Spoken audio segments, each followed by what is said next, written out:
In a tense classroom at Jiangcheng No. 2 High School, a chalkboard announces just 1 day left until the unified exam. The class teacher, Chen Fan, gives final instructions. He tells students taking the liberal arts exam to prepare the IR stationery and gives a more serious reminder to those taking the martial arts exam to prepare the IR combat gear and weapons. Teacher Chen Fan then warns about the deadly risk of the martial arts college entrance exam. He strongly advises any student with an awakened ability below D level not to take it. From his seat, a student named Xu Jingming smirks, feeling the teacher's warning is directed at him. He thinks to himself that he has transmigrated into this world, called Blue Star.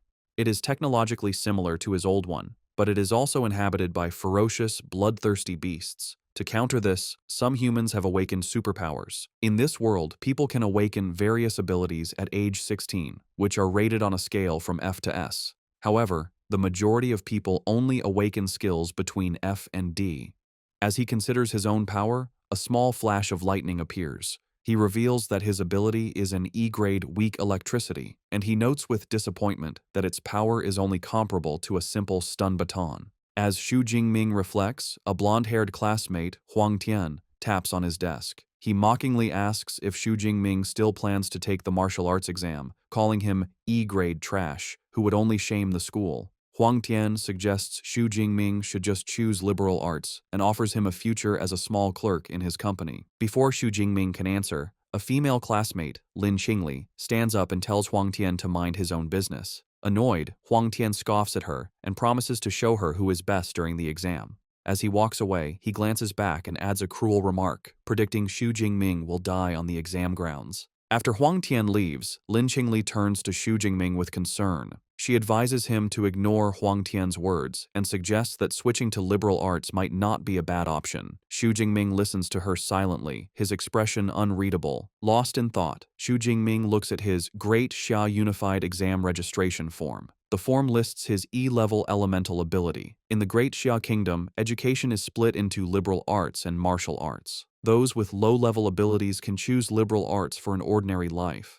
The martial arts path is far more dangerous. Students must enter a designated area and fight fierce beasts to the death to pass. Only by surviving can one hope to enter an ability user university. There, with years of training, even an unranked person can become a truly powerful ability user. Xu Jingming understands why his teacher and Lin Qingli are worried. He knows they fear what might happen if he takes the exam. However, he also recognizes that he cannot escape the constant threat of the beasts. This thought triggers a painful memory of a beast tide from his past, where he knelt as a child crying over the lifeless bodies of his parents. The memory strengthens his resolve. He doesn't want to be powerless again. With determination, he holds up his registration form and firmly declares that he will still choose the martial arts exam. As the sun sets, Xu Jingming is in a training hall, practicing relentlessly with a long spear. He channels his electrical ability into the weapon, causing blue lightning to crackle along its length. With a cry, he executes a powerful swing. The intense training quickly leaves him drained. He lets out a large yawn, complaining about how tired he is, and then collapses onto the floor, his spear falling beside him.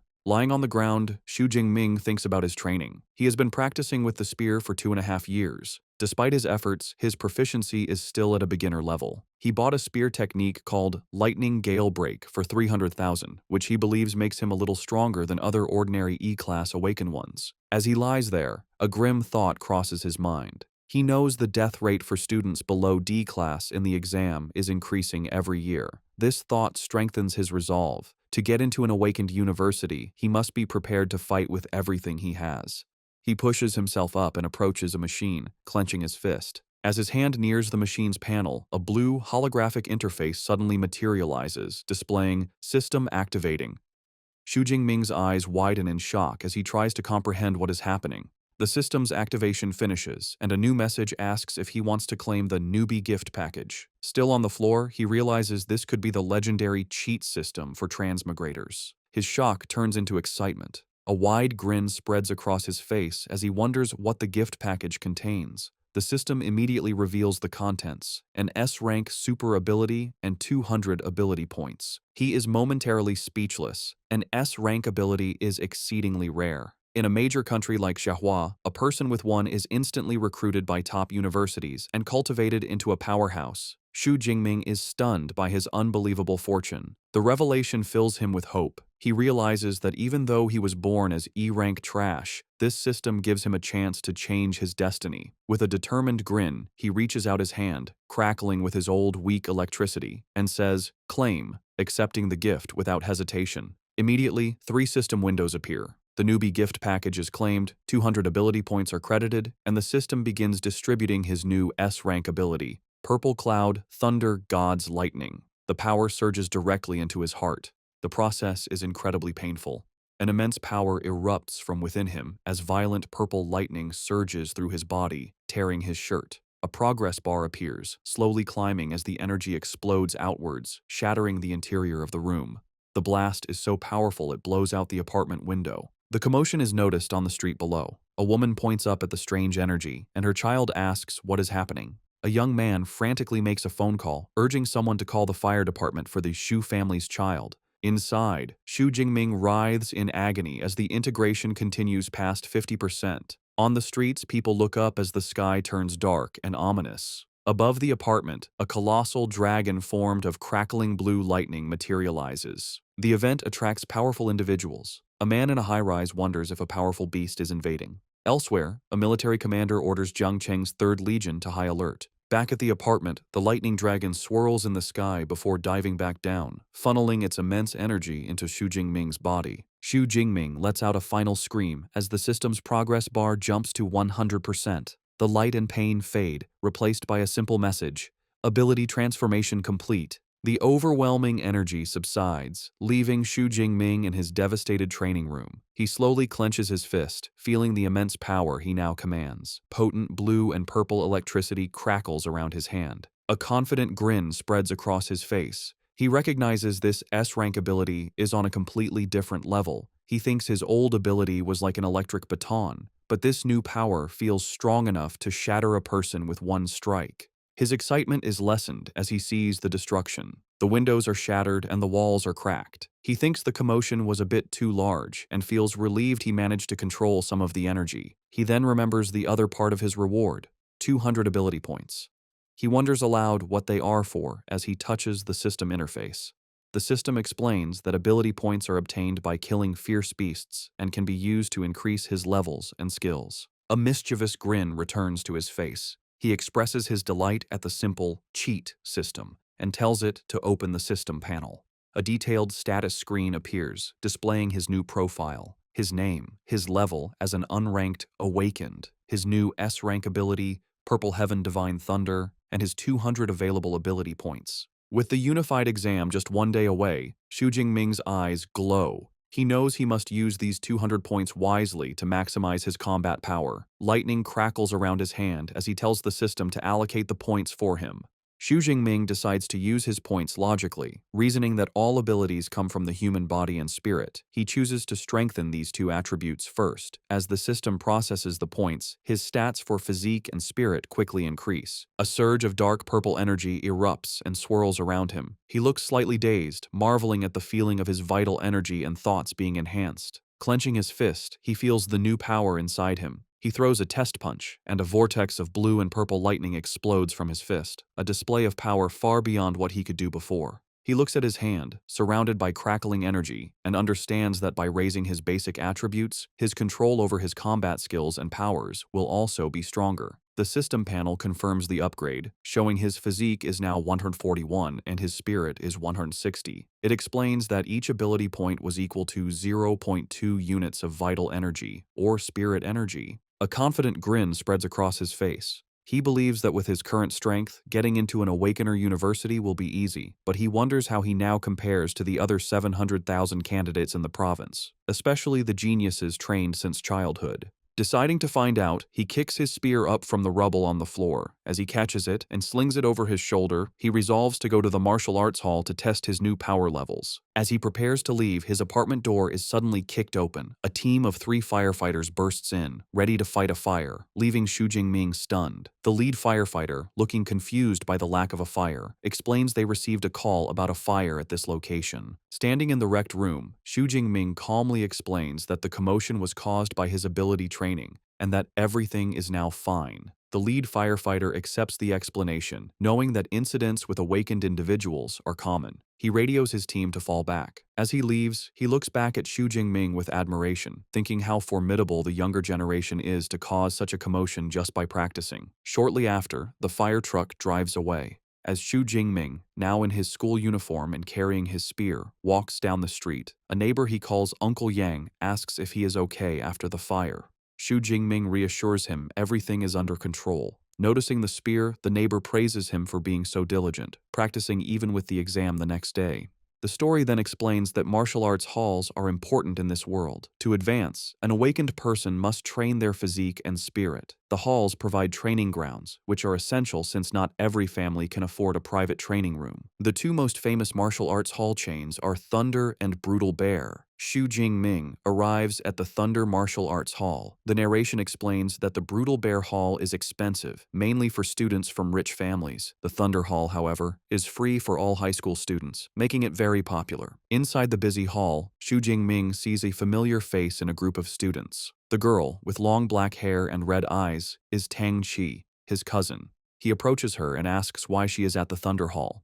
Surprised to see him, Tang Qi replies that she just came with a friend. Xu Jingming politely excuses himself, telling Tang Qi and her friends to continue their visit while he heads to the training room. As he walks away, Tang Qi watches him, thinking he seems a bit different. Her cheerful friend, Xiaoya, is immediately taken by Xu Jingming's appearance, calling him handsome and asking Tang Qi who he is. Tang Xi explains he is her cousin, Xu Jingming, also a third-year student taking the martial arts exam tomorrow. Xiaoya swoons, saying he would make a great boyfriend. A male friend teases her for falling in love, and she enthusiastically agrees. Hearing this, Tang Qi decides to bring her friend back to reality. She reveals that Xu Jingming's awakened ability is only E rank. The news shatters Xiaoya's fantasy, and she cries out what a pity it is. The male friend smirks, commenting that it's commendable for someone with an E-rank ability to take the martial arts exam. Tang Qi, however, looks worried, saying courage is meaningless when the risk is so high. Changing the subject, Tang Qi reminds the group they are there to visit the hall. Xiaoya agrees, mentioning she's spent all of high school at the expensive Brutal Bear Hall and suggests relaxing before the big exam is a good idea. Meanwhile, Xu Jingming finds an empty training room. He stands before a large, round target with his spear. As he grips it, he notices it feels much lighter. He realizes the spear hasn't changed. His own body has become much stronger. He considers that this old weapon might not be suitable anymore, but with the exam tomorrow, there's no time to find a new one. He decides to first test his peak physical strength without his lightning ability. He takes a deep breath, tightens his grip, and thrusts the spear forward. The weapon slams into the center of the target with incredible force. The strike leaves a spiderweb of cracks in the advanced training target. A digital display above it flashes the number 321. The room's equipment is made from a special memory metal, allowing it to automatically repair itself. Xu Jingming is astonished. His pure physical strength has doubled. He knows the strongest output for a normal, unranked awakened is only around 100 calories, making his base strength exceptional. Satisfied, he decides to try his new S-rank ability. His eyes glow blue as he prepares to channel the Purple Heaven's divine thunder. Arcs of purple and blue lightning crackle around his body. With a powerful leap, he brings his spear down on the target, creating a massive explosion of electrical energy. He looks up at the new reading, an incredible 3,021 calories. Xu Jingming is thrilled by how powerful his S-rank ability is. The standard for a first-tier awakened is only 1,000 calories. The fact that he, still unranked, can unleash an attack comparable to a mid-tier first-tier awakened shows his new potential. But he isn't done. With lightning still crackling around him, he declares that this is not his limit. He decides to use his true killer move, a technique stacking his enhanced strength, his ability, and his combat skills into one strike. He channels all his energy into the spear, which becomes covered in intense purple lightning. He swings the spear in a wide arc. As the spearhead nears the target, the lightning condenses into a single, bright sphere of power. With a fierce cry of "Break!" he unleashes the attack. The spear connects, resulting in a massive explosion of purple energy that completely engulfs the target. The force of the attack sends a shockwave through the entire martial arts hall. In the main stadium, students are shaken, with one crying out, wondering if it was an earthquake. On the training room floor, Tang Qi, Xiaoya, and their friends are thrown off balance. The male friend recognizes the powerful energy fluctuations, stating they are on the level of a true awakener. They wonder if a new awakener-level high school student has just appeared since all the known ones train at the other hall. Driven by curiosity, Tang Chi says they should go see. The group follows the trail of energy down the corridor. As they turn a corner, they come face to face with Xu Jingming, who is leaving the area with his spearhead now wrapped in a cloth. Tang Chi calls out to him, surprised to see him there. Xu Jingming calmly says he is heading home to prepare for the exam, giving no hint of the power he just used. His friend wishes him luck but dismissively tells the group to forget him, pointing to the training room Xu Jingming just left, saying the energy came from there. The group approaches the door. Peeking inside, they see a scene of total devastation. The advanced memory metal target has been completely destroyed, and the reinforced wall behind it is a massive crater of rubble. The entire room is a wreck. Tang Chi, Xiaoya, and the others can only stare in pure shock, unable to comprehend the level of destructive power that was just unleashed in a high school training room. Staring at the destruction, Xiaoya exclaims that even the advanced memory metal was blasted through, which would require an incredibly intense attack. She wonders if any high school student in their city of Jiangcheng is actually that powerful. The brown-haired male friend dismisses the idea. Touching the crater's edge, he says the residual energy feels too violent for a high school student. He theorizes it was a powerful second-order ability user who mistakenly entered the student-level floor. Another friend agrees, adding that even a genius from the provincial capital couldn't do this, making it impossible for such a person to be in their small city. Xiaoya, however, suggests a different theory. She points out that the only person they saw nearby was Xu Jingming and excitedly suggests he might be a hidden super genius. Her friends ridicule the idea, with one asking if she's been reading too many novels. The other points out that Xu Jingming is a known E-class user who would be lucky to have an attack strength of 300. Her friend offers a more logical explanation, suggesting the powerful user simply left through the other corridor. He then turns to Tang Chi, who has been silent, and asks for her opinion. Tang Chi simply answers, maybe, stepping forward to inspect the damage. As she runs her hand along the shattered wall, she notices the impact marks look like they were left by a long spear. The image of her cousin with his spear flashes in her mind. A deep suspicion forms, and she silently wonders if Xu Jingming taking the martial arts exam is really him overestimating his abilities. The next day is clear and bright, the day of the martial arts exam. Dozens of buses arrive at a massive, fortified venue, dropping off students armed with various weapons. Among them is Xu Jingming, walking with a calm and confident stride, his spear on his shoulder. The students gather by a tall fence, looking into the exam grounds with a mix of awe and terror. One student complains nervously, recalling that past exams had much weaker beasts. The consensus is that this year's exam will be incredibly difficult. As the students share their fears, an arrogant voice cuts through the crowd. A long-haired young man with a large sword scoffs at their cowardice. He declares that anyone who can't deal with a unicorn rhinoceros is useless, leaving the other students speechless. Nearby, Xu Jingming's best friend, Liu Ji, asks who the arrogant guy is.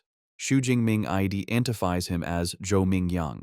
Liu Ji explains that Zhou Mingyang is a well-known genius with a B-class ability who has already advanced to become a first-order ability user, a rare feat for a high school student. Xu Jingming looks at the prodigy with a confident smile and a competitive glint in his eye, silently wondering who is stronger. Suddenly, a loud voice calls for the candidate's attention. A stern-looking man with a scar, dressed in a military-style uniform, introduces himself as Wang Haiyang, the chief commander of the exam. He says that before the exam begins, he will review the important precautions. Standing on a military vehicle, Commander Wang Haiyang announces the exam will last 12 hours, from 9 a.m. to 9 p.m. He gestures to the vast, ruined town that serves as the exam venue. He explains that it is divided into 4 zones: outer, central, inner, and core. Students earn points by killing beasts, with the score increasing based on the beast's rank and strength. The commander's expression turns grave as he gives his final warning. He says the core area is like a bonus question, meant only for the top students. He urges everyone to act according to their abilities and not foolishly risk their lives for a higher score. Listening to the commander, Xu Jingming reflects on his own abilities. Before his power-up, he would have been limited to the outer area, but now, filled with power and ambition, he is determined to charge deep into the inner circle, and perhaps even challenge the core area. An announcement is made for students to get their exam supplies. Xu Jingming and his friend approach their teacher, Chen Fan, who is handing out tactical backpacks. Xu Jingming receives his pack, which contains a smartwatch for tracking points, a backpack with energy bars, a drink, and a medical kit, and a safety ball that can create a high-voltage grid to ward off beasts. As teacher Chen Fan hands Xu Jingming his supplies, he offers one last piece of advice. He reminds Xu Jingming that his life is more important than anything, even if using the safety ball ends the exam early. Xu Jingming respectfully thanks his teacher. Just then, a familiar voice calls his name. He turns to see his classmate, Lin Qingli, running towards him. She kindly offers him a spot on her team. With her is their class president, Liu Qin, a C-class user who says he will protect Xu Jingming in the exam hall. However, another student objects, arguing that the exam is a serious competition. He complains that taking on an E-rank student like Xu Jingming will hurt their chances of getting a high score. Another teammate angrily agrees, accusing Liu Qin of changing their plan. The two objectors make it clear they don't want to be saddled with a burden. The insults infuriate Xu Jingming's friend, Liu Ji, but Xu Jingming calmly holds him back. With a polite smile, Xu Jingming declines the offer. He tells Liu Qin and Lin Qingli that he appreciates their kindness, but plans to go in alone. A concerned Lin Qingli reluctantly accepts his decision, urging him to be careful. The student who had complained smirks and suggests they go find the powerful Huang Tian to team up with instead, letting out a mocking laugh as they walk away. Xu Jingming watches them go with a confident smirk of his own, thinking that he is more than capable of getting a high score by himself. An announcement rings out, declaring the official start of the exam. A fleet of drones swarms into the sky, ready to live broadcast the event. The massive gates open, and a flood of students charges into the ruined city, shouting their goals. Among the crowd are Tang Qi and her friends, a determined-looking girl with a large sword, and the top contender, Zhou Mingyang, who uses his wind ability to leap ahead of the pack. In contrast, Xu Jingming remains calm. He takes a single step, then breaks into a steady run, his spear in hand, thinking that the exam has finally arrived and he is ready. As he runs, he taps his smartwatch. A holographic screen confirms his identity and displays the real-time rankings. The top 3 spots are already filled, with Zhou Mingyang in first place with 7 points, followed by 2 other students. Xu Jingming looks at the leaderboard with a confident smirk. He notes that Zhou Mingyang has already started killing beasts, but the early lead only fuels his own competitive spirit. While others fight in the outer sections, Xu Jingming decides on a bolder strategy. He resolves to waste no time and head straight for the high-risk, high-reward core area. As he moves deeper into the ruined city, he suddenly stops. Ahead, he discovers a gruesome scene: the lifeless body of another student in a pool of blood. Beside the body is an unused green safety ball, showing how fast the attack must have been. Xu Jingming is disturbed by the sight. He realizes the student didn't even have a chance to activate his last defense. The grim reality of the exam hits him, and he understands the weight behind his teacher's and the commander's warnings. He thinks that if he hadn't received his S-class ability yesterday, he could have easily ended up in the same state. Steeling his resolve, he accepts the brutal nature of the exam. He kneels beside the fallen student and uses the boy's smartwatch to call for the body to be retrieved. He reflects that opportunities always come with risks. Suddenly, he hears a noise nearby. From the shadows of a ruined building, a large clawed paw silently appears. A moment later, a ferocious shadow cat with glowing purple eyes emerges. Xu Jingming instantly realizes the horrifying truth. The beasts had left the dead student as bait. It's a trap, and the beast lunges towards him. Despite the shadow cat's terrifying lunge, Xu Jingming remains perfectly calm. The beast growls menacingly as it pounces with incredible speed,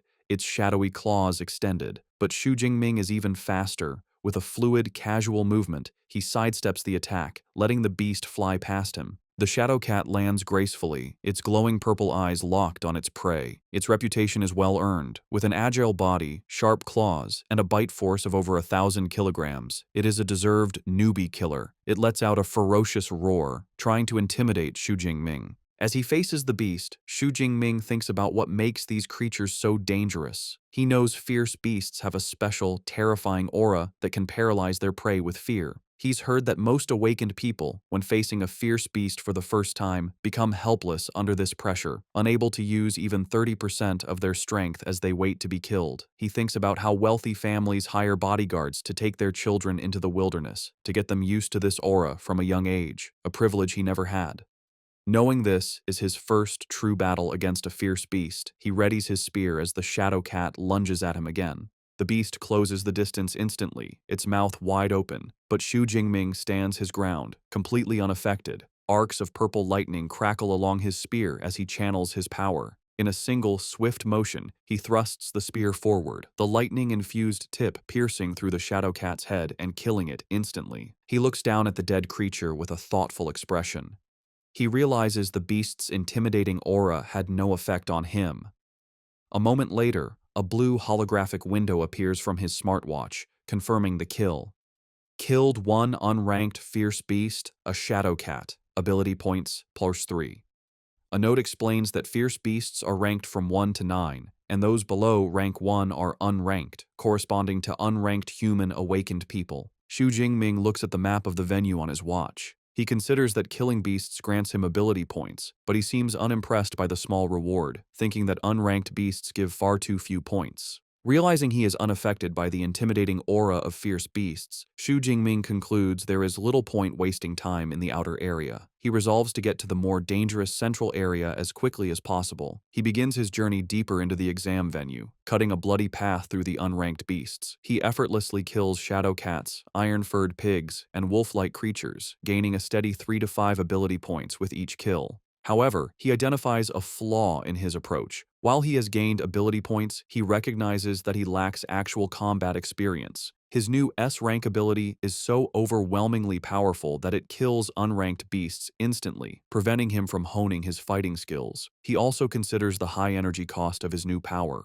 He knows higher-ranked abilities consume more energy. Unlike his old E-rank ability that could last for hours, he can't maintain his S-rank power at full strength for even an hour. With the exam lasting 12 hours, he understands he cannot waste energy before reaching the core area. He decides on a new strategy. He will kill fierce beasts using only his spear technique to gain experience and conserve power. Just as he makes this decision, a new, much larger threat appears, a formidable bipedal unicorn rhinoceros. The massive beast roars and charges, tossing a wrecked car aside with its immense strength. Instead of retreating, Xu Jingming stands his ground and faces the charge head-on. The powerful impact of the rhino's horn sends him flying backward. With incredible agility, Xu Jingming uses the momentum to flip himself in midair, positioning himself directly above the beast. Before the rhino can react, he dives down, landing on its back and plunging his spear deep into its skull with a single, precise strike. The massive beast collapses, defeated. Breathing slightly,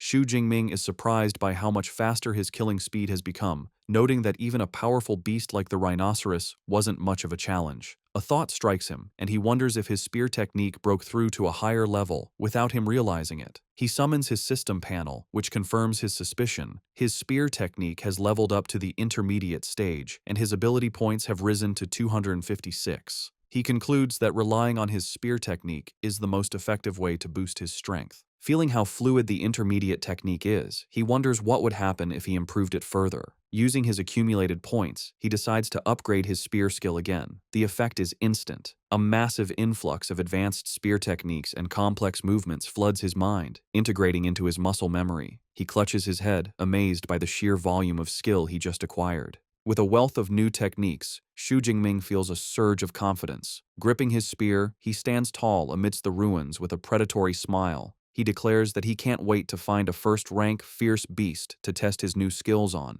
At the same time, in another part of the outer area, Lin Qingli and her team are moving through the streets. Suddenly, Lin Qingli stops, puzzled. In the distance, she thought she saw a familiar silhouette. She voices her thought, saying she thinks she just saw Xu Jingming. One of her teammates dismisses the idea, asking if she's seeing things. He argues it couldn't be Xu Jingming, as it would be suicide for someone with his E-rank strength to be this deep into the exam zone. Lin Qingli is filled with doubt, but can't shake the feeling that she saw her classmate. She begins to worry about him. Her thoughts are interrupted when another teammate calls them over. The group rushes to find him standing before the massive, freshly killed corpse of the unicorn rhinoceros. They see that the blood on its wounds isn't dry, meaning it was killed just minutes ago. They examine the fatal injury, a clean, penetrating wound to the head made by a long-handled weapon. One of them exclaims that it's a spear wound. The pieces click together in Lin Qingli's mind. The spear wound, the timing, and the silhouette all point to one conclusion. She wonders aloud if the person she saw could really have been Xu Jingming. The skeptical teammate scoffs at the suggestion, arguing that a unicorn rhinoceros is a beast that only a C-rank awakened person could defeat alone.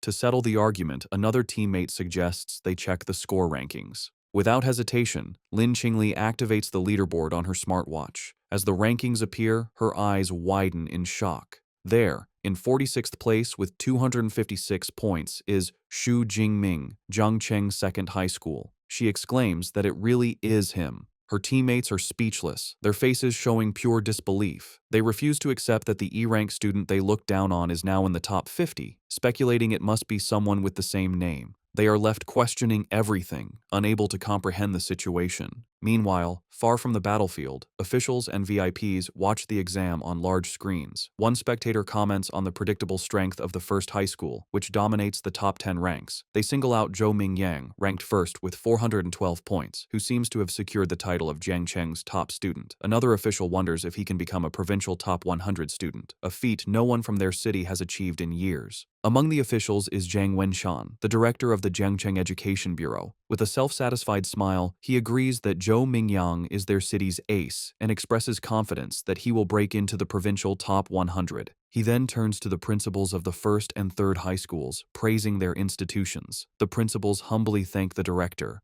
While praising the top schools, Director Zhang Wenshan turns to the principal of the second high school, Zhao Yao. He condescendingly tells him that his school needs to work harder, noting their best student is only ranked 18th. The principal sweats nervously, bowing and stammering his agreement. Principal Zhao Yao is inwardly fuming. He knows that among the top 50 students, only 8 are from his school. He mentally lists his top students, including Xu Jingming, urging them to get their act together. A moment later, he pauses. The name Xu Jingming doesn't sound familiar. He wonders aloud who this student is and why he's never seen the name before. He turns to the teacher beside him, who is Chen Fan, and asks about Xu Jingming. Upon hearing that his supposedly weakest student is in the top 50, teacher Chen Fan has a jaw-dropping reaction of pure shock. He takes a moment to compose himself, wiping sweat from his brow. He recalls that Xu Jingming is an E-rank awakened and wonders if the boy had been hiding his true strength, but he dismisses the thought as impossible. He looks up at the monitors in frustration, realizing that since only the top 10 students have dedicated camera feeds, there is no way for him to see how Xu Jingming is accumulating so many points. Meanwhile, back in the exam venue, Xu Jingming has pushed through the outer area and arrived at the central area, a zone with a much higher danger level. He walks calmly through the streets, crushing a bottle underfoot. Taking a moment to eat an energy bar, he observes that the number of fierce beasts has decreased. He knows this is because ranked beasts have developed intelligence and a sense of territory, making them more difficult opponents. Suddenly, his sharp senses pick something up. His eyes narrow as he announces that his target has arrived. An instant later, a powerful striped beast bursts through a pile of wrecked cars. The creature is a first-rank fierce beast, an arm-blade tiger named for the sharp, blade-like bones on its forelimbs. Xu Jingming stands his ground, unfazed. He remarks on his good luck, pleased to have encountered a first-rank beast so soon. With a confident and eager expression, he readies his spear, declaring that this powerful opponent is the perfect test for his newly upgraded spear technique. The arm-blade tiger lets out a ferocious roar and lunges, its powerful claws ready to attack. Xu Jingming remains calm and composed, holding his spear defensively. With a graceful spin, he deflects the tiger's initial pounce, expertly parrying the beast's attack with the shaft of his spear. The force of the blow causes the tiger to recoil slightly. Xu Jingming, however, seems completely unimpressed. With a confident smirk, he mockingly asks if this is all the power a first-tier beast has, musing that it would take a Tiger King to make him use more effort. His taunt enrages the beast. Declaring that he is sending it on its way, Xu Jingming goes on the offensive. He leaps forward with incredible speed, his spear becoming a blur as he lands a clean, deep strike on the tiger's shoulder, drawing blood. The beast roars in pain and fury, but Xu Jingming gives it no time to recover, maintaining his calm, focused stance. His attack has only enraged the first-rank beast further. Its eyes begin to glow with a menacing teal light. It rises up on its hind legs, towering over Xu Jingming, and lets out a deafening roar as it prepares to unleash its full power. The arm-blade tiger brings its massive, bladed paws down in a devastating swipe. Xu Jingming, showing incredible reflexes, dodges the attack and uses the momentum to swing himself around a nearby lamppost, avoiding the deadly claws and setting himself up for a powerful counterattack. Landing gracefully after his acrobatic move, Xu Jingming acknowledges the tenacity of the first-tier beast. He can see that despite its injuries, the arm-blade tiger still wants to put up a desperate struggle. Deciding to end the fight, he declares that any further resistance is futile. He begins to channel his spear technique, Lightning Gale Break, and a vortex of blue energy swirls around his weapon. With a powerful war cry, he unleashes the technique. His body becomes a blur as he executes a devastating spinning attack, the energy from his spear creating multiple slashing arcs of light. The attack connects, and the tiger lets out a final, agonized cry as the powerful technique tears through its body. The massive beast collapses to the ground, defeated. A notification immediately appears on Xu Jingming's smartwatch, confirming the kill of a first-tier armored tiger and awarding him 14 ability points. He notes with satisfaction that the points from a first-tier beast are almost double what he gets from an unranked one. A new perspective dawns on him. He realizes that while the exam hall is a place of danger for others, for him, it is a perfect treasure ground to level up. With renewed determination, he vows to harvest as many ability points as he can by hunting the most powerful beasts. Back in the audience stands, the atmosphere is tense as officials and teachers watch the live rankings. The leaderboard shows Xu Jingming is now tied for 32nd place with 328 points.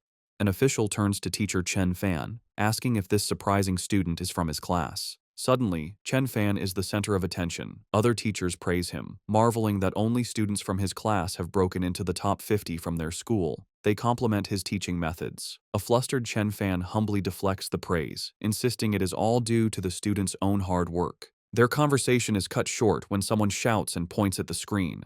Xu Jingming's ranking has skyrocketed again, jumping to number 25. One official exclaims in disbelief that he somehow gained 44 points at once.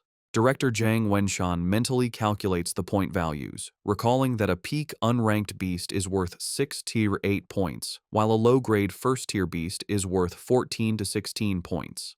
Principal Zhao Yao continues the thought, his face pale with shock. He remembers that the kill count updates every 4 seconds, and an impossible realization begins to form in his mind. Director Zhang Wenshan completes the stunning calculation. Within a mere 4 seconds, Xu Jingming must have killed either 5 peak unranked beasts or 3 low-grade first-tier beasts. A pleased smile spreads across his face as he remarks that this kind of performance hasn't been seen in years. He turns to Principal Zhao Yao and comments that this student is a very good prospect, asking why he has never heard of him. The principal, still flustered, admits he has only just found out about Xu Jingming himself and says they will have to ask the boy's homeroom teacher. He immediately summons a nervous teacher Chen Fan, telling him to explain Xu Jingming's situation to the leaders, specifically asking about his talent. Standing before the city's top education officials, a sweating Chen Fan stammers out the unbelievable truth.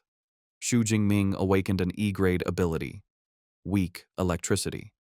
The principal is incredulous, asking if Chen Fan is certain he hasn't remembered incorrectly. Chen Fan insists that he is sure. He adds that he specifically advised Xu Jingming not to participate in the exam due to his low-rank ability. Director Zhang Wenshan listens with growing curiosity. He deduces that for a student with only an E-grade ability to get this far, he must have other outstanding qualities. This mystery piques his interest. He decides to wait, confidently predicting that with Xu Jingming's momentum, he should soon break into the top 10. At that point, they will get a dedicated camera feed and will finally understand how he is doing this. He adds a stern warning, however, that if the student is cheating, there will be consequences. Just as he finishes speaking, both teacher Chen Fan and Principal Zhao Yao's eyes go wide with shock. A new update appears on the leaderboard. Xu Jingming has done the impossible and broken into the top 10, now at 9th place. Just below him, at number 12, is his cousin, Tang Qi. Elsewhere in the exam hall, Tang Qi, now with cat-like ears and a tail, sits atop a defeated beast.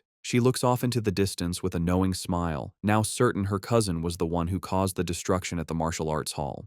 The top-ranked student, Zhou Mingyang, also notices the new name on the leaderboard. He notes with some surprise that, with 6 hours still left, a new face has squeezed into the top 10. He thinks to himself that he has never heard of Xu Jingming before. Because he is in the top 10, a dedicated camera drone is sent to follow Xu Jingming.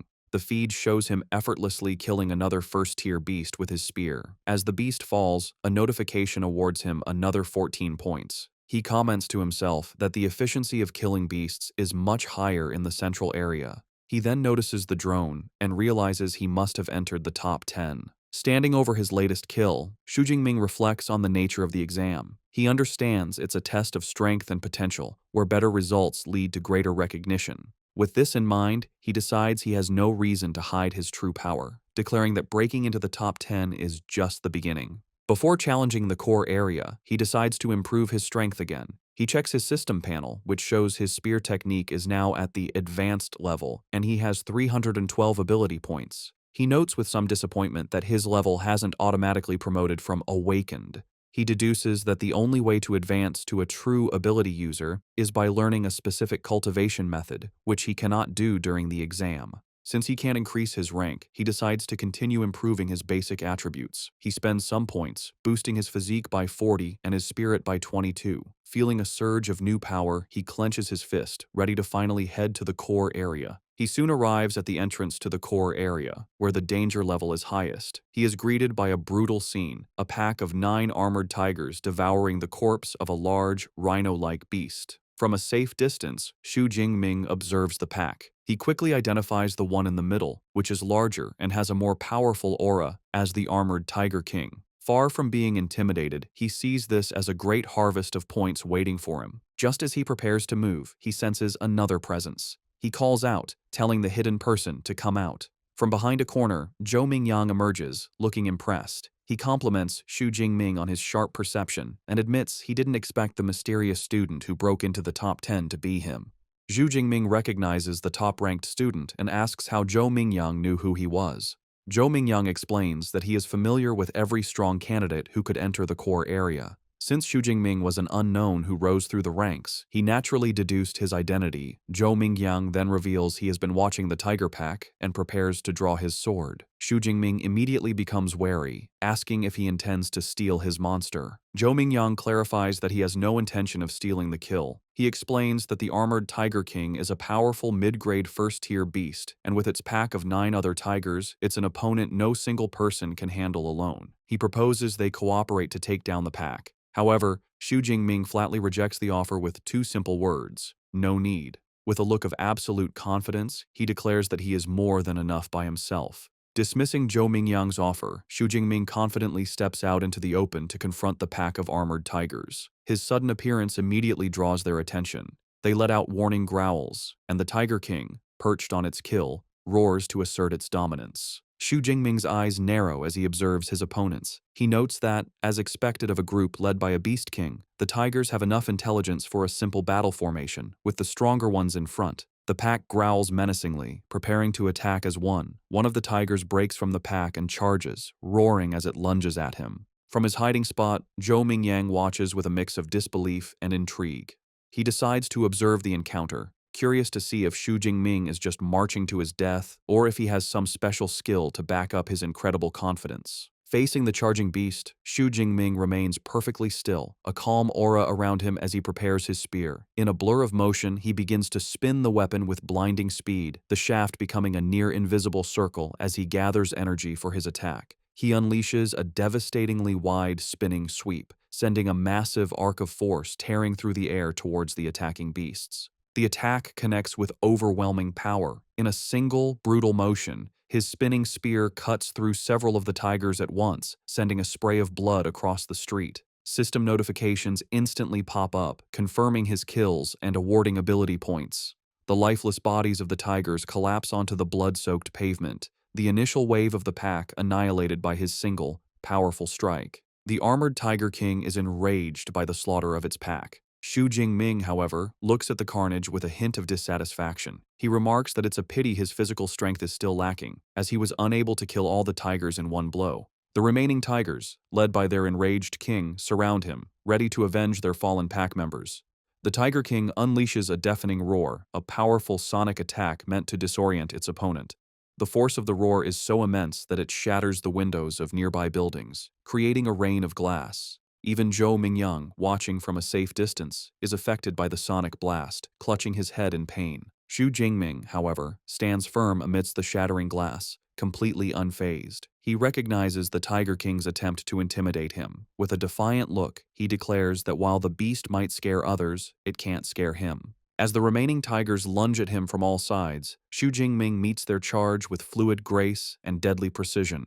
He parries one tiger's attack, then uses the beast's own body as a springboard to launch himself into the air, avoiding the snapping jaws of another. The Tiger King, seeing an opening, charges forward, but Xu Jingming is ready. Still airborne, he positions himself for a decisive strike. With a powerful overhead swing, he brings his spear down directly onto the Tiger King's head, the immense force cleaving through the beast's skull and killing it instantly. He lands gracefully as a system notification confirms the kill of an upper-rank First-Order Arm-Blade Tiger, awarding him a massive 20 ability points. Watching from his hiding spot, Zhou Mingyang is utterly dumbfounded. Sweating and wide-eyed, he can't believe what he just witnessed. He mutters to himself that there's no way one person could have taken care of the entire pack, wondering what kind of monster Xu Jingming truly is. Xu Jingming, on the other hand, is ecstatic. He marvels at the huge harvest of ability points he earned from the Tiger Pack. He excitedly wonders how many points he can accumulate before the 12-hour exam is over.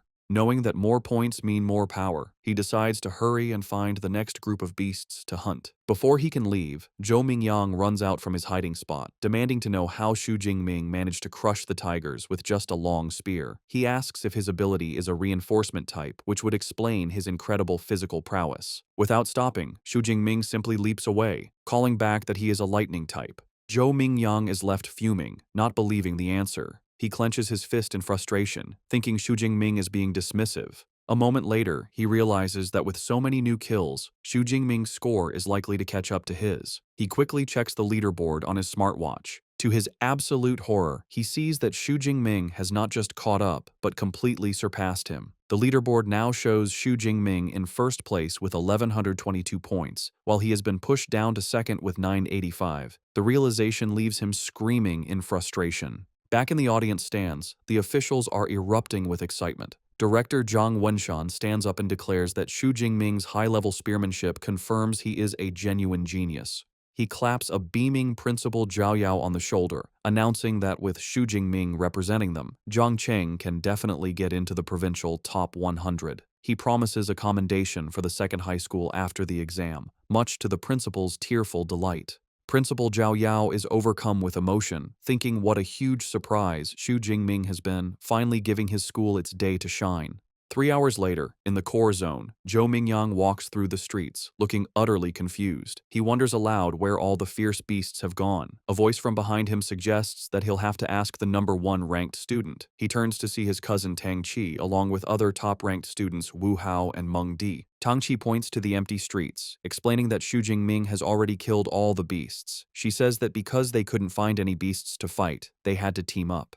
Zhou Mingyang is left stunned, finding it impossible to believe one person could have cleared out the entire core zone. Tang Qi tells Zhou Mingyang that she can tell he hasn't been a ranked ability user for very long. To prove her point, she tells him to look at her cousin's current score. She activates her smartwatch, and the leaderboard appears.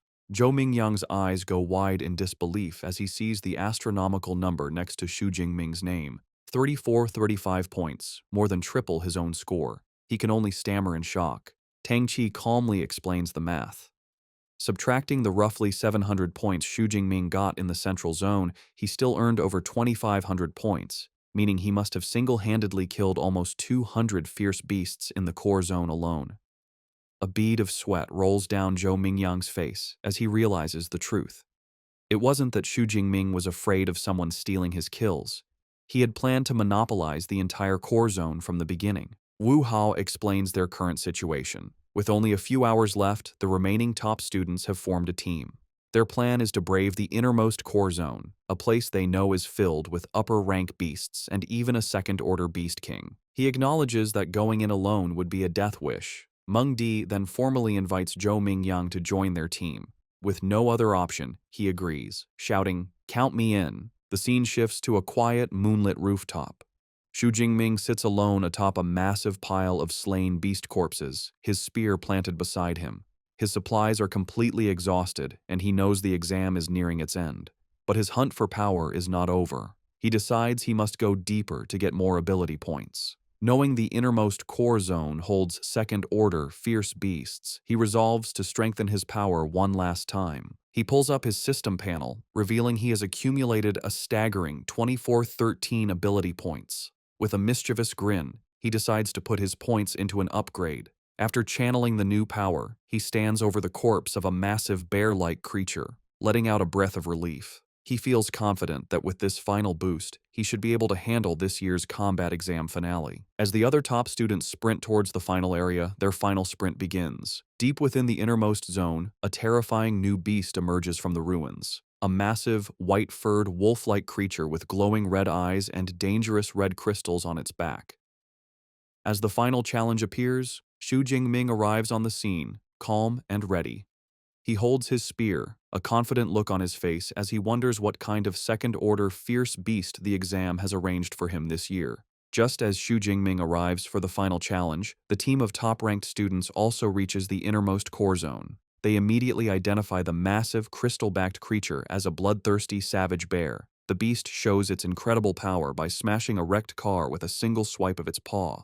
The sight fills the team with dread. Zhou Mingyang exclaims that they are in big trouble. Mengdi explains that this rare beast has a hide as tough as E-grade alloy, which even missiles can't pierce. She adds with terror that a single strike from its paw could kill them all instantly.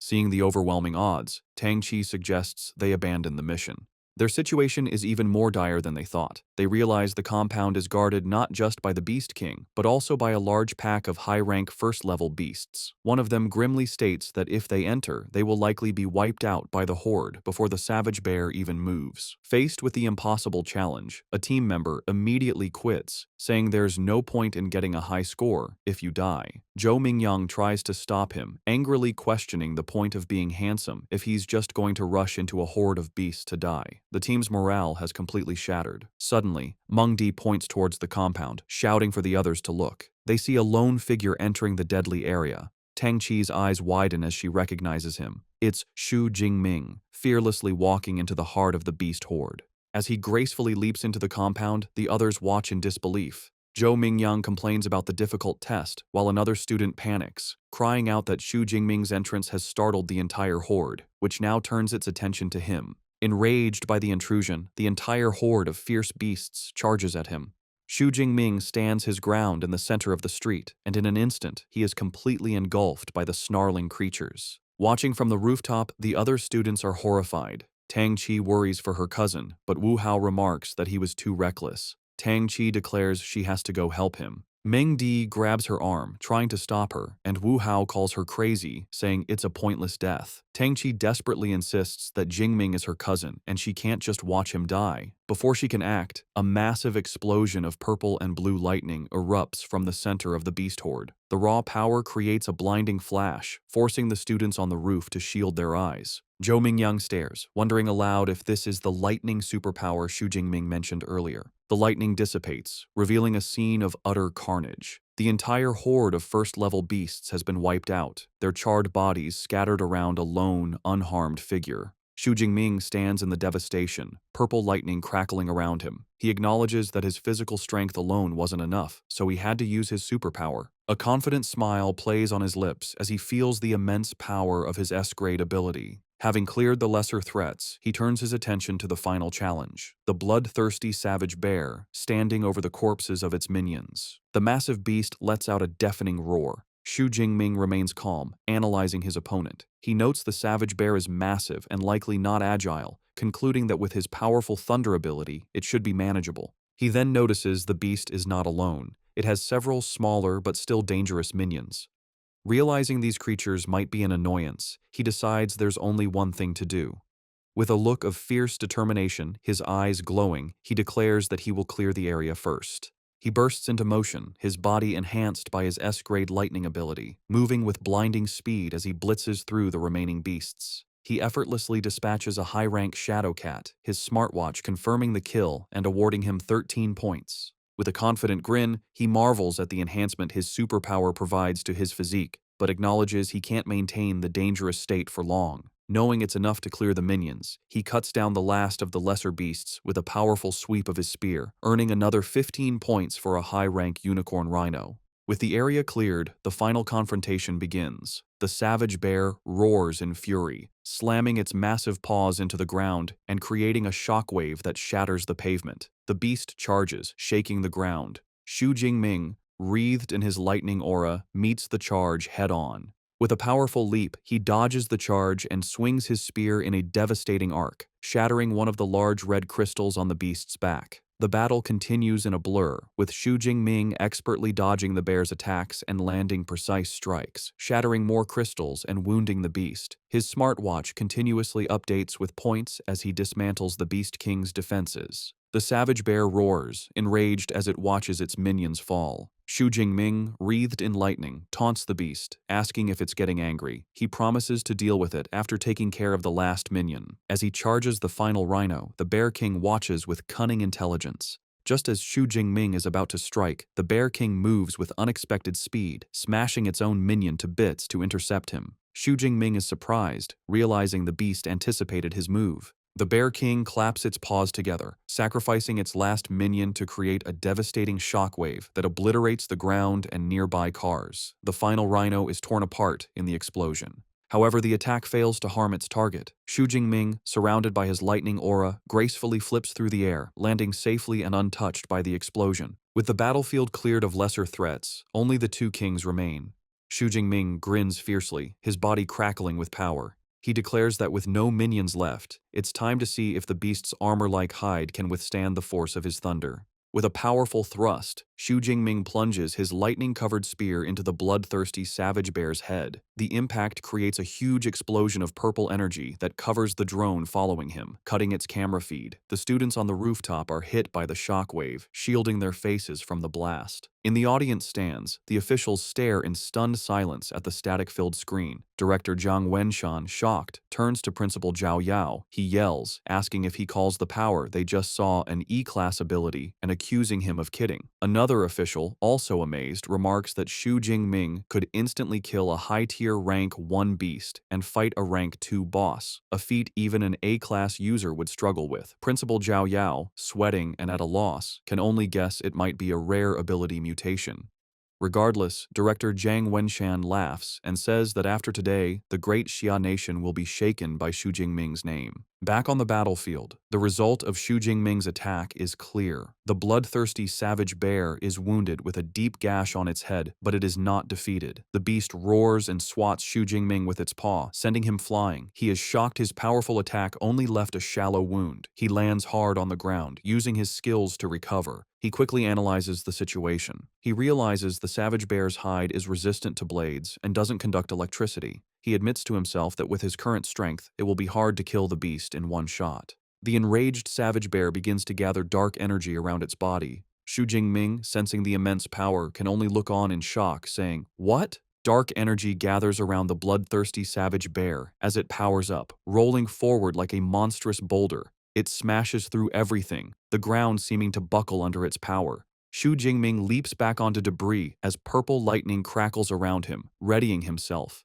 He is surprised the beast activated its berserk skill so quickly, recognizing the beast truly hates him. A note explains, berserk is a beast's counter skill, like a human combat technique. The enraged beast, now covered in dark energy, hunches over. It lets out a deafening roar, then charges with greater speed and ferocity. Xu Jingming is impressed, remarking on the astonishing strength of a beast in its berserk state. He knows, however, that the berserk state has a cost. The beast loses its intelligence, acting purely on instinct. He quickly forms a new strategy. He must avoid its attacks and use his superior agility to keep it at a distance. He puts his plan into action, dodging the beast's relentless attacks with incredible speed. He knows he must wait for the perfect chance to temporarily stop it. As the beast lunges, he channels lightning into his spear and thrusts it forward, unleashing a blast of energy that strikes the beast's side. The attack freezes the massive creature for a crucial second, its body shaking from the electric shock.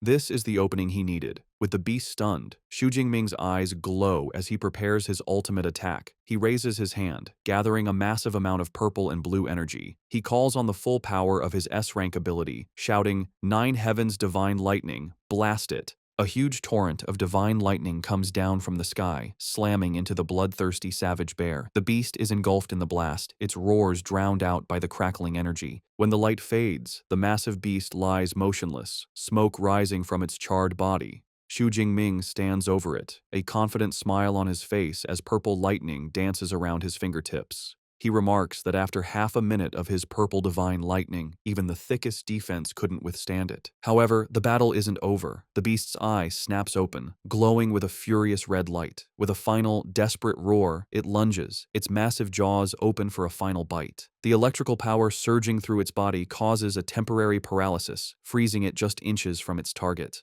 Seeing his chance, Xu Jingming calmly states, "It's time." He gathers all his remaining power into his spear, his eyes glowing. He channels his ultimate technique, saying the words, lightning, gale, break.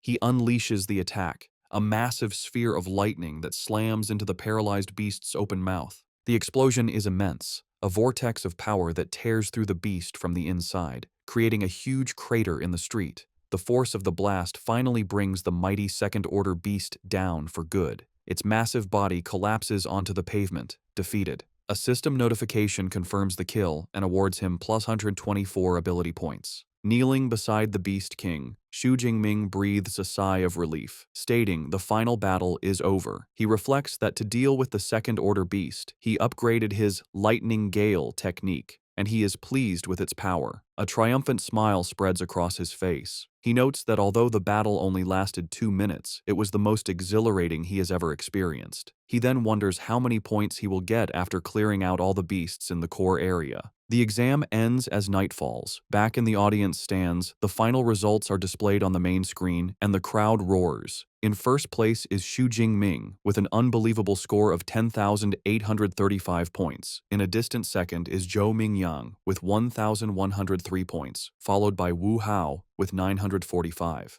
The officials are ecstatic. Director Zhang Wenshan, Principal Zhao Yao, and teacher Chen Fan leap to their feet, cheering. They celebrate that Xu Jingming not only broke their city's record, but the entire Jiangnan province record. They call him a genius. They recall last year's provincial champion only scored just over 8,000 points. With his score, they declare Xu Jingming has practically pre-booked this year's champion title. Standing amidst the destruction, Xu Jingming looks at the sky and notes there isn't much time left. He reflects on his accomplishments with a confident smirk. He has killed all the fierce beasts in the inner circle and core area. With time left, he decides to head back to the central area to kill as many remaining beasts as he can. As he walks back, he passes the rooftop where the other top students are gathered. They stare in disbelief. Tang Qi is amazed her cousin killed a Tier 2 Beast King, while Zhou Mingyang is bewildered, wondering why Xu Jingming is going back when he is already in first place. Mengdi correctly guesses he is heading back to the central area. The horrifying realization dawns on her, and she wonders aloud if he is going back to clear out all the remaining beasts. The other students are speechless at his ambition. The reality hits them. Zhou Mingyang realizes that with Xu Jingming's speed, he might actually do it. If they don't leave soon, they might not get a single point in the last hour. He declares their team-up is over and leaves first. The others quickly follow, scrambling to hunt for any remaining beasts. 1 hour later, an official announcement echoes across the exam venue. The 2037 Zhangcheng Martial Arts College entrance examination has concluded. Killing beasts no longer counts, and all candidates are told to return. Throughout the venue, the remaining students react. A tired Tang Qi wipes sweat from her brow, sighing that it's finally over. Elsewhere, one student despairs over being one beast away from passing, while another celebrates just barely making it. In the midst of the carnage, Xu Jingming stands over his final kill, looking unsatisfied. He wonders why the exam had to end so quickly, feeling he wasn't quite finished. As students exit the exam venue, they are greeted by guards, their faces a mix of exhaustion and relief. Outside, Tang Qi's friend Xiaoya is still reeling from Xu Jingming's power. She clings to Tang Qi, asking for the third time if Xu Jingming is really her cousin. Tang Qi, looking weary, confirms he is. Xiaoya's crush has returned. With a blush, she begs Tang Qi for his contact information. Tang Qi reminds her that just yesterday she wasn't interested. Xiaoya quickly says things are different now that he is first in the exam and continues to beg. Their conversation is interrupted by a commotion. Someone shouts that Xu Jingming is coming out. A massive crowd of students swarms the exit, desperate to see the new champion. Xu Jingming emerges from the gate, his expression calm and his spear on his shoulder. He is met with cheers and congratulations. Some jokingly ask him to give them 100 of his points. He smiles and waves, taking in the sudden fame as he walks towards the buses. In the crowd, Wu Hao and Zhou Mingyang look on. Wu Hao remarks that Zhou Mingyang should have been the one in that position, but Zhou Mingyang humbly replies he is content with his score, admitting he never knew the second high school could produce such a monster. Before Xu Jingming can get on the bus, he is stopped by Principal Zhao Yao, who congratulates him and introduces him to Director Zhang Wenshan. The director informs Xu Jingming that he wants to give him a ride himself. Xu Jingming looks at the chaotic crowd and realizes it's for the best, knowing the bus ride would be full of questions. He gets into a sleek black car with the officials, which speeds away. Inside the car, Director Zhang asks Xu Jingming which superpower university he wants to attend. Xu Jingming admits he has been so focused on his strength that he hasn't thought about it. The director assures him that with his results, any university would be within his reach. However, he advises that half of the country's high-level superpower users graduate from the top 3 universities and recommends he consider them. Director Zhang Wenshan details the top 3. First is Qingjing Superpower University, affiliated with the government. Graduates can directly enter the system and serve the country. Next is Modu Superpower University, known for its excellent resources and elite clubs. Finally, there is Jincheng Superpower University, which has a long history and strong faculty. All 3 have top-tier cultivation methods that are not public. Xu Jingming listens intently. He understands awakened individuals need these special methods to become true superpower users. He asks what makes a top-tier cultivation method special. The director explains that with a beginner method, it would take 3 to 4 years to advance. With a top-tier method, it only takes half a year. He reassures Xu Jingming that with his results, he will qualify for special admission from even the top 3 universities. Having dropped off the officials, Xu Jingming arrives back at his apartment late at night. The next day, he is in the shower, feeling refreshed. He checks his system panel and sees he has 2,534 ability points remaining, which he believes is enough for a superpower university. As he dries off, he wonders if there will be beast-killing competitions after he enrolls, deciding he will have to enter the wilderness to continue growing stronger. Meanwhile, his cousin Tang Qi arrives at his apartment with her mother, Xu Qingwan. Tang Qi notices the door is broken and decides it's a perfect chance to sneak in and surprise him. They enter, and Tang Qi cheerfully shouts a surprise greeting. Her timing is terrible.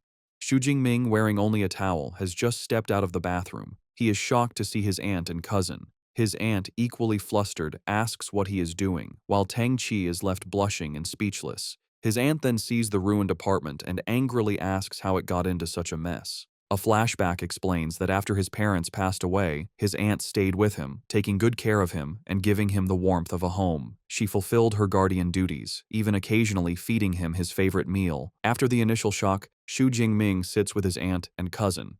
His aunt, Xu Qingwan, expresses her relief. She admits she was incredibly worried when she learned he was taking the martial arts exam. Now that she sees he is unharmed, she is relieved. She reassures him his score isn't important. Xu Jingming is confused and asks if Tang Qi didn't tell her the results.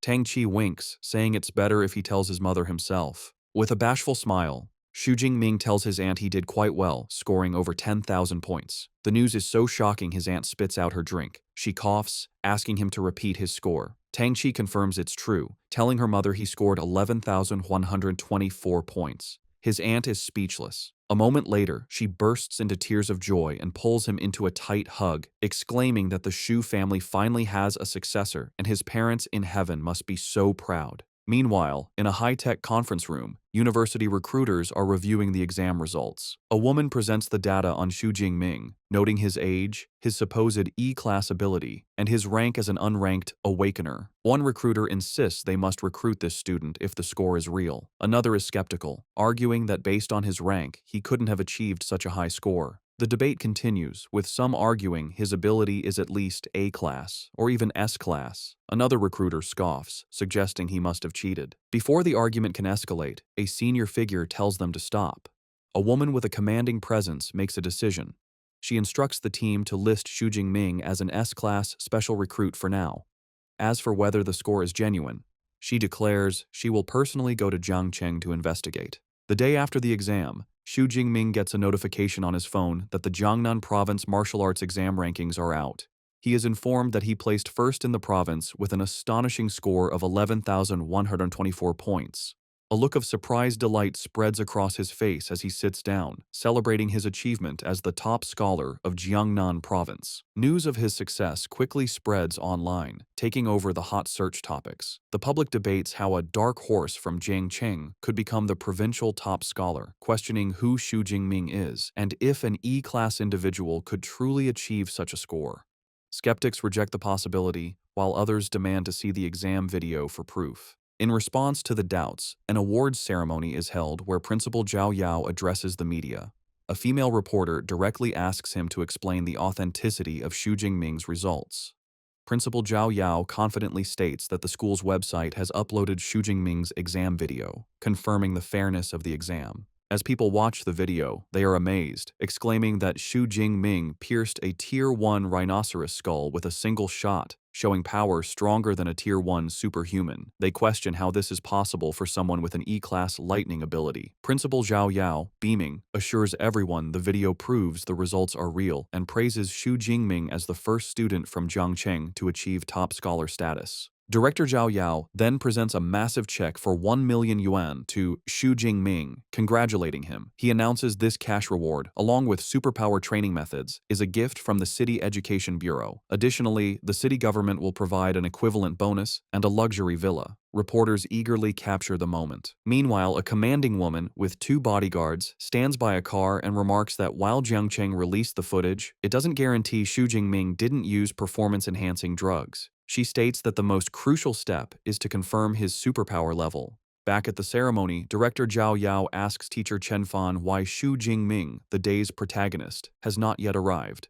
Teacher Chen Fan smiles, explaining that he just spoke with Xu Jingming, who said he is still training at the martial arts gym. The director laughs, finding it extraordinary that the new top scholar is still training after the exam. With Xu Jingming on his way, the scene shifts to a meeting room where Principal Zhao Yao is nervously serving tea to 3 intimidating figures, whom he addresses as teachers. When one of them casually dismisses the tea, Principal Zhao Yao sweats, thinking about the powerful aura coming from these high-level superhumans, which makes his heart tremble. The 3 individuals are recruiters from the nation's top superpower universities, and the air is tense as their immense spiritual pressures seem ready to clash. The woman with short, grayish-purple hair, Zhang Zhaoyue, the director of admissions for Modu Superpower University, breaks the silence. She coyly asks her rivals who they are targeting. A woman in a light blue dress, Su Yun from Qingjing Superpower University, tells Zhang Zhaoyue not to play dumb. She confidently declares that as long as his results are genuine, Qingjing University will have him. A man with long black hair, Wu Yuan from Jin City Superpower University, scoffs at her claim, stating that Jin City University will recruit him. As sparks of energy crackle between them, Zhang Zhaoyue thinks to herself that recruiting top scholars always involves clashing with other academies. Just as the tension peaks, the door slides open, and Xu Jingming enters with his spear over his shoulder. He calmly greets the 3 powerful figures as teachers. His sudden arrival surprises the recruiters. Zhang Zhaoyue observes him with interest, noting his spirit is full and he's still carrying his weapon, a sign he hasn't relaxed his training. More importantly, she is impressed that he did not falter under the combined pressure of 3 high-level superhumans.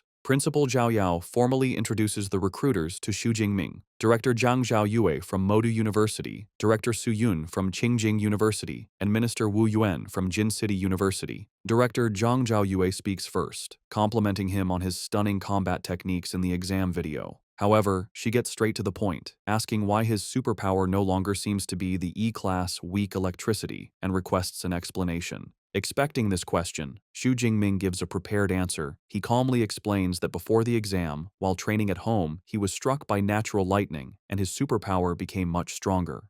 Wu Yuan and Su Yun immediately conclude that it sounds like a superpower mutation. Zhang Zhaoyu then suggests that Xu Jingming probably doesn't know the true level of his mutated superpower. She has brought a superpower detection instrument with her and invites him to try it. She presents a glowing, circular device and tells him to use his superpower on it. Xu Jingming places his hand on the instrument and unleashes his power. A massive, violent surge of purple and white lightning erupts from him, covering the device. Su Yun is visibly shocked by the sheer force of the lightning. The detection device completes its scan, identifying the superpower as Purple Cloud Divine Thunder. But as it tries to assign a rating, it beeps erratically and cracks appear. In a flash of golden light, The instrument overloads and explodes into pieces. The blast sends arcs of electricity across the room, startling everyone. A shocked Principal Zhao Yao asks what is going on. Wu Yuan and Su Yun, however, look thrilled. They state the situation is confirmed. His power overloaded the small device, which means his ability level must be S-class at the very least. With Xu Jingming's S-class potential confirmed, director Zhang Zhaoyue smiles, thinking they bet on the right person this time. The confirmation immediately sparks a fierce bidding war.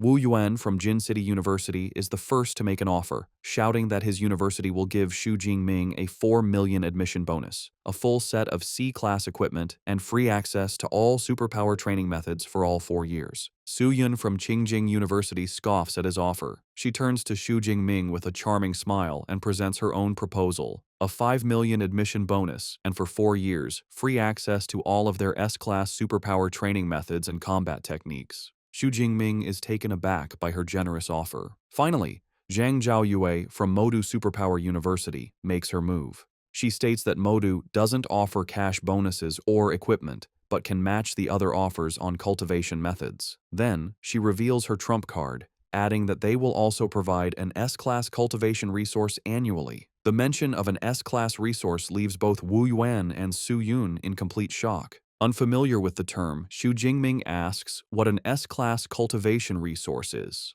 Zhang Zhaoyue explains, asking if he has heard of dragon-type fierce beasts. She says they are creatures with innate power, born at a high level of tier 4 or 5, far surpassing other beasts. She then reveals the stunning details. The S-class resources include the heartblood of an 8th-tier adult dragon-type fierce beast. After consuming this dragon blood, one's body would be greatly enhanced, and their physical strength would become comparable to that of a dragon-type beast. She emphasizes that every S-class resource is on the same level as this. The other recruiters are left speechless. Su Yun admits that even she is tempted, remarking on Modu's wealth. Wu Yuan, flustered, points out that S-class resources are usually reserved for top students, and offering them to a freshman is unheard of. They both realize they can no longer compete. With all offers on the table, the 3 recruiters stand before Xu Jingming, telling him it is time to make his decision. With a confident, determined smile, Xu Jingming gives his answer without hesitation, declaring that he chooses Modu Superpower University. With his choice made, Xu Jingming explains he chose Modu Superpower University not just for their great offer, but because its combat training is the best in the University Alliance, with many founders coming from Modu. He then bows to Su Yun and Wu Yuan, thanking them for their offer. They both look disappointed. Pleased with his decision, director Zhang Zhaoyue creates a glowing admission letter and gives it to Xu Jingming, welcoming him. She tells him that while new students enroll on September 1st as a special recruit, he can register early and will be given a place to stay. Eager to start, Xu Jingming asks if he can access the library's superpower training methods and combat techniques ahead of time. Zhang Zhaoyu agrees without hesitation, adding that the school can provide him with a private study room. She hands him her contact card, telling him to get in touch when he arrives in Magic City. Holding his admission letter, Xu Jingming looks at the smiling director and says he can't wait to go and register. Sometime later, Xu Jingming stands at a train station with his luggage, looking excited as an announcement calls for passengers of the G91 train to Magic City to begin boarding. At the station, his aunt Xu Qingwan is emotional, wiping away tears as her husband Tang Daolin comforts her. He proudly says that their child has grown up and that when Xiaoming leaves, he is going to soar. As Tang Xi looks on, her father reminds her it is time to start filling out her university choices. He suggests that since her cousin is going to Magic City Superpower University, she should also try to choose a university there. Xu Qingwan agrees, adding it would be good for them to look out for each other. A flustered Tang Qi quietly agrees. On the train, with 6 hours left, Xu Jingming is already studying. He thinks to himself that the most important reward from the exam is the Universal C training method. Like superpowers, training methods also have different ratings: beginner, intermediate, advanced, and top tier. A graph shows that the higher the level of the method, the faster the training speed and the greater the power gained. While on the train, Xu Jingming focuses on studying the Universal C training method. He identifies it as an intermediate level technique and notes that with his spiritual power of 180, it took him half a day to memorize it. He recalls that by following the method, he was able to sense the special energy in the world on his first day of practice. This unlocked a new option on his system panel, showing a plus sign next to his level, meaning he could now advance from an awakened to a superpower user. However, he decides not to level up yet. He remembers the training manual said the higher the level of the training method used for the breakthrough, the greater the benefits. Knowing he will soon have access to top-tier methods at the university, he resolves not to waste this chance by using an intermediate one. Upon arriving in Magic City, Xu Jingming is in awe of the university campus. From the car, he sees the school grounds are several hundred meters wide. He is greeted by Director Zhang Zhaoyue, who pulls up in a red sports car and welcomes him, telling him to get in so she can take him to handle admission procedures. As they drive through the stunning campus, lined with cherry blossom trees, Director Zhang Zhaoyue boasts about its size, explaining it covers 40,000 mu. She adds that even visiting students can't tour the entire campus in one day. Xu Jingming is impressed, remarking that seeing it is better than hearing about it. After a quick registration, Director Zhang Zhaoyue hands him his new student ID, an all-in-one card he can use to access the dorms. As they approach his new accommodation, Xu Jingming thinks about his past life, where he saw dorms from 4-person rooms to 3-bedroom apartments. However, nothing prepared him for what he sees next. He stares in shock at his new dormitory, a magnificent, luxurious villa. Director Zhang Zhaoyue explains that every student at Modu lives in a villa, with the luxury determined by their scores. As the provincial top scorer, Xu Jingming gets the most luxurious model, with an area of over 800 square meters. She informs him the villa is for 2 people, with an upper and lower floor, so he and his future roommate will each have an entire floor. Xu Jingming thinks that having a roommate isn't bad and is better than being alone. He reflects on his life as an orphan and admits he still prefers the warm feeling of a communal 4-person dorm as he follows the director up the steps. Inside the villa, Director Zhang Zhaoyue sits down with Xu Jingming and informs him that she will now explain a few important things about the university. She highlights 2 main points, the credit system and the mentor system. She begins by explaining that at Modu, credits are everything. They are used for all transactions, from buying meals to powerful equipment. She clarifies that 1 credit is roughly equivalent to 10,000 Daxia currency. Director Zhang Zhaoyue explains there are many ways to get credits, one of which is a fixed amount given each year based on a student's rating. As an S-class student, Xu Jingming gets 100 credits for the year. To show him, she summons a small, spherical robot, calling out, "Eva." The device floats and projects a message, confirming Xu Jingming's credit balance is 100. The director introduces the robot as Eva, the AI equipped in every dorm. She explains Eva's main body is the school's central AI, and the dorm units are subunits. However, she notes that even a subunit is a level 4 AI, capable of assisting with daily life. Xu Jingming is stunned, realizing the AI technology on Blue Star is far more advanced than in his previous life. With the first point covered, Director Zhang Zhaoyue moves on to the mentor system. She explains every student can choose a mentor they admire and ask for guidance, though the mentor must agree. Xu Jingming is intrigued, questioning if he can get one-on-one guidance as a freshman. She confirms this, adding that all mentors at the university are high-level, superpowered individuals. Most have their own original combat techniques and training methods, which they do not pass on to outsiders. These secret techniques can only be learned after becoming their official disciple. Given Xu Jingming's abilities, she informs him the university has 4 mentors who specialize in the lightning element. Her top recommendation is Yang Zhentian, the dean of the Weaponry Academy. At her command, Eva projects a profile of the dean. It reveals Yang Zhentian is a 52-year-old, Tier 7 high-rank superpowered individual with an A-rank lightning superpower. He is a master of various weapons, especially the spear, earning him the title Thunder Spear. The profile also notes he once fought an 8th-tier demonic whale for 3 days and nights before killing it alone. The director also provides information on the other 3 potential mentors, but tells Xu Jingming the final choice is his. After reviewing the options, a confident smile spreads across Xu Jingming's face. He notes Dean Yang Zhentian is not only a lightning user, but also a spear specialist, concluding he is the best choice for his mentor. Having made his choice, Xu Jingming heads to the mentor's residential area, a serene compound of traditional buildings in a lush forest. As he arrives at the grand gate of Dean Yang Zhentian's residence, he thinks that a mentor's home is far more high class than the student villas. Before he can proceed, a young man with brown hair, leaning against a stone lion, asks if Xu Jingming is also there to seek mentorship. The young man looks surprised when he realizes Xu Jingming is still an awakened, guessing he must be a specially recruited student. After Xu Jingming confirms this, the other student remarks that in previous years, special recruits were typically mid to high-rank Tier 1 individuals. The student introduces himself as Tan Mingyang, a junior from the Weaponry Academy. Xu Jingming introduces himself as a freshman who just registered. Tan seems impressed, commenting that Xu Jingming is quick to seek mentorship. He explains that most freshmen only learn about this after the freshman competition, which interests Xu Jingming. Tan explains that the freshman competition is a university tradition held a few days after registration. All teachers watch, and students who perform well are sought after by academies, with some even being chosen directly by mentors. He clarifies that while it's not impossible for a special recruit like Xu Jingming to seek mentorship early, trying to become the dean's disciple right after enrolling is as difficult as winning the lottery. Xu Jingming politely thanks him for the explanation and asks if Tan is also there to seek mentorship from Teacher Yang. With a sigh, Tan confirms this, revealing he has made several trips over the past 6 months but has always been turned away. He was about to give up, but decided to try one last time. Just as he finishes speaking, the large doors open, and a middle-aged man, likely a butler, appears, startling Tan. The butler's expression softens as he greets them and informs them that Teacher Yang is waiting inside, inviting them to follow him.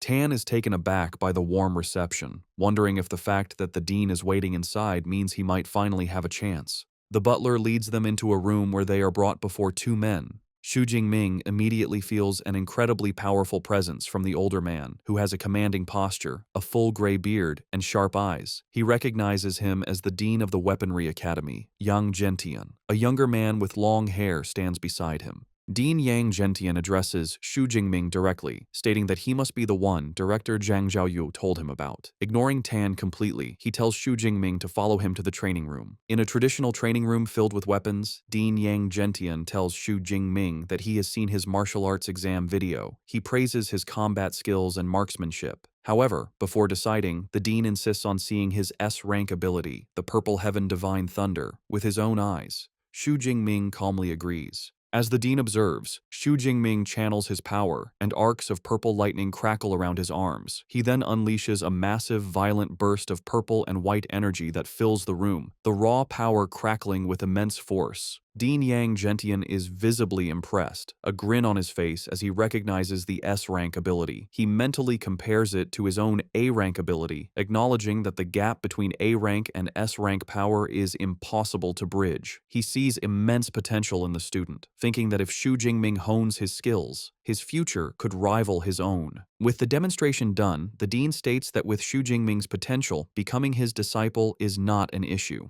However, he offers a serious warning. He explains that he has made many friends and enemies. He cannot guarantee his enemies won't target his disciples, and asks if Xu Jingming is still willing to accept him as a master, knowing the risks. Without hesitation, Xu Jingming drops to his knees in a formal sign of respect. With a wide, determined grin, he declares that he is willing. He passionately explains that he admires high-level ability users who have grown strong through bloody struggles. He believes the number of enemies his teacher has defeated is proof of his immense combat ability. Pleased with this answer, Dean Yang Gentian laughs heartily and formally accepts him. He declares that from this day forward, Xu Jingming is his 32nd disciple and his very first S-rank disciple. Telling him to rise, the dean presents Xu Jingming with his first gifts, a top-tier ability training method called Extreme Ability Training Method, and a body-tempering combat technique called Thunder Indestructible Body, both of which he created. Xu Jingming is stunned by the value of the gifts, realizing a body-tempering combat technique that can strengthen his body is far more precious than an ordinary one. The dean explains that while the ability training method is one of only 3 top-tier methods in the school, the real highlight is the Thunder Indestructible Body technique, the culmination of his life's work. He adds that the technique has been certified by 2 major martial arts halls and has been officially rated as S-rank. The revelation leaves Xu Jingming utterly speechless, shocked to learn of an S-rank combat technique. Combat techniques, like abilities, have their own ratings, from F to SSS. The higher the rank, the more difficult it is to master, but the more powerful it will be. Xu Jingming reflects on this, realizing the terrifying extent of his new master's talent. He knows that most 7th-level masters are exceptional if they can create an A-rank combat technique. For his master to have created an S-rank technique, his martial arts talent is terrifyingly high. Dean Yang Gentian provides more details about his S-rank technique. He explains that the Thunder Indestructible Body is only for lightning element users and has 13 levels. With each level, the user's body undergoes a transformation. However, he clarifies a crucial requirement. To begin cultivating it, one must first advance from an awakened to a true ability user. He then gives Xu Jingming his first task. He instructs him to use the Extreme Ability Training Method to achieve his breakthrough. Once Xu Jingming has advanced, he is to return, and the Dean will personally help him build the foundation for the Thunder Indestructible Body. Overwhelmed with gratitude, Xu Jingming bows deeply, thinking how much better it is to have a mentor's guidance. The Dean then shares a personal motivation, revealing he has only cultivated the technique to the 10th level. He looks at Xu Jingming with hope, stating that if he is unable to reach the peak of a martial saint, then Xu Jingming will be the greatest hope to prove the technique's potential. His eyes gleam as he reveals his ultimate guess. If one can cultivate the technique to its final level, their body can achieve a state of being eternal and indestructible. As Xu Jingming leaves his master's residence, waving goodbye to the butler, he finds Tan Mingyang sitting dejectedly on the steps outside, holding his head in despair.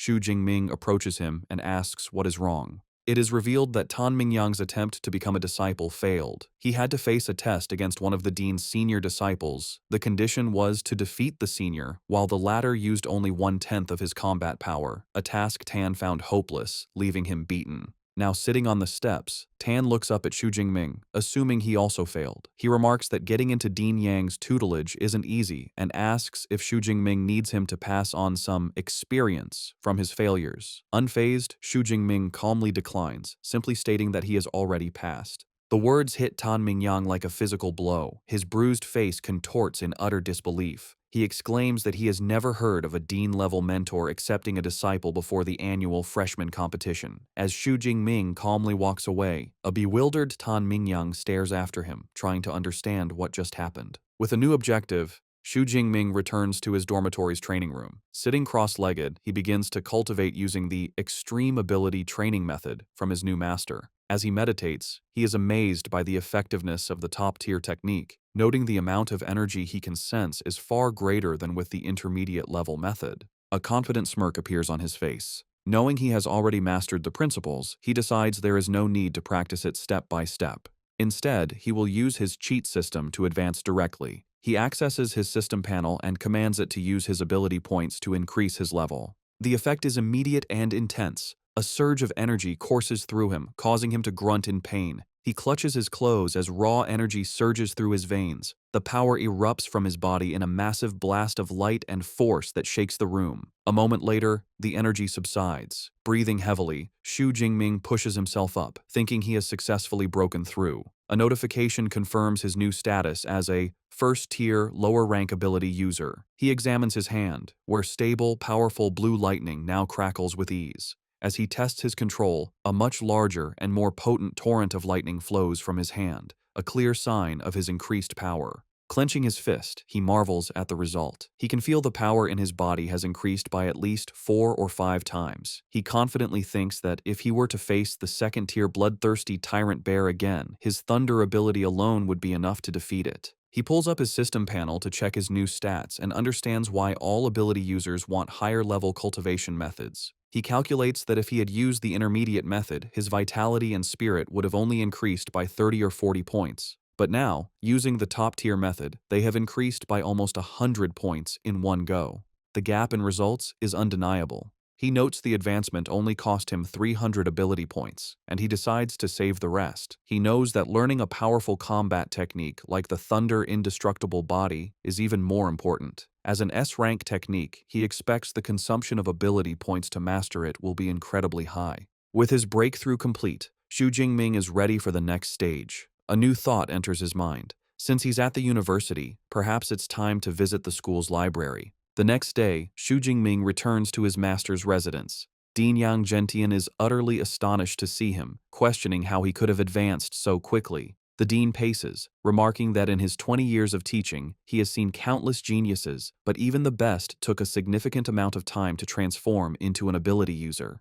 He notes it has been less than 24 hours since Xu Jingming received the manual. With a bashful smile, Xu Jingming admits that perhaps the only thing he can be proud of is his advancement speed. He adds that when he tried to begin cultivating the thunder indestructible body, he found even the introductory part to be a challenge. The dean listens and explains the process. Forging the foundation involves using the blood of a lightning element beast as a guide, combined with one's own lightning, to temper the muscles and bones. He emphasizes a critical point. The final strength of the technique is related to the grade of the beast's blood used. Now that Xu Jingming has advanced, the dean declares he will help him forge the foundation that very day. He reveals that high-level lightning beasts are rare, and his original plan was to use the blood of a 7th-tier storm giant bear. However, after learning Xu Jingming was entitled to one S-rank resource every year, he made a special request. He decided to combine the resources and pleaded with the university's principal to grant Xu Jingming an even more precious SS-rank resource. With that, he presents Xu Jingming with a small vial containing a glowing red liquid, the essence blood of a ferocious 8th-tier beast, the Thunder Tyrannosaurus. Xu Jingming is deeply moved that his new teacher and the principal would go to such lengths for him. He accepts the vial and vows to repay this kindness many times over. Pleased, the dean says they should begin immediately. They move to a training room where a shirtless Xu Jingming kneels. The dean uncorks the vial and pours the potent, glowing red blood onto Xu Jingming's head and back. Xu Jingming grits his teeth, groaning as the substance makes contact. The dean warns him to bear with it, explaining the blood is highly toxic to low-level users and the intense pain is expected. Next, the dean prepares to use his own power to help. He tells Xu Jingming he will now use his A-rank Windfire True Thunder to forge the foundation, adding that the amount Xu Jingming can absorb is up to him. The dean unleashes his power, a torrent of violent, red lightning, and directs it into Xu Jingming's body. The energy surges through him, causing glowing red patterns to spread across his back and chest. The process is excruciating, and Xu Jingming throws his head back, letting out a raw scream of agony as his body is forcibly tempered by the immense power. 5 days into the tempering process, the senior disciple, Liu, is having tea with the dean's butler, Uncle Fu. Liu remarks on how resilient the new junior is to have lasted for 5 days. He reflects with some jealousy that he only lasted 2 days during his own tempering, which used weaker 7th-tier beast blood. He admits Xu Jingming's performance deserves the 8th-tier dragon-type beast's essence blood. Liu adds that with an S-rank lightning ability, he is looking forward to seeing the result of his new junior's thunder indestructible body. Suddenly, a loud crash from the training room startles them. Liu rushes upstairs, wondering if his junior's foundation forging is complete. He cautiously peeks through the door and is met with a terrifying sight. Xu Jingming stands shirtless and splattered with blood, his eyes glowing red. A chaotic aura of dark energy and blue lightning surrounds him, and he appears to have lost control, looking more like a beast than a human. Liu is frozen in fear, sensing a threatening aura from Xu Jingming like that of a top-tier ferocious beast, which makes him shudder. Lost in this primal state, Xu Jingming sees Liu in the doorway and lunges forward to attack. However, before he can strike, the commanding voice of Dean Yang Gentian roars, shouting for Jingming to wake up. The dean's shout breaks through the bloodlust, and Xu Jingming halts his attack just inches from his senior. Covered in sweat, a dazed Xu Jingming asks his teacher what happened and why he felt an overwhelming urge to destroy things. The dean explains that the essence blood of the Thunder Tyrannosaurus likely influenced his mind. He points out that the beast is famous for its ferocity, and because Xu Jingming's absorption rate and compatibility were so high, he experienced this dangerous side effect. The dean reassures him, telling him not to worry. As long as he avoids intense emotional changes, he will be fine, and the side effects will gradually disappear as his strength increases. A wave of relief washes over Xu Jingming. He looks down at his hands, expressing his fear of being controlled by his emotions. With the crisis averted, Dean Yang Gentian's tone changes to delight. He tells a confused Xu Jingming to cheer up, announcing the forging was a perfect success with an incredible 98% absorption rate.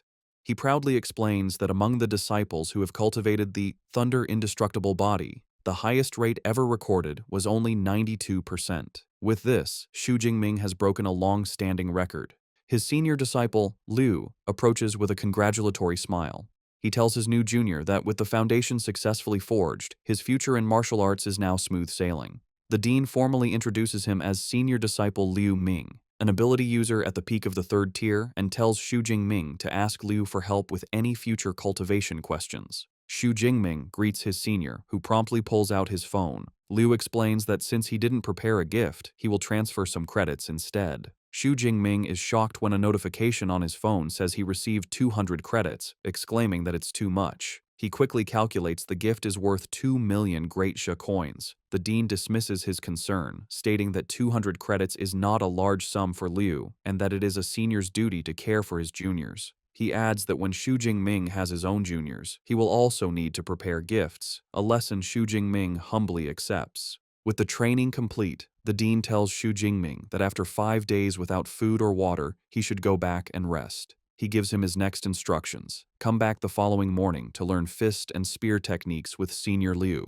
Xu Jingming gratefully thanks his teacher and leaves. Back at his luxurious villa, Xu Jingming finds a young man with spiky white hair and red eyes on the couch, focused on a video game. The young man turns, realizing he's not alone, and greets Xu Jingming, guessing he must be his new roommate. He introduces himself as Liu Wentao. When Xu Jingming introduces himself, Liu Wentao's eyes widen. He excitedly points and exclaims that he is the top scorer from Jiangnan province. When Xu Jingming asks how he knew, Liu Wentao proudly declares his nickname is Mr. Know-It-All, as he knows about most freshmen. He admits he didn't specifically look up Xu Jingming, but the stir he caused was so big he couldn't help but hear about him. He marvels that the legendary Dark Horse top scorer is his new roommate. Putting a friendly arm around his shoulder, he starts bombarding our boy with questions, asking if he is really from Zhangcheng, if he was truly just an awakened during the exam, and commenting that his ability does not look like it's only E rank. Despite the endless questions, Xu Jingming finds he likes the friendly chatterbox.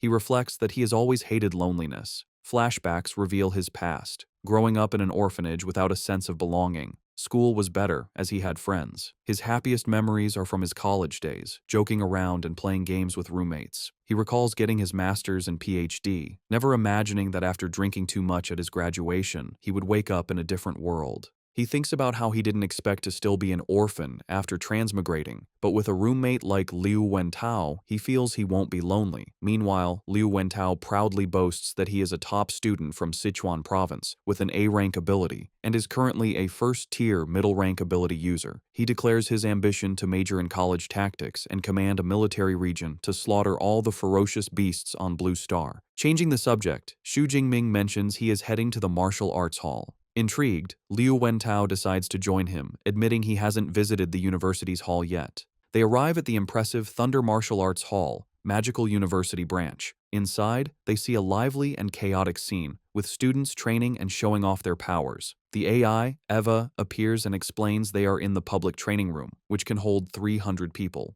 The hall is constructed with C-rank alloy mixed with memory metal, making it durable enough to withstand damage. Eva also points out private training rooms, but Xu Jingming decides the public area is fine. Liu Wentao gets caught up in the competitive atmosphere, shouting with excitement and pointing out an A-rank enhanced werewolf user. Xu Jingming dryly comments that his roommate isn't being quiet himself. Xu Jingming then asks Eva about the large numbered pillars in the center of the room. Eva explains they are punch power challenge boards. There are 5 leaderboards, one for each of the 5 tiers of ability users. She informs them that if they get into the top 3,000 on their boards, they will receive a 50 credit reward. Liu Wentao eagerly accepts the challenge, thinking it sounds easy. Eva clarifies there are just over 4,000 students in the university. Eager for the reward, Liu Wentao decides to try. Eva instructs him to swipe his student ID to start, adding the crucial rule that abilities and combat techniques are forbidden.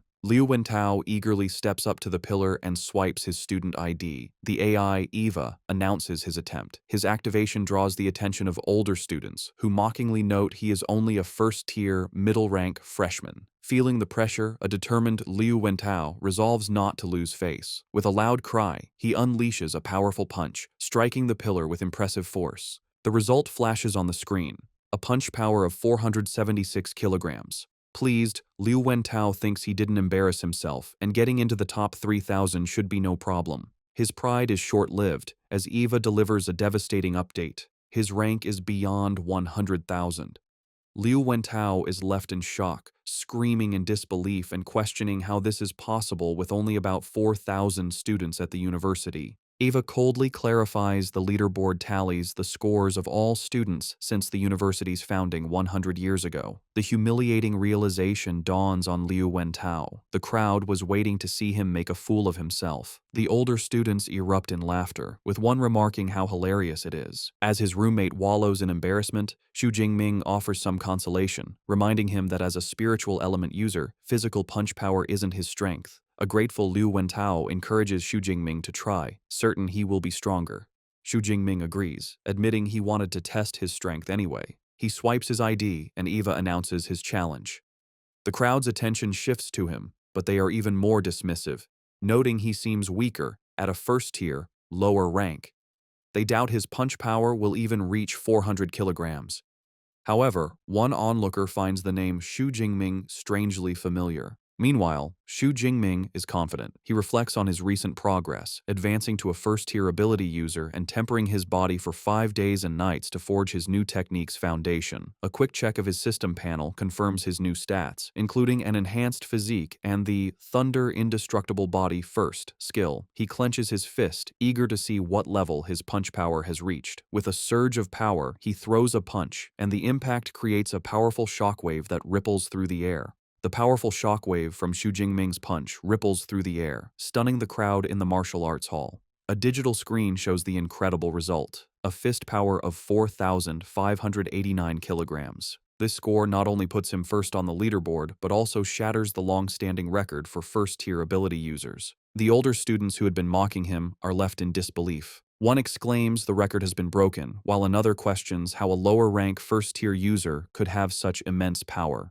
A third student grimly points out that a punch with that force could turn him into meat paste, finding it impossible to believe this is a freshman. Two female students in the crowd are equally astonished. One comments that the top 1,000 on the leaderboard are figures who lead the era, wondering how exceptional the new #1 must be. Her friend adds the record had stood for over 10 years and feels she must record the historic moment. His roommate, Liu Wentao, is ecstatic, grabbing Xu Jingming and declaring he is truly his brother and will follow him from now on. A smiling Xu Jingming modestly tells him not to exaggerate. Looking at his fist, Xu Jingming inwardly reflects, pleased with the outcome. He concludes the Thunder Tyrannosaurus's essence blood is highly compatible with him, and the improvement in his strength was immediate. The AI, Eva, floats nearby and formally congratulates Xu Jingming for breaking the record, announcing a 400 credit reward has been issued to his account. A curious Xu Jingming asks if he can earn more credits by breaking the record again. Eva clarifies the reward is only for the first time, but he can challenge the other level pillars for new rewards. Xu Jingming looks up at the other 4 pillars for 2nd to 5th tier users and decides he will break those records later. Meanwhile, his roommate has become a hype man as a group of impressed female students gather around Liu Wentao, who points out his amazing roommate. The girls quickly swarm a bewildered Xu Jingming, with some offering to teach him how to use equipment and others trying to recruit him for their club. Overwhelmed, Xu Jingming is pulled away by Liu Wentao, who suggests they escape to a private training room. Elsewhere, at his master's residence, Dean Yang Gentian is enjoying tea. His senior disciple, Liu Ming, shows him his phone, reporting that his junior brother Xu is a hot topic on the campus forums. Dean Yang Gentian marvels at our boy's exaggerated physical strength, questioning why he ran off to break records instead of resting. Liu Ming then reflects on his own past. He recalls when he was a high-rank first-tier user and had just mastered the first layer of the Thunder Indestructible Body. His fist power was only a little over 3,500 kilograms. He concludes with awe that his new junior brother is much more than just a little stronger than he was. In a luxurious apartment, a young man with dark hair and a brown jacket stares at his phone. Suddenly, he erupts in rage, slamming his hand on the marble countertop. The glass beside him shatters as his hand is covered in orange flames and blue lightning. He fumes, cursing that Xu Jingming has also come to Magic Capital. Clenching his fiery fist, his face contorts with anger. He thinks about how Xu Jingming's success made him miss his chance to be the top scorer of Jiangnan province, turning him into a laughingstock in his home city. He fiercely vows that this time, he will take back all the honor he believes is his. Meanwhile, back in his university's training room, Xu Jingming sits calmly, holding a small knife. He reflects on the effects of his new Thunder Indestructible Body technique, marveling that even after 5 grueling days of tempering without food or rest, he is still full of energy. To test his new durability, he lightly drags the sharp blade across his hand. The knife makes a metallic sound but fails to break the skin, leaving only a faint white mark. He is impressed, realizing his body's defense is now like E-grade alloy, making him invulnerable to ordinary blades. He concludes it is truly a worthy S-grade body refinement technique. Just then, his roommate Liu Wentao bursts in, calling his name excitedly. He informs Xu Jingming that the news of him breaking the record has caused an explosion on the campus forum. He adds that countless students are posting replies, saying they want to challenge him. Far from being annoyed, a competitive smirk plays on Xu Jingming's lips. He remarks to himself that the martial spirit at Magic University is indeed quite strong. Seeing the challenges, a protective Liu Wentao holds up his phone and angrily offers to help his roommate by crushing the self-overestimating guys online. Xu Jingming calmly pushes his roommate's arm down, telling him to forget it and not waste his time. He explains he has more important things to do, as he is heading to the Battle Technique Library, and tells Liu Wentao to head back to the dorm. Xu Jingming arrives at the massive and modern Battle Technique Library. As he approaches the entrance, he holds his hand out to a scanner, and a complex, glowing orange security circle appears, confirming the building's advanced protection. He is amazed by the security, recalling a rumor the library is personally guarded by the university's vice principal, a legendary 9th-tier superpower user. He realizes that with such a powerful figure watching over it, even the strongest martial saints couldn't steal the treasures inside. After swiping his student ID card, he passes through the gate, and the security circle scans him one last time before letting him in. Inside the grand hall, he is greeted by a trio of female librarians. The one in the center warmly welcomes him by name, addressing him as S-grade student Xu Jingming and asking how they can help. Surprised they know him, Xu Jingming asks how they knew his name. The librarian politely explains that students with S-grade authority, like him, are special and have access to all battle techniques. Their system automatically notified them when he scanned his ID. The librarian's thoughts reveal her true motivation. She understands that S-grade authority means his future is destined to be at least that of a Grandmaster-level user. She makes a mental note to befriend him. Xu Jingming tells the librarian he is interested in lightning element superpower battle techniques and asks which floor he should go to. The librarian informs him that techniques of B grade and below are on the 2nd and 3rd floors, but the more precious ones are in a special reading room on the 4th floor. She adds that he can get in by swiping his card. She then personally leads him to the 4th floor, into an elegant private reading room. Inside, a small floating AI device hovers over a table. The AI explains that once he selects techniques online, the original secret manuals will be delivered to him. She kindly warns him to be careful when handling them. Left alone, Xu Jingming commands the AI to display all lightning element battle techniques of B grade and above. In response, the AI projects dozens of blue holographic screens that fill the room, each showing a different technique. As he looks through the selection, 2 techniques catch his eye. The first is an SSS grade technique called 10,000 Prisons Heavenly Thunder Guidance, which creates a massive thunderstorm domain. However, it is restricted to users who are at least 5th tier. The second is an SS grade technique named Wrath of the Thunder God, which summons powerful thunder. This one is also restricted, requiring a user to be at least 4th tier. Xu Jingming is in awe of the quality of the techniques, seeing SS grade and even SSS grade options. He marvels at how rich the university's collection of secret manuals is, and wonders if he can view them for free. His excitement fades as he realizes the cultivation of these powerful techniques has strict requirements. With his current status, he can only learn A-grade battle techniques for now. He sees countless A-grade options, noting that choosing would be incredibly difficult without his teacher's guidance. Fortunately, he came prepared. He pulls out a recommendation list from his master, Dean Yang Zhentian, which saves him time. Using the list, he interacts with the holographic displays, pointing out his desired techniques. He makes his final decision, choosing 4 specific A-grade techniques. The first is Thunder Spear, an offensive technique. The second is Chain Thunder Gun, a sustained attack. The third is Thunder Flash, a movement technique. The final one is Thunder Prison, a control technique. He mentally categorizes his new skills. Thunder Spear for ranged strikes. Chain Thunder Gun for sustained attacks, Thunder Flash for movement, and Thunder Prison for crowd control. He confidently believes that with these 4 battle techniques and his S-rank Thunder Indestructible body, his combat style will have hardly any flaws. The AI, Eva, analyzes his selection, informing him the average time to learn each A-grade technique to an elementary level is 6 months. It recommends mixing in lower-level techniques for a more balanced approach. However, Xu Jingming confidently dismisses the advice. A short while later, the librarian returns, presenting him with the 4 physical manuals for his chosen techniques.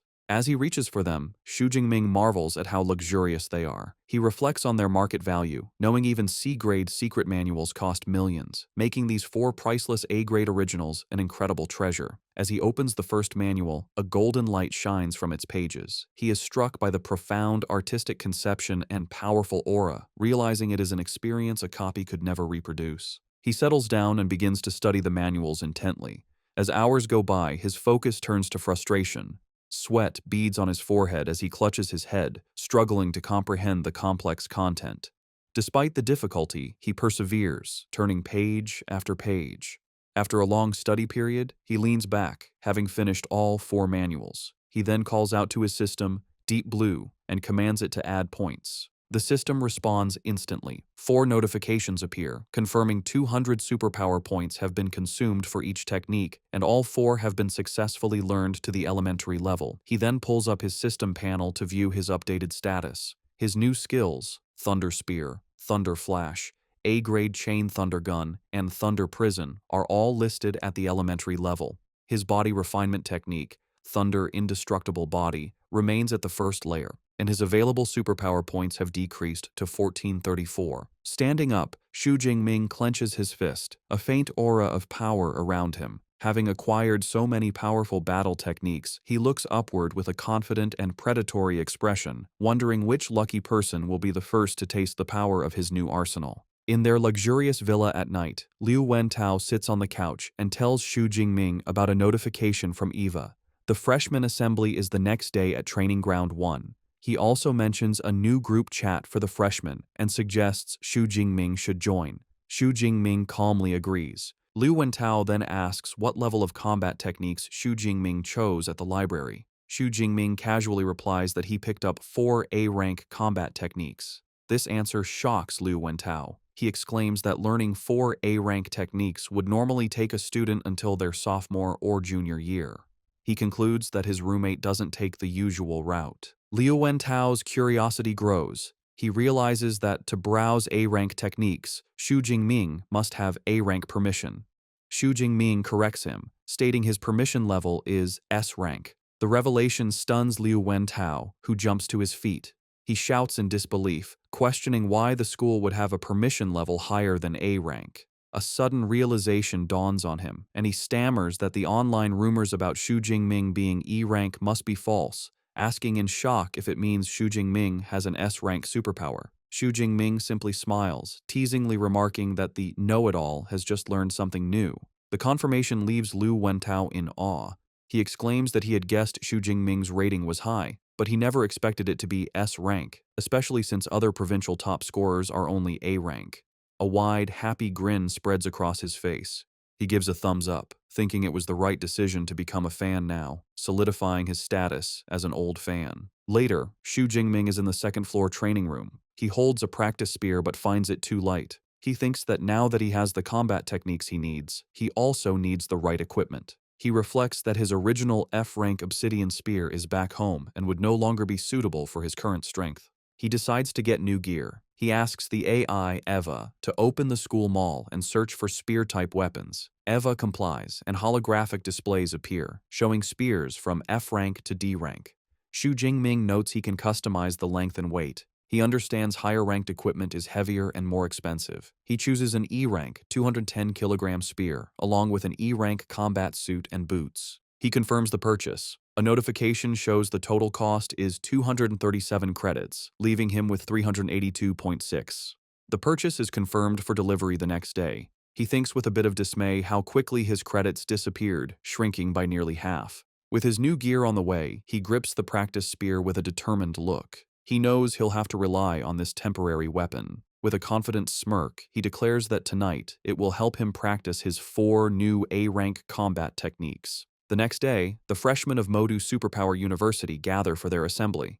As Xu Jingming arrives, he immediately draws the attention of the other students. Murmurs spread as they recognize him as the one who broke the school's punch power record. They also identify him as the Jiangnan province top scorer, marveling at his strength and handsome appearance. Before he can find a seat, he is confronted by a tall, imposing young man named Lei Zhou, who aggressively points and loudly issues a challenge. Onlookers immediately recognize him as the second-place scorer from Jiangnan province, who scored over 9,300. They gossip about his privileged background, noting both of his parents are powerful Tier 4 superpowered beings. They sympathetically remark that it's a shame no one remembers second place, making his unwillingness to accept his loss understandable. Despite the public challenge, Xu Jingming is unfazed. He calmly declines, stating he is not interested, a response that shocks his roommate Liu Wentao. Lei Zhou, however, smirks and tells him not to refuse so quickly. He then brings up a personal matter, recalling that Xu Jingming's aunt's family runs a business selling rare plants. Leaning in with a menacing grin, he reveals his family is his aunt's biggest customer, and she also owes them a large loan. He then delivers a thinly veiled threat, suggesting that if the payment isn't made on time, his aunt's family might find themselves in trouble. The threat instantly changes the atmosphere. Xu Jingming's expression turns cold as a fierce, dark blue aura erupts from his body. He quietly asks if Lei Zhou is threatening him. The sheer pressure of his aura physically forces a startled Lei Zhou to step back. Sweating and shaken, Lei Zhou struggles to comprehend the fierce, beast-like presence. He quickly backpedals, stammering that it wasn't a threat, just a heads up. Having made his point, Xu Jingming's aura subsides. He calmly asks for the time and place for their duel. Regaining his composure, Lei Zhou declares the fight will be in 7 days, at noon, on Broadcast Platform 3. Xu Jingming accepts, warning his new rival not to regret his decision. The confrontation creates a buzz of excitement among the watching students, who eagerly anticipate the upcoming battle. Shortly after, the assembly officially begins. An older, gray-bearded university official takes the stage. He welcomes them to the freshman assembly, clarifying it is a session to answer questions about the university's systems. However, he announces the first thing he wants to introduce is the school's combat power ranking. He explains students will use a virtual dive pod for holographic combat simulations, and their ranking will be determined by the number of levels they can pass.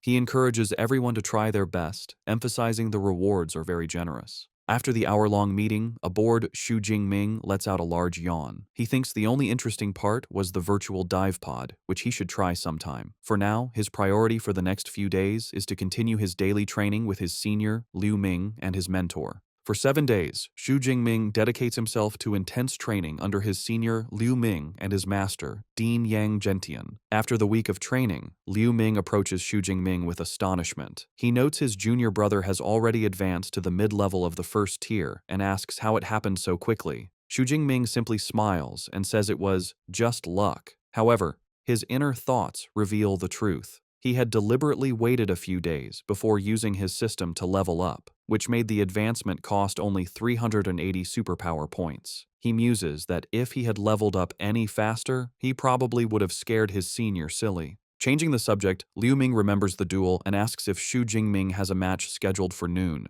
Xu Jingming confirms he does. With a confident smile, Liu Ming pats his junior on the shoulder and says he will observe 3 minutes of silence for his opponent. He decides to accompany Xu Jingming to the match. The scene shifts to Broadcast Platform 3, a large arena where a crowd has gathered. Lei Zhou enters the ring with his friends. One notes it's a good chance to see the top scorer's strength. Another dismisses Xu Jingming's high score as a fluke and bets Lei Zhou will win. When someone mentions Xu Jingming broke the punch power record, Lei Zhou scoffs, arguing a physical record is meaningless when superpowers are what truly matter. Just then, Xu Jingming makes his entrance with Liu Ming. Dressed in a new black coat and carrying his new spear, his arrival causes a stir. As Xu Jingming walks towards the ring, Liu Ming thinks with amusement that with his junior's handsome looks, he will undoubtedly charm countless female students once he achieves success. From the ring, Lei Zhou observes his opponent's aura and notes Xu Jingming's rank has increased. However, he remains confident, thinking he has other preparations. Seeking to raise the stakes, Lei Zhou proposes they add a wager, all of their credits.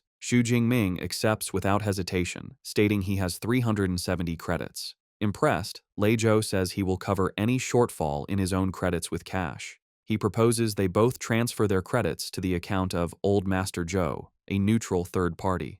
The teacher presiding over the match is a woman with blonde hair tied in a ponytail, called Jo Yun, a powerful Tier 6, mid-level healing-type superpowered being. As he completes the credit transfer, Xu Jingming notes the presence of the high-tier healer, Teacher Jo Yun. He understands battles between superpowered beings are dangerous and realizes the school has taken precautions to prevent deaths. He agrees to the terms. The crowd buzzes with excitement as the massive wager, worth 3.7 million in currency, is confirmed. Teacher Jo Yun steps forward to officiate. She confirms she has received the credits and instructs them to prepare. She lays out the rules. If one person admits defeat or loses consciousness, the other is forbidden from continuing the attack. Both Xu Jingming and Lei Zhou calmly acknowledge they understand. The two opponents face each other. Xu Jingming stands ready with his spear, while Lei Zhou draws his sword. With grim determination, Lei Zhou unleashes his A-rank fire ability, Dense Pine Industry Fire. A vortex of intense orange flames erupts around him as he declares he will take back all the honor Xu Jingming made him lose.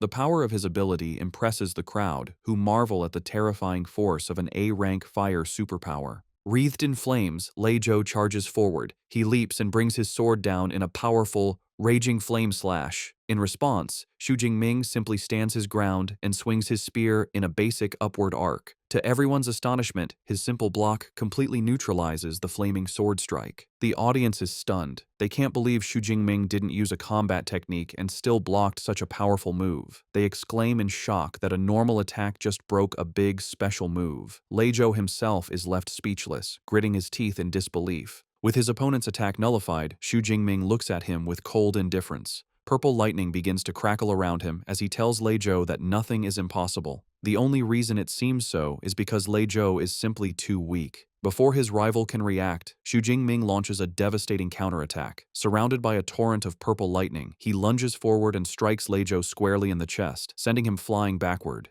The purple lightning from Xu Jingming's attack courses through Lei Zhou's body, making him cry out in agony. The force of the blow sends his sword flying amidst a spray of blood as he is thrown backward. He lands hard on the floor of the ring, slumping over in defeat as smoke rises from his body. The crowd is stunned by the swift and decisive outcome. Lei Zhou's supporters are in disbelief, with one exclaiming that the fight is over after only 2 moves from Xu Jingming. Another angrily questions the claim that Lei Zhou was stronger now that he's been instantly defeated. The onlookers agree that Xu Jingming's strength is on a completely different level from the other freshmen. Watching from the sidelines, Liu Ming looks completely unimpressed. He thinks to himself that the match was too boring and didn't even make his junior brother use 1/10 of his real power. Back in the ring, Teacher Jo Yun begins to announce the winner. However, a wounded Lei Zhou struggles to his feet, calling out to her. He grits his teeth, insisting he is not lost, and the match is not over. In a desperate move, he pulls out a small, red pill. Teacher Jo Yun immediately recognizes it, shouting in alarm and identifying it as a rampaging blood pill. She warns him against taking it, telling him this is just a match and not worth risking his life. The audience also recognizes the dangerous item. They murmur that while the pill can boost a user's strength several times over for a short period, it has severe side effects that could leave him bedridden for months. They question if the risk is worth it. With a major university competition only a month away,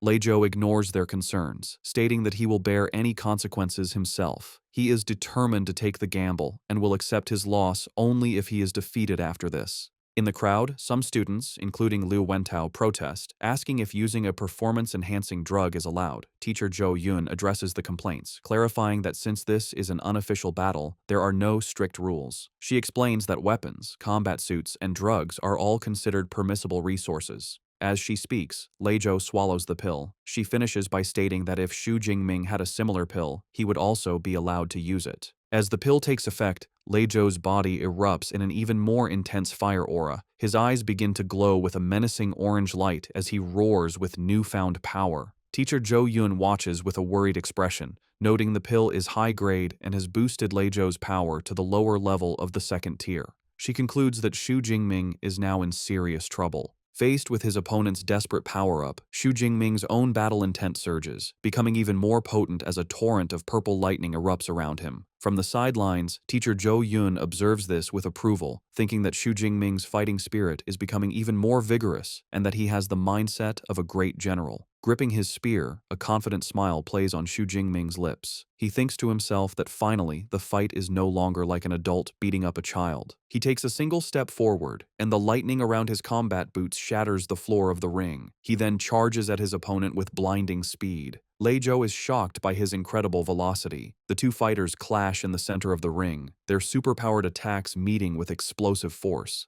Lei Zhou blocks Xu Jingming's initial thrust, but the raw power behind the attack is overwhelming. The force of the blow sends Lei Zhou staggering backward, forcing him to his knees to absorb the impact. Still surrounded by his wavering flames, he grits his teeth in disbelief. He can't understand how, even with his strength boosted to the second tier, he is still no match for Xu Jingming. He wonders what kind of monster he is facing. Realizing a head-on fight is useless, Lei Zhou changes his strategy. He decides that if he can't win a direct clash, he will attack from a distance. He leaps back and launches a volley of powerful fireballs at Xu Jingming. However, his ranged attack is met with casual disdain. Xu Jingming effortlessly swings his spear in a wide arc, creating a vortex of lightning that deflects all the fireballs. He mockingly asks if that is all Lei Zhou has. Frustrated and sweating, Lei Zhou curses his opponent's flawless lightning ability. He desperately clings to a new hope, thinking that he can no longer get close, but if he can exhaust Xu Jingming's power before his drug boost wears off, he might still have a chance. But Xu Jingming has no intention of letting the fight drag on. He decides to end it. He raises his hand and summons a massive amount of purple energy, condensing it into a solid spear of pure, crackling lightning. His A-rank technique, Thunder Spear. He hurls the condensed energy weapon at his opponent. The spear flies through the air and slams directly into Lei Zhou's shoulder, piercing his defenses. Stumbling back in shock and pain, clutching his wound, Lei Zhou has a horrifying realization. His opponent also has a devastating long-range attack. Before Lei Zhou can recover, Xu Jingming follows up with another technique. A powerful sphere of lightning materializes above Lei Zhou, and torrents of purple energy rain down, electrocuting him. Stunned and in pain, he looks up, wondering what new battle technique this is. With a cold expression, Xu Jingming points forward and declares the name of his A-rank control skill, Thunder Prison. A cage of crackling purple lightning forms around Lei Zhou, trapping him completely. He curses, realizing he is caught in a restriction-type technique. In a desperate move, he summons his remaining power to create a flame barrier, a swirling vortex of fire around his body. Trapped but defiant, he taunts Xu Jingming, declaring that if he can't get out, then Xu Jingming can't get in, challenging him to a battle of attrition. Xu Jingming, however, is unfazed. He looks at the fiery defense with disdain, thinking the flame barrier looks weak and wondering how many of his attacks it could withstand. Instead of a battle of wills, he leaps high into the air, easily clearing the flame barrier and positioning himself directly above his trapped opponent. While airborne, he unleashes his ultimate assault. He summons his power, and dozens of massive, glowing purple spears of pure lightning materialize in the air, all aimed at the helpless Lei Zhou. The deadly rain of lightning spears begins to descend, a technique that looks like a devastating version of his chain thunder gun. Looking up at the overwhelming attack, Lei Zhou is filled with absolute terror. He knows with certainty that if he is hit by that barrage, he will die. With his life on the line, his pride shatters, and he screams out his surrender. At the very last second, just as Lei Zhou shouts his concession, the tip of the lead lightning spear stops just inches from his eye. The rain of spears dissipates as Xu Jingming lands gracefully in the ring. In a final definitive motion, he thrusts his physical spear forward, piercing Lei Zhou's chest and leaving no doubt as to who the victor is. Xu Jingming withdraws his spear from Lei Zhou's chest, leaving him kneeling and defeated on the floor. With a commanding presence, Xu Jingming stands over his opponent as teacher Zhou Yun officially declares him the winner. The crowd is left in shock and awe. They exclaim that it was a complete and utter crushing defeat. They marvel at how Xu Jingming flawlessly chained together 4 different battle techniques in just a few seconds, a feat far beyond what any normal freshman should be capable of. 2 students discuss the power of the techniques they witnessed. One guesses they must all be at least B grade. His friend is amazed, admitting the best technique he has learned is only C grade. Watching from the sidelines, Liu Ming overhears their speculation and looks stressed. He thinks to himself that they are severely underestimating his junior brother. He knows the truth. Xu Jingming had dared to choose 4 A-grade techniques and had already mastered them to a combat-ready level. He reflects on his own experience, recalling that he had only dared to choose a single A-grade technique as a freshman, and it still took him over 4 months to learn. He admits that having such a monstrously talented junior brother puts a great deal of pressure on him. Back in the ring, a humbled Lei Zhou gets to his feet. He sincerely thanks Xu Jingming for sparing his life and accepts his complete defeat. He promises the wagered credits and cash are now his and assures him he will make the payment owed to his aunt's business on time. Teacher Zhou Yun approaches Xu Jingming and confirms the transfer of his winnings. 50 credits and 3.2 million in currency have been deposited into his student account. Xu Jingming thinks that a gambling fight is a quick way to make money. With the duel over, Liu Wentao rushes down to the ring, ecstatic. He congratulates brother Ming, telling him he is now a rich man, and invites him to go out and relax in the city center that evening to celebrate. Xu Jingming begins to decline, explaining he has training scheduled with his senior. However, Liu Ming, standing nearby, encourages him to go, advising him that a proper balance of training and relaxation is the key to long-term success. Taking his senior's advice, Xu Jingming agrees to go out. As they prepare to leave, Liu Wentao excitedly points towards Liu Ming, gushing about his reputation as the vice president of the Ash Club, a user of an A-rank lightning superpower. As he and Xu Jingming walk off together, Liu Wentao comments that the famous senior is even more impressive in person. As they leave the arena, Liu Wentao tells Xu Jingming to just follow his lead, as he has arranged the entire program for the evening. A slightly suspicious Xu Jingming looks back and asks what kind of program he is talking about. Liu Wentao turns with a wide, mischievous grin and points at his friend. He reveals his grand plan, the one unmissable event of university life, a social mixer between the male and female dormitories. A table is lavishly spread with food for a social gathering. Liu Wentao approaches Xu Jingming, who is seated at the table. He excitedly tells Xu Jingming how popular he has become, explaining that he posted an invitation for a social mixer on the campus forum. Liu Wentao reveals that over 100 people registered, and he had a hard time choosing who to invite. Xu Jingming smiles and comments on his friend's dedication, asking who he finally chose. Liu Wentao playfully tells him it's a secret for now, but he will meet them soon. Just then, he spots the guests arriving and calls them over. 2 young women approach. One, wearing glasses, introduces herself as Qi Dongxia, the invited guest. Her companion, a girl with dark hair, introduces herself as her roommate, Song Qiuqiu. Liu Wentao proudly introduces them to Xu Jingming, highlighting their abilities. He explains that Qi Dongxia has an A-rank beast-type ability, while Song Qiuqiu is a high-level first-tier user with an A-rank light element ability, and was also the top scorer in her province. Xu Jingming politely introduces himself. Upon hearing his name, Song Qiuqiu's expression shifts to one of surprise. She immediately asks Xu Jingming if he would be interested in a sparring match, telling him he can pick the time and place. Her friend, Qi Dongxia, calls her a battle maniac for trying to set up a fight right after meeting, reminding her they were there to socialize. Song Qiuqiu admits that her main reason for coming was the chance to spar with Xu Jingming. Xu Jingming steps in to smooth things over, inviting them to sit down. Liu Wentao clarifies that the plan is just to have fun, eat, and go shopping together. The group spends the evening at the bustling Huaihai commercial street. Song Qiuqiu looks up at the towering skyscrapers, in awe of how magnificent the city is. As they walk, Qi Dongxia admires the clothes in a window, while Xu Jingming notices the wide array of high-end equipment for superpowered individuals, including A-rank weapons.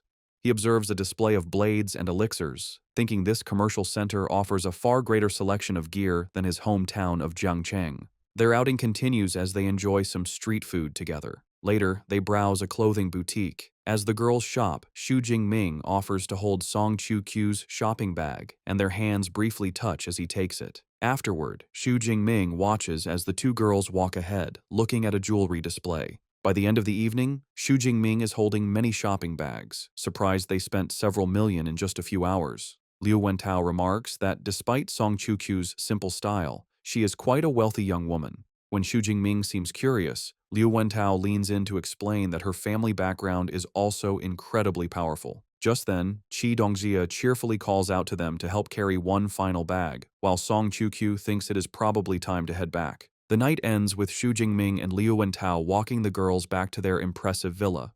Song Qiuqiu tells the boys that they had a lot of fun. Both Xu Jingming and Liu Wentao wave goodbye as the girls head towards their home. However, before leaving, Song Chu-kyu stops and faces Xu Jingming with a serious expression. She tells him she was serious earlier and promises that one day she will formally challenge him to a sparring match. Her determined declaration surprises Xu Jingming for a moment, but he quickly recovers, a confident smile on his face as he accepts her challenge, saying he is looking forward to it. Song Chu-kyu seems pleased before turning to go inside. Once inside, Chi Dongxia begins to tease her friend. She remarks that she has never seen Song Chu-kyu show a pleasant expression to any boy since they started university, with Xu Jingming as the only exception. She happily concludes it was a great idea to bring her. Song Chu-kyu explains the reason for her usual coldness. She reveals her A-rank light element ability, lets her perceive the inner thoughts of others, so she is constantly exposed to the impure thoughts of the boys around her. However, she says Xu Jingming is different. Her ability revealed he only holds a sense of appreciation with no impure intentions. She concludes thoughtfully that he is special. Hearing this, Chi Dongxia gets a mischievous look, teasingly concluding that Miss Song has developed a crush. Meanwhile, as the boys walk back, Liu Wentao sighs with satisfaction, commenting that it's nice to relax once in a while, and Xu Jingming quietly agrees. Xu Jingming, however, is lost in thought. He reflects on Song Chu-kyu and her high-level status, realizing he still has a long way to go. The thought motivates him to work hard and grow even stronger. 15 days later, Xu Jingming is meditating in his training room. Sensing he is ready, he decides it is time to level up and commands his system, Deep Blue, to use his points for an upgrade. A violent surge of purple lightning erupts from his body. System notifications confirm he is undergoing a dual advancement, from a mid-level to a high-level first-tier user, while also leveling up his Thunder Indestructible Body technique to its second level. As the energy subsides, Xu Jingming reflects on his progress. He notes the rank up has significantly increased his power, and that the second level of his body tempering technique is focused on strengthening his bones and muscles. He then consults the training manual, which reveals that upon reaching the third level, he will unlock a special ability called the Thunder Extreme State, which provides a temporary but immense boost to power and speed. He pulls up his system panel to check his new status. While pleased, he is disappointed to see he only has 62 ability points left, not enough to reach the next level. He realizes it is time to ask his master for leave to go to the wilderness, hunt beasts, and get more ability points. Later, when Xu Jingming visits his master's residence, Dean Yang Gentian is shocked by his rapid advancement, asking if he has broken through again. Xu Jingming calmly confirms his progress from the previous night, also mentioning his body tempering technique has reached the second level. The dean is inwardly amazed, thinking his student speaks of difficult breakthroughs as if they were simple. He concludes that with an S-rank ability and such hard training, there is nothing Xu Jingming cannot achieve. His senior disciple, Liu Ming, remarks that his junior brother is a monster, recalling it took him half a year to make the same advancement. Dean Gentian tells Xu Jingming that leveling up is important, but he must not neglect combat training. To test his new strength, the dean suggests a sparring match against his senior, Liu Ming, which Xu Jingming eagerly accepts. In the training room, Liu Ming says he will suppress his own power to that of a low-level second-tier user, instructing Xu Jingming to fight with full strength. After a countdown, the match begins. Both warriors leap forward, and their spears meet in the center with a powerful clash, erupting in a brilliant explosion of purple and green energy. The force of their clash leaves Liu Ming surprised. He thinks to himself that his junior brother's power is incredibly strong, almost on par with his own, even with his power suppressed. Xu Jingming, covered in purple lightning, feels a thrill of excitement. He realizes that for the first time since getting his system, he is facing an opponent of equal strength. Deciding to press his advantage, Xu Jingming concentrates a sphere of lightning in his hand and unleashes his Thunder Prison technique. The massive orb of electricity flies across the room, forcing Liu Ming to defend himself. Before his senior can recover, Xu Jingming leaps and follows up with another attack, throwing a volley of lightning spears in a move like his Chain Thunder Gun technique. Liu Ming recognizes the combination of skills. With a smirk, he notes that this is the same combination that defeated Lei Zhou, but declares that he is no mere freshman. He gathers his own power and unleashes a devastating counterattack, a massive torrent of teal-colored lightning called Jade Pivot True Thunder. 20 minutes later, the intense battle is over. An exhausted Xu Jingming leans on his spear for support. He concedes the match, admitting that his divine thunder energy is depleted and that he has lost. Liu Ming, however, reassures him. He explains that Xu Jingming did not lose because of skill, but was simply at a disadvantage due to lower energy reserves. Their master, Dean Yang Gentian, approaches them, praising the fight as an exciting spectacle. He admits Xu Jingming's performance far exceeded his expectations. He had thought Liu Ming would win easily, but instead they were so evenly matched, the outcome was decided by a battle of attrition. Liu Ming then asks his junior brother if he is aware of the true level his combat power reached during their fight. When Xu Jingming looks back, puzzled, Liu Ming makes a stunning declaration: his power is now unrivaled in the second tier. The weight of this new assessment leaves Xu Jingming looking thoughtful and determined. After the intense sparring session, Dean Yang Gentian announces that the training is over and tells everyone to rest. The butler, Uncle Fu, brings over a tray of spirit fruits, explaining they are perfect for recovering after training. Seizing the moment, Xu Jingming approaches his master with a request. He reveals his intention. He is preparing to leave the university to go on a trip to the wilderness. The dean is taken aback and asks how long he plans to be gone. Xu Jingming explains he intends to stay for over a month, planning to return just before the freshman competition. The long duration of the trip clearly worries his master. With a stern expression, the dean warns him that the wilderness is far more dangerous than the exam grounds. He explains there is no army protection, and beasts roam without predictable patterns, making it easy to encounter a high-level creature. He emphasizes the dangers of staying for over a month are immense. However, seeing his disciple's determination, the dean relents. He decides that if Xu Jingming is set on going, he will not stop him. He places a firm hand on his student's shoulder, giving him one piece of advice. If a situation ever looks bad, he must flee without hesitation. The dean explains that the path to becoming powerful is filled with life and death crises, and since his disciple is so ambitious, he will not stand in his way. Xu Jingming bows his head in gratitude, thanking his master for his understanding. The dean then asks which wilderness area he plans to visit. As Xu Jingming takes a spirit fruit from Liu Ming, he replies that he is heading to the wilderness near Yuanshui City. This news seems to relieve the dean, who notes the area is next to Magic Capital, and the beasts there only go up to Tier 4 or 5, making it a relatively safer choice. He tells Xu Jingming that he will have Liu Ming share some valuable experience with him later, an offer Xu Jingming accepts. As a final gesture of support, the dean explains that since he cannot offer much help while he is away, he will at least provide him with a suitable weapon. A glowing ring on his finger begins to shine with a bright teal light, and he takes Xu Jingming's hand, preparing to give him his gift. Back in his dorm room, Xu Jingming sits on his bed, his new spear and a packed bag beside him. He asks the AI, Eva, to open the university's mission system. As holographic screens appear, he recalls the advice his senior disciple, Liu Ming, gave him. Before leaving for the wilderness, it is a good idea to accept some missions to earn extra credits. He looks through the list, noting the variety of tasks available, such as collecting beast materials, gathering rare herbs, and capturing fugitives. The rewards vary by difficulty, with C and D rank missions offering modest credits, while S and A rank missions offer much more.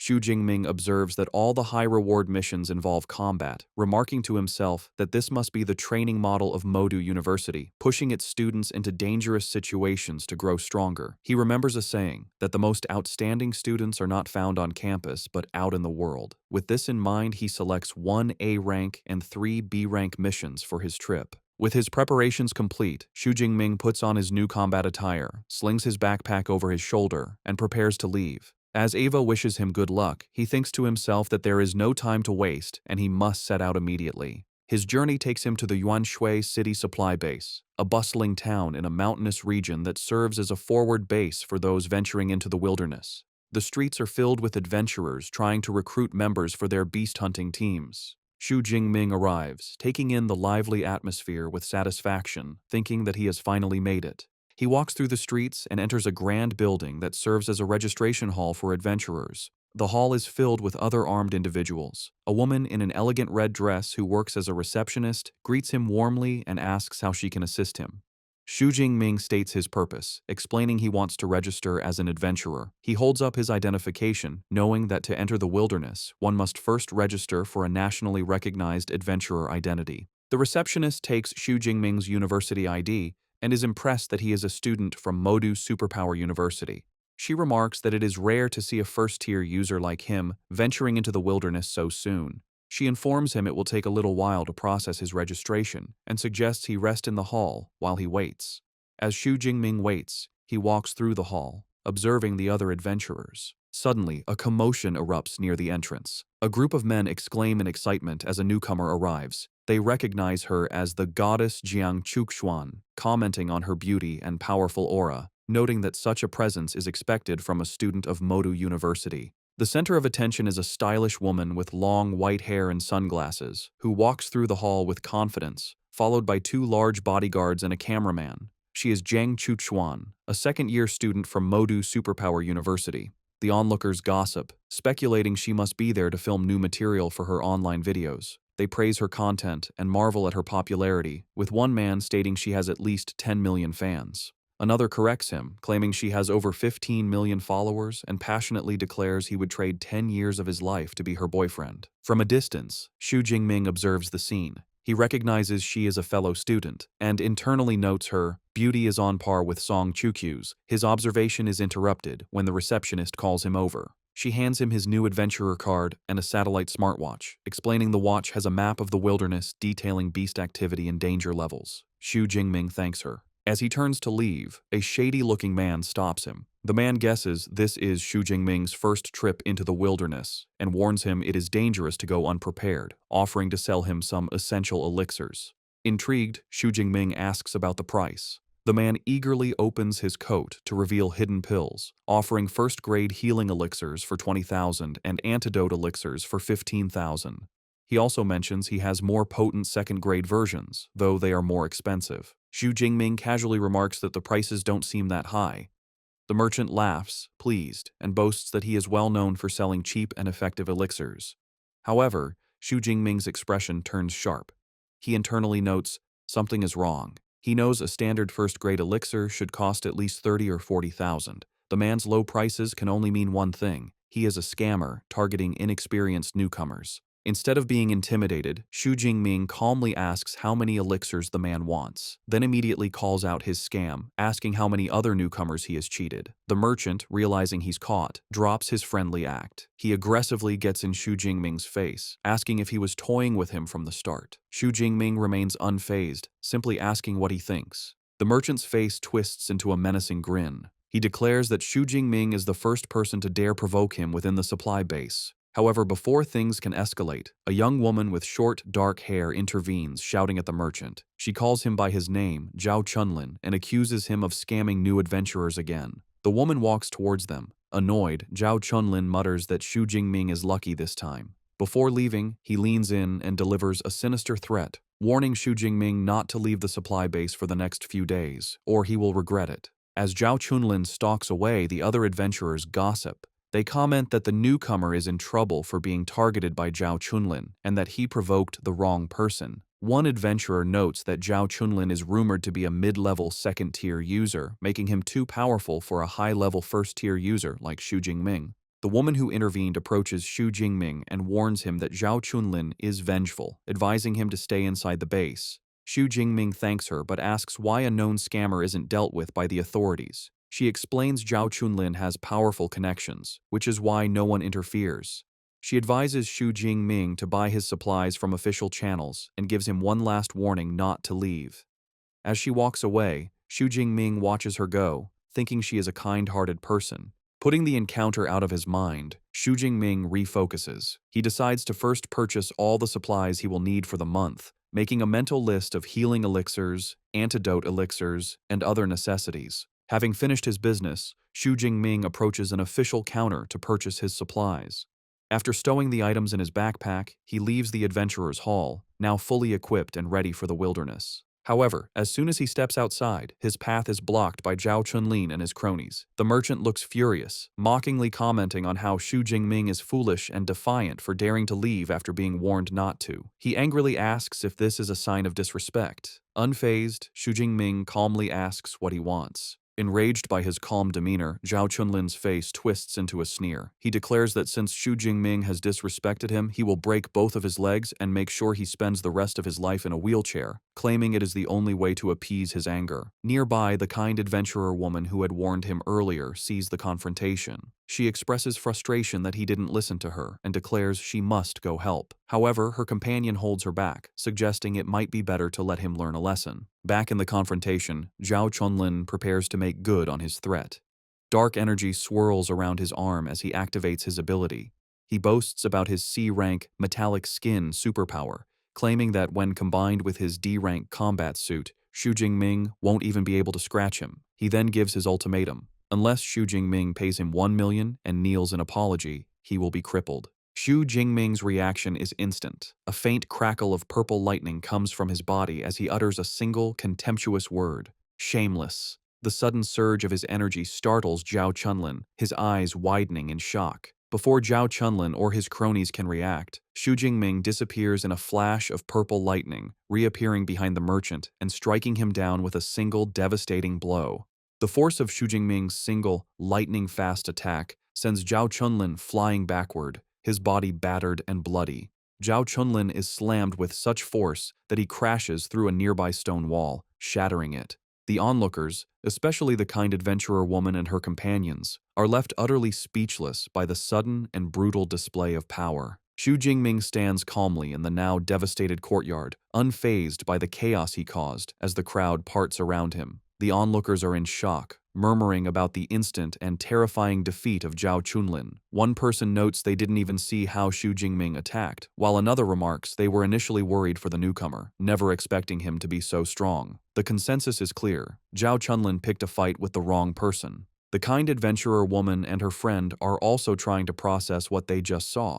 The woman admits she couldn't follow his movements either.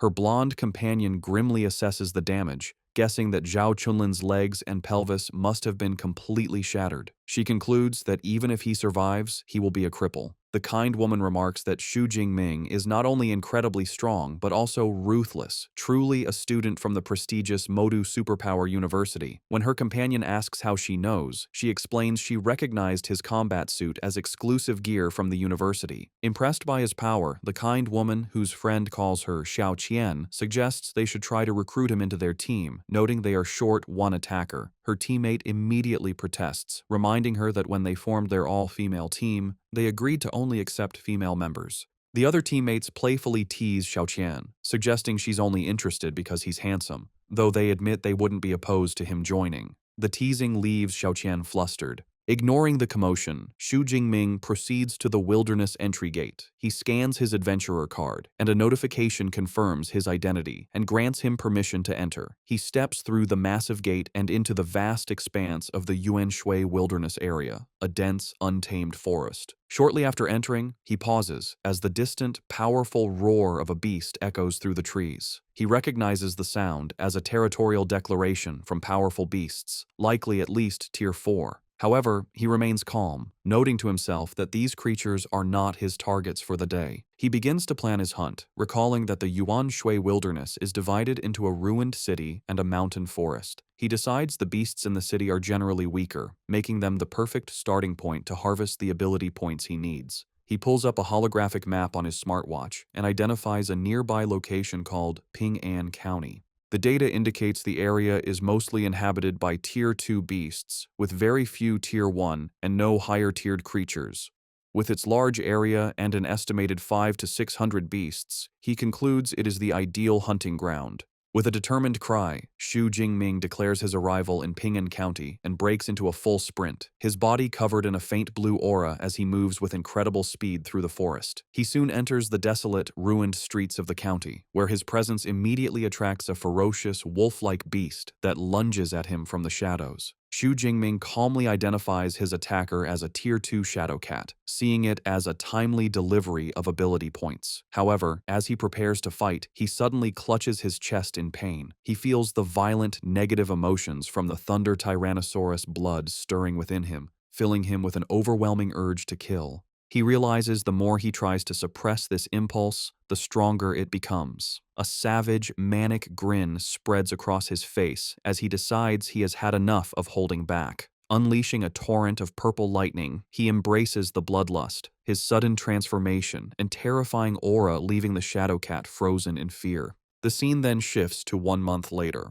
A team of 4 adventurers patrols the empty streets of the same county. One of them asks their bald, red-bearded captain why the area is so deserted, complaining they have been searching for a full day without finding a single beast. The captain angrily retorts that he has no idea. Finding the situation deeply unsettling, he reasons there should be hundreds of beasts in a city of this size, and even a mass migration wouldn't leave the area so completely barren. Just then, their luck seems to change as a large, tiger-like arm-blade tiger appears before them, startling the group. Relieved to have finally found a target, the captain rallies his men, declaring they should kill it together. However, before they can move, a massive spear of pure purple lightning descends from the sky. The energy spear slams directly into the beast, instantly obliterating it in a massive explosion of purple energy and debris. The adventurers are left stunned by the sudden, overwhelming attack. One of them nervously wonders if they just saw a new type of laser weapon. The more experienced captain dismisses the idea, explaining a laser would be much faster. He correctly deduces that the devastating attack was an incredibly powerful lightning element combat technique. The captain of the adventurer team quickly understands the situation. He concludes that the devastating attack was a clear warning and that a powerful individual has claimed the entire county as their territory. He urges his team to leave immediately.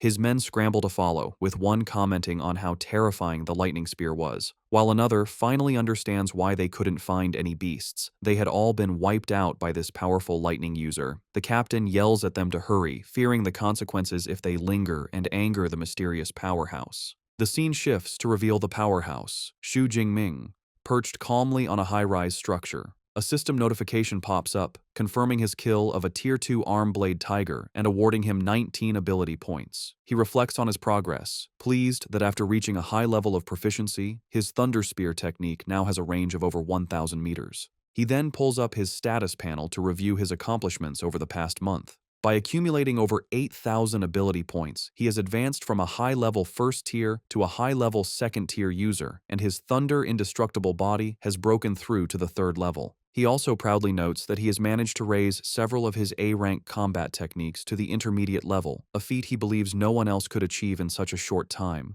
Having cleared out the entire county, Xu Jingming decides it is time to pack up. He plans to return to the supply base for the night before venturing deeper into the wilderness the next day. Back at the Yuanshui supply base, a group of adventurers watch in disbelief as Xu Jingming returns, weighed down by an impossibly large and overflowing backpack. They joke about the situation, wondering if his bag has grown legs and speculating that he must have foolishly hauled back the entire carcass of a beast. Unseen by them, Xu Jingming thinks to himself that it was a good thing he bought the reinforced version of the backpack. Otherwise, it never would have held the more than 400 kilograms of beast materials he had collected. He proceeds to the adventurer's hall and approaches the receptionist's counter to sell his haul. The woman politely asks what materials he wishes to sell and directs him to a large scale. Xu Jingming opens his massive pack, revealing a mountain of valuable, high-quality beast parts. He informs the stunned receptionist that he has over 400 kilograms of Tier 2 beast materials and asks her to see how much they are worth. Still in awe, the receptionist examines the parts, noting they are all the most valuable and pristine components, such as tiger tendons, claws, and rhino horns. Completely overwhelmed, she apologetically asks Xu Jingming to wait, explaining the quantity of materials is too large for her to handle alone and that she needs to call for help. Shortly after, a well-dressed man, with 2 female attendants in red dresses, approaches. He introduces himself as Zhao Yi, the manager in charge of acquisitions. After Xu Jingming introduces himself, Manager Zhao Yi shakes his hand, expressing his admiration that someone so young could hunt so many beasts. He offers to have his staff take care of the inventory and invites Xu Jingming to sit with him while they wait. While Xu Jingming sits with manager Zhao Yi, the adventurer's hall staff, aided by floating scanner drones, meticulously appraise the massive pile of beast materials. The manager is clearly impressed by his young client's skill and decides to foster a good relationship. He presents Xu Jingming with a platinum membership card for the supply base, which grants a discount on all purchases, and asks him to accept the small token. Xu Jingming politely accepts, thanking the manager. Soon after, a female employee delivers the final inventory report. She states they have counted a total of 89 high-tier, 107 mid-tier, and 221 low-tier Tier 2 beast materials. The staggering numbers leave the manager inwardly stunned, wondering if Xu Jingming had single-handedly wiped out an entire beast lair. Turning back to his client, the manager presents the final valuation, totaling just over 24.76 million. He offers to round the payment up to 25 million, an offer Xu Jingming graciously accepts. A moment later, Xu Jingming receives a notification on his phone confirming the deposit, bringing his new bank balance to over 29 million. He smiles, realizing he has become incredibly rich overnight. As he prepares to leave, manager Zhao Yi gives him his business card, inviting him for tea sometime. Xu Jingming politely agrees and leaves. The manager watches him go, thinking the young man has a future with limitless potential. Just as Xu Jingming departs, the manager's phone begins to ring. He answers, and the caller is revealed to be Zhao Chunlin. From a hospital bed, heavily bandaged and in a wheelchair, the enraged merchant yells into the phone that he saw the person who attacked him return to the base and furiously demands that the manager help him get revenge. The manager, now revealed to be Zhao Chunlin's powerful contact, calmly asks if he is referring to the high-level first-tier user and inquires how he wants to proceed. Zhao Chunlin furiously demands that he dispatch the Tiger Shark Squad to make Xu Jingming's life a living hell. The manager agrees to lend him the elite squad, but makes one condition clear. After this, their association is over. Zhao Chunlin accepts the terms, vowing to leave the city as soon as his revenge is complete. After ending the call, manager Zhao Yi feels a sudden sense of unease. He tries to dismiss it as paranoia, reassuring himself that the Tiger Shark Squad is an elite team of Tier 2 users and should have no trouble dealing with a single first-tier opponent. Meanwhile, as Xu Jingming walks through the streets of the supply base, he suddenly lets out a loud sneeze. He rubs his nose, wondering what that was about and if someone was just talking bad about him somewhere. Manager Zhao Yi is on the phone with his superior, enthusiastically reporting about a new ability user named Xu Jingming, whose haul of beast materials alone was more than a dozen other teams combined. The superior, base chief manager Wang Chuang, hears the name and says he will check the records. As he pulls up Xu Jingming's file, his eyes widen in surprise. Manager Wang Chuang immediately calls back, his tone urgent. He tells manager Zhao Yi that Xu Jingming is extremely important and to notify him the moment he returns. Zhao Yi agrees, wondering how a young man could cause such a strong reaction from his boss. He concludes Xu Jingming must have a powerful background and is relieved he treated him with respect. Meanwhile, manager Wang Chuang looks at Xu Jingming's profile. He recognizes him as another disciple of the famed Yang Zhentian and notes his talent seems to surpass even Liu Ming, another of the dean's students. He concludes Xu Jingming is a prodigy who must not be offended. Elsewhere, Xu Jingming walks through the commercial streets of the supply base. He sees a shop selling spatial storage rings and is dismayed that even basic models, no larger than a suitcase, cost over 10 million. Despite the high price, he finds the convenience of a space ring appealing and wonders how much a larger one for his spear would cost. His thoughts are interrupted by his phone ringing. He answers and hears the cheerful voice of his roommate, Liu Wentao, who asks when he'll return to the university. Xu Jingming says he will be back in about half a month and asks if something is wrong. He doesn't know he is being watched. From a hidden alley, a vengeful Zhao Chunlin sits in a wheelchair, surrounded by mercenaries, the Tiger Shark Squad. The squad leader, a man with a blonde buzz cut and an arm in a sling, points out their target. He orders them to break Xu Jingming's hands and feet, then bring him to Zhao Chunlin. A female squad member coolly acknowledges the command. As Xu Jingming continues his phone call, Liu Wentao starts telling him about an arrogant new freshman at the university. Suddenly, Xu Jingming pauses, sensing hostile gazes. Liu Wentao asks what's wrong, but Xu Jingming, aware of the ambush, looks over his shoulder and calmly tells his roommate it's nothing, and to continue. As Xu Jingming walks into the deserted alley, the Tiger Shark Squad is waiting. The squad leader signals that the target is in position and orders a member named He Ji to analyze his strength. Another member remarks their captain is being too cautious about a single upper first-rank user. As Heiji uses her psychic ability to scan their target, her expression turns to shock, and she exclaims that what she is seeing can't be possible. The captain asks what is wrong, sensing something is amiss. Heiji shares her psychic perception with the team, letting them see what she sees. Their view of the alley shows their auras as small flickers of energy, but Xu Jingming's is a colossal vortex of immense purple power that dwarfs them. The team is horrified, realizing his power is far stronger than an upper second-rank user and he could easily destroy them. The leader's face twists in fury as he realizes their intelligence was wrong and Zhao Chunlin sent them on a suicide mission. He immediately aborts the operation, ordering a retreat and vowing to settle the score. From the alley, Xu Jingming watches the squad members suddenly leap away and vanish, leaving him confused by their sudden withdrawal. He quickly deduces the only person in the base with a grudge against him is Zhao Chunlin and assumes this was a failed revenge attempt. He dismisses it, thinking people like that never change and he will teach him a lesson next time. The enraged Tiger Shark squad returns to Zhao Chunlin. The squad leader storms up to the merchant and slaps him powerfully across the face. The force sends Zhao Chunlin flying from his wheelchair. Stunned and in pain, he demands to know why he was attacked. The leader looks down with contempt, yelling that Zhao Chunlin's faulty intel was a death trap. He reveals the shocking truth. Their target wasn't an upper first-rank user, but a powerful upper second rank. The news leaves Zhao Chunlin speechless, unable to understand how Xu Jingming grew so powerful in just over a month. The squad leader, his face cold with disgust, declares he doesn't care. He terminates their mission, leaving Zhao Chunlin broken on the ground as his team departs. The Tiger Shark squad leader reports back to manager Zhao Yi, who is surprised to see them return so soon. The squad leader confirms the mission was terminated. He explains that Zhao Chunlin's intelligence was wrong. The target was an upper second-rank user. He corrects himself, saying it's worse. Their scanner showed his combat strength is at least third rank, which is why they retreated. Manager Zhao Yi is enraged, wondering how Zhao Chunlin could make such a huge mistake. A sense of dread dawns on him, and he asks for the target's name.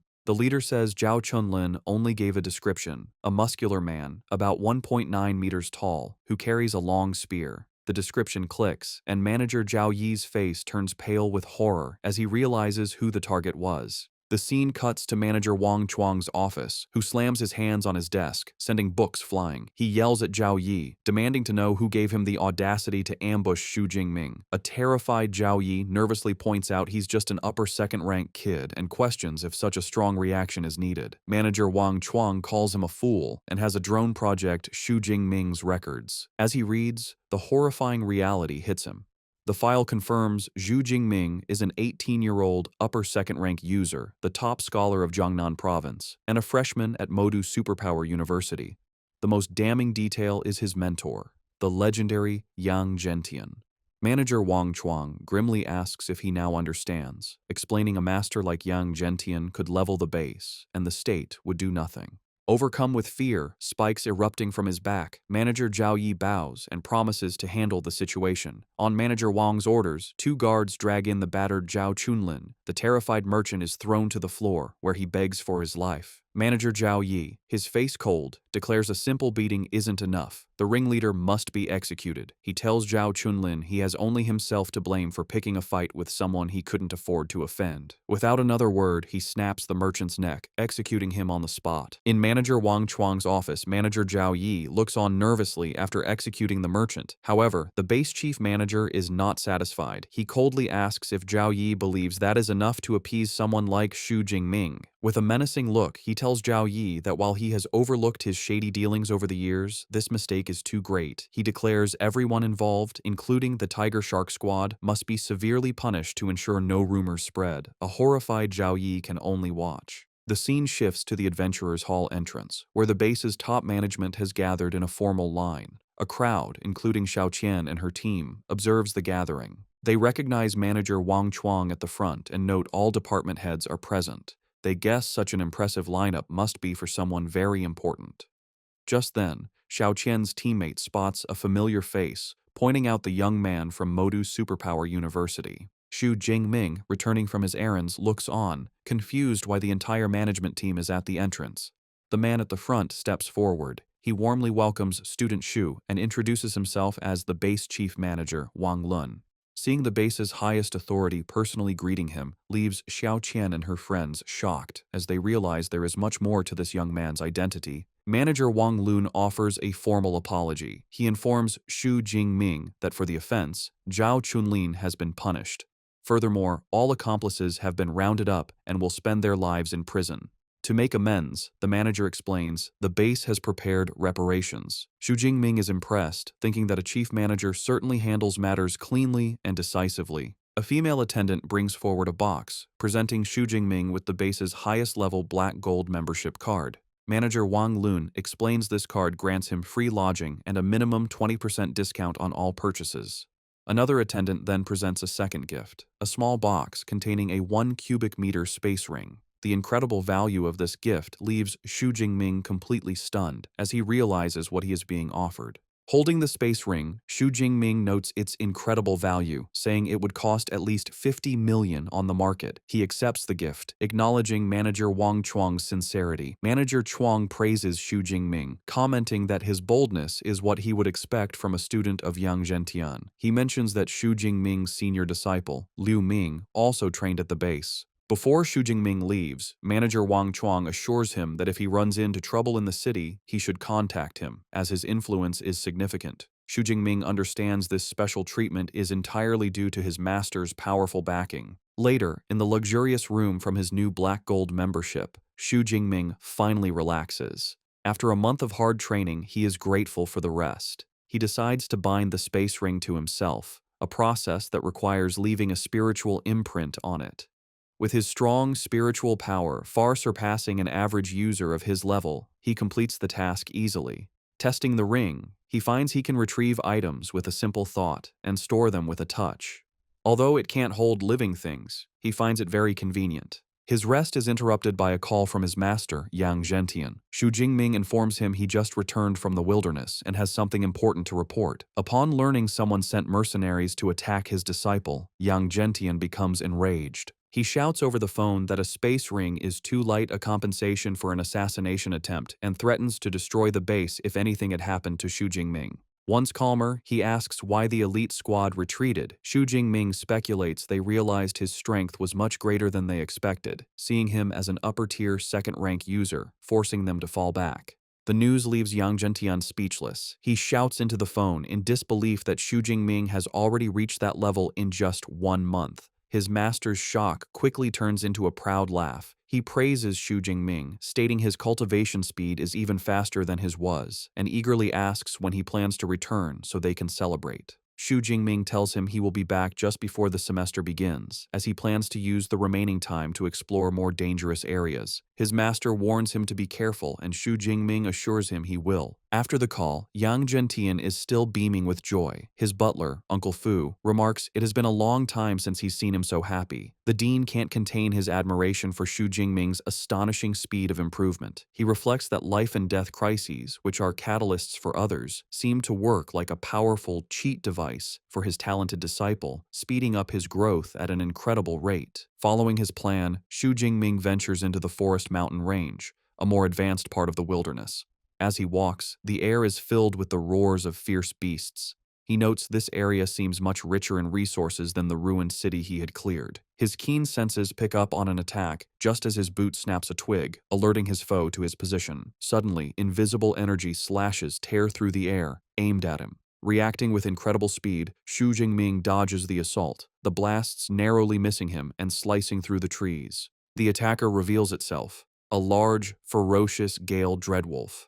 Xu Jingming calmly analyzes it, guessing that most third-rank beasts have special abilities. He identifies the wolf as a wind element creature, likely at a mid-tier third-rank level, and wonders how many ability points its defeat will give him. As Xu Jingming prepares to fight the beast, he senses another group approaching. It is the popular streamer Zhang Chuxuan, with her bodyguards and a cameraman. One of her men points out the Gale Dreadwolf, suggesting it would be perfect for Miss Zhang to defeat on camera. The team leader orders his subordinate to block the wolf's escape, intending to claim the beast for themselves. Xu Jingming observes this, thinking they are trying to steal his kill, which is against the wilderness rule where the first person to find a resource has claim to it. However, Zhang Chuxuan expresses her disapproval. She states that she dislikes taking another's prey just for filming content. The leader tries to frame it as a heroic rescue for their stream. Zhang Chuxuan is not convinced, saying she doesn't need fake praise and pointing out that Xu Jingming appears calm and capable, not needing help. Following her wishes, the team leader complains quietly but agrees to find another beast. He orders his team to leave. Xu Jingming watches them go, thinking Zhang Chuxuan's character is surprisingly decent for a famous online personality. However, he also notes the team leader seemed to have little authority. He dismisses the thought and refocuses on his hunt. The Gale Dreadwolf, annoyed that Xu Jingming stood his ground, lunges in a furious attack.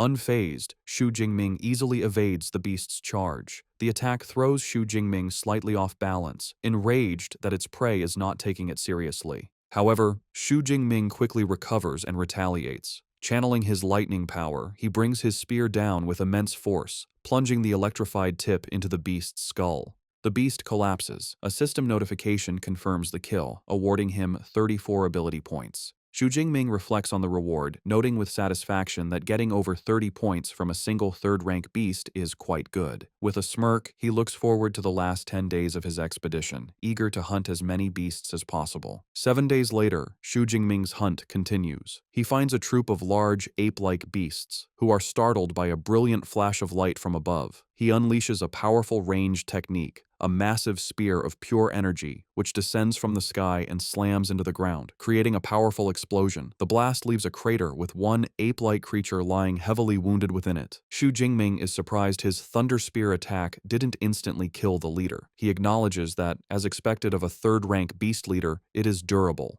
With a menacing look, purple lightning crackling around him, he decides not to waste time on the lesser beasts. He resolves to finish them all off quickly. He charges into the remaining group, his body covered in lightning. He moves like a blur, weaving through their attacks and striking them down with his spear. Standing over the defeated ape-like beasts, Xu Jingming's hunt in this area is a success. He checks his system panel, a satisfied smile on his face as he sees he has over 3,000 ability points. He thinks this amount should be enough to finally learn the powerful S-rank combat techniques he has been eagerly anticipating. Just as he is about to move on, his smartwatch beeps, projecting a holographic distress signal. Elsewhere, Jiang Chuxuan is desperately fleeing for her life, leaping through the trees at incredible speed. She is being pursued by a massive, armored, dragon-like creature. Through her panicked thoughts, she reveals her team was scattered by a powerful fourth-rank beast, and in the chaos, she ran into another foe, a low-tier, third-rank ground-digging dragon. She knows any beast associated with dragons is very fierce. As a mid-tier second-rank user, she understands she has no chance of winning, even with a power-boosting pill. Her only hope is that another superpowered person will see her distress signal and come to her aid. Her situation becomes worse when she breaks out of the dense forest into an open clearing. She realizes, with a sense of doom, that without cover, the beast will surely catch her. As she feared, the creature closes in, cornering her completely. Just as the beast is about to strike, a massive spear of pure purple lightning descends from the sky, slamming in front of the creature and stopping its attack. Xu Jingming appears in a flash of lightning, standing protectively between her and the stunned beast.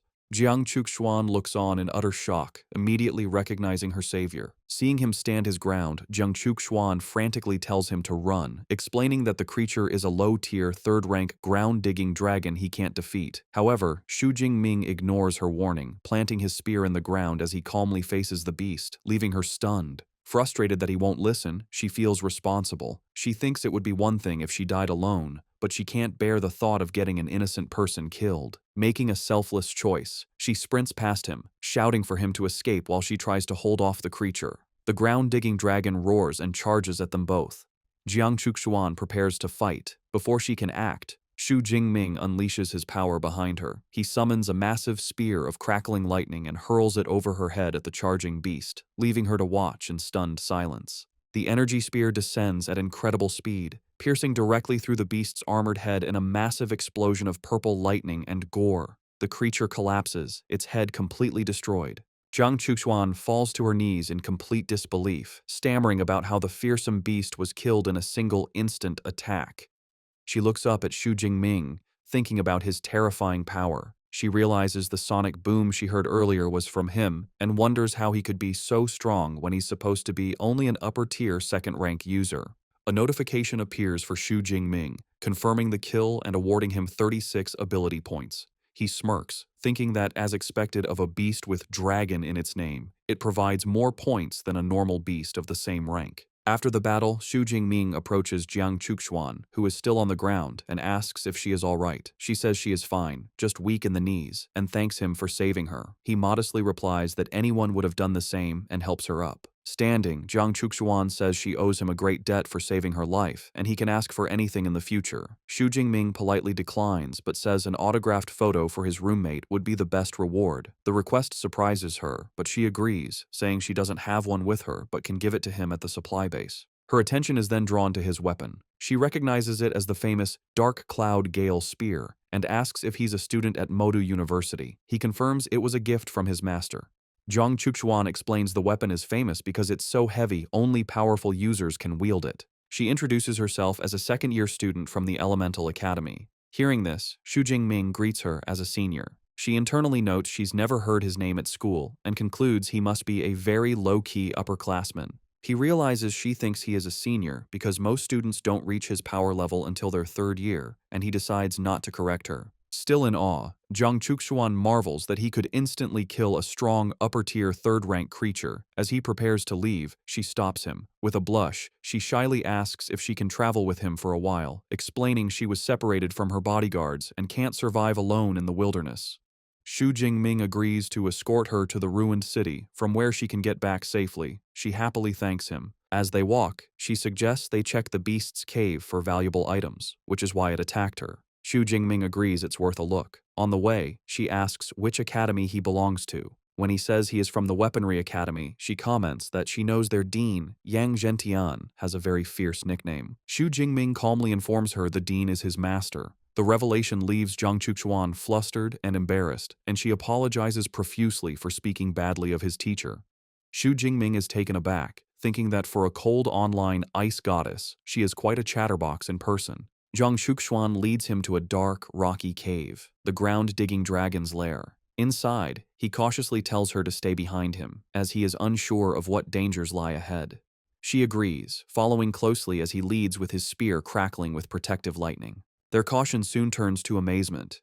Deeper inside, they discover a hidden oasis. A small spring of clear turquoise water is surrounded by a garden of rare and fragrant flowers. Xu Jingming is stunned, identifying several high-grade medicinal herbs.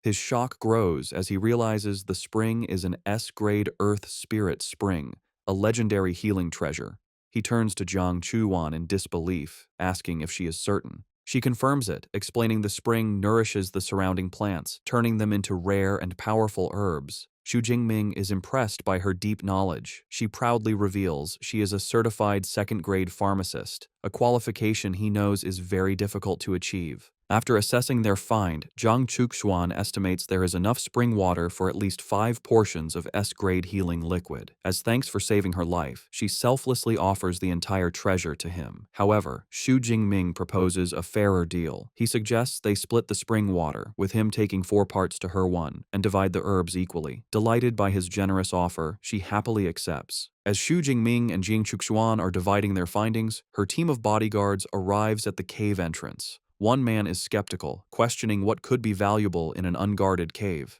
The team leader corrects him, pointing out traces show it's the lair of a third-rank ground-digging dragon, and dragon nests often contain rare treasures. As they enter, they are surprised to find Zhang Chuxuan and Xu Jingming inside. She is startled by their sudden appearance, internally worrying that if this elite team of third-rank users discovers the S-grade spring, there will be trouble. The leader greets her, saying they've been searching for her. He then curiously notes Xu Jingming's presence. Thinking quickly, Zhang Chuxuan explains Xu Jingming is a senior from her school she just met. She gestures to the treasure, suggesting that since the herbs are high quality, they should all share. The leader smirks and accepts, but a subordinate whispers to him that the spring seems to be the legendary S-grade Earth Spirit Spring, a priceless treasure. The revelation instantly changes the atmosphere. The bodyguards' eyes glow red with greed as they realize the immense value. Both Xu Jingming and Zhang Chuxuan sense the immediate shift in their demeanor. The leader's friendly facade drops, replaced by a menacing grin as he remarks that she doesn't seem very honest. Realizing the danger, Zhang Chuxuan decides to surrender the treasure. She says the team can have everything and tries to pull Xu Jingming away. When he does not move, she urgently whispers that the bodyguards are all peak third-rank users and they stand no chance. However, Xu Jingming calmly replies that he doesn't consider himself weaker than them. He adds that even if they gave up the treasure, the team wouldn't let them go alive, a chilling thought she realizes is true. The team leader laughs, confirming Xu Jingming's words. He admits that while the boy's tone is arrogant, his guess is correct. He explains their ruthless logic. Zhang Chuxuan is famous. If they let her go, she could expose them online and ruin their careers. Therefore, he concludes, it is safer to kill them both and keep the secret buried in the cave forever. Refusing to be a liability, Zhang Chuxuan makes a difficult choice. She pulls out and swallows a red, power-enhancing blood-burst pill, determined to fight alongside her rescuer. The pill immediately takes effect, causing her A-rank ice superpower to surge violently. She unleashes her power, sending a wave of frost across the ground that begins to freeze the feet of the bodyguards. The team leader, unfazed, gives his orders. He instructs one man, Zhou Chong, to deal with Xu Jingming first, whom he mockingly calls Jiang Chuxuan's lover. The rest of the team is ordered to secure the cave entrance.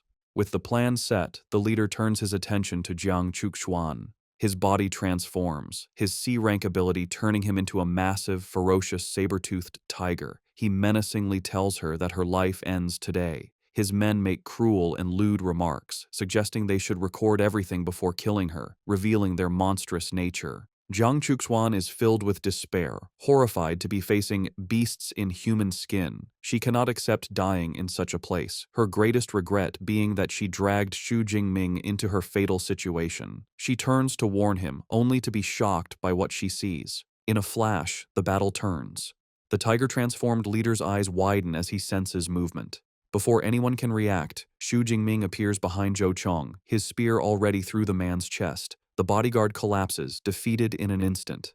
Xu Jingming looks down on his fallen foe coldly, remarking that even a third-tier fighter isn't much of a threat. The leader is stunned by Xu Jingming's incredible speed, unable to understand how his mid-tier third-rank subordinate was taken down so easily. He realizes with a grim expression that he has misjudged the situation. Xu Jingming is the true threat. Roaring with fury, he unleashes his own attack, swinging his massive axe in a devastating tiger roar slash. However, Xu Jingming effortlessly dodges the powerful blow, his body a blur of purple lightning. As he dodges, he analyzes his opponent's strength. He concludes that the peak third-tier captain's raw power is far stronger than his, and he realizes he can no longer afford to hold back. The tiger-transformed leader and his men are left confused by Xu Jingming's display of power. Realizing he is facing a much stronger opponent than he thought, Xu Jingming decides he can no longer hold back. He unleashes a hidden power, activating his Thunder Extreme mode.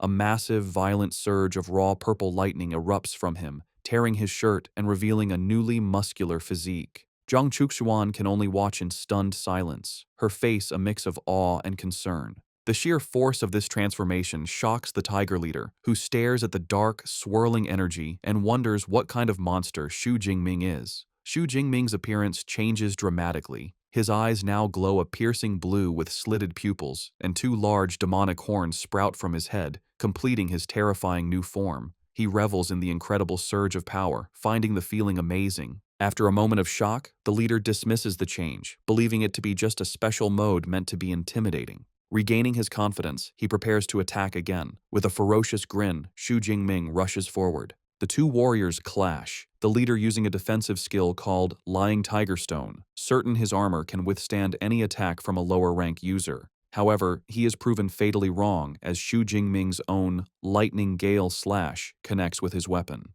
The force of Xu Jingming's attack is overwhelming, shattering the leader's powerful armor. The impact sends the massive Tiger Man flying backward, completely defeated. Xu Jingming stands confidently in his transformed state, declaring his body is now 3 to 4 times stronger, a level of power the leader's tough, beast-like hide could not withstand. The battle is not over. With their leader defeated, another bodyguard lunges at Xu Jingming, unleashing a powerful B-rank skill, the Flame Claw. Even in his transformed state, Xu Jingming's control is absolute. He effortlessly blocks the fiery assault with his own lightning. The bodyguard is left in utter disbelief, unable to comprehend how his advanced technique could be so easily stopped by a supposedly lower-ranked opponent. Xu Jingming stands over the now-defeated bodyguard. Acknowledging his opponent's resilience, he remarks that it's expected from a peak third-tier fighter, but declares he will end the fight with one final blow. Terrified, the man begs for his life, offering Xu Jingming the Earth Spirit Spring and all his savings.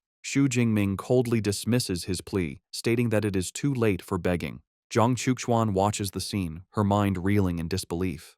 She thinks that the team she hired, who cost a fortune and whose captain was rumored to be invincible, was utterly dismantled. She has never heard of any student from her university with such a powerful record, leading her to wonder if his ability might even be S rank. With the others defeated, Xu Jingming turns his attention to the remaining bodyguards. In his transformed state, he feels the violent, bloodthirsty urges from the Thunder Tyrannosaurus blood resurfacing, and he menacingly tells them it is their turn. The two men are frozen in terror, calling him a demon. Xu Jingming scoffs, retorting that compared to murderers like them, he considers himself far more human. Realizing they are outmatched, the remaining men make a desperate final stand. On their leader's command, they all consume their own blood-burst pills, preparing to fight to the death. The battle that follows is swift and brutal. The scene cuts to the aftermath, where Xu Jingming, now back in his normal form but shirtless, stands victorious amidst the defeated bodies of the entire team. The immense power of his Thunder Extreme mode has taken its toll.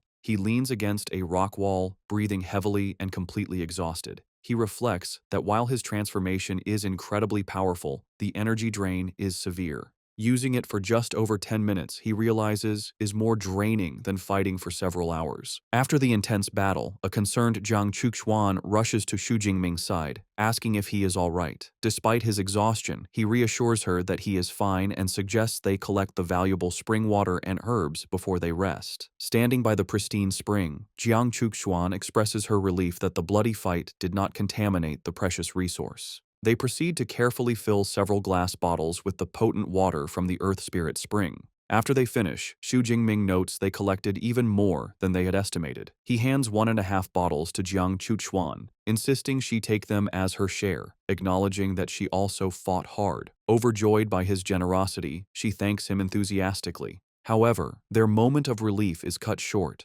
Suddenly, Jiang Chuchuan stumbles and cries out in pain. She collapses forward against Xu Jingming, realizing with dread that the severe side effects of the bloodburst pill she took earlier are finally kicking in. The severe side effects of the bloodburst pill finally hit Jiang Chuxuan. She cries out in pain and collapses forward against Xu Jingming, who is surprised but catches her. Lying on the ground, she thinks about how she is powerless, unable to use her energy, and too weak to even get clothes from her space ring. Trembling and blushing, she feels deeply embarrassed and worries about the bad impression she's making. Seeing her condition, Xu Jingming says the pill's side effects are strong and that he will take her somewhere to rest. Without waiting for a response, he lifts her into his arms, which surprises and flusters her. As he carries her, her heart beats rapidly, and she wonders if it's because this is the first time she has been so close to a man. Xu Jingming carries her to a small grassy clearing and gently sets her down. He tells her to rest there while he goes to collect the remaining herbs. Before leaving, he takes off his own black shirt and offers it to her so she can cover herself.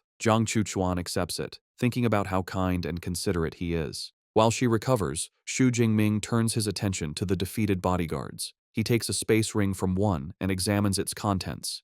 He thinks the loot from the elite team is disappointing, as he only finds some cash, beast materials, herbs, and a C-grade combat technique. Holding the 2 rings, he hopes he can trade them for a single, larger one, thinking that carrying his long spear is very inconvenient. From the ground, Jiang Chuxuan calls out to him. She explains the Earth Spirit Spring can help with her weakness, and timidly asks if he can give her a sip. Xu Jingming gives her some of the spring water in a vial, and she drinks it eagerly. Instantly, she sighs in relief as her strength begins to return. Jiang Chuxuan tells Xu Jingming she feels much better, though she estimates she will need another 3 to 4 hours to recover completely. She marvels that the pill's side effects can be countered and comments on how miraculous the S-grade Earth Spirit Spring is. Xu Jingming considers her recovery time and realizes it will be night in a few hours. For their safety, he suggests they rest in the cave overnight. The thought of spending a night alone with a man in a dark cave leaves Jiang Chuxuan utterly shocked and flustered. When Xu Jingming asks her opinion, the blushing Jiang Chuxuan shyly agrees, telling him she will follow his lead.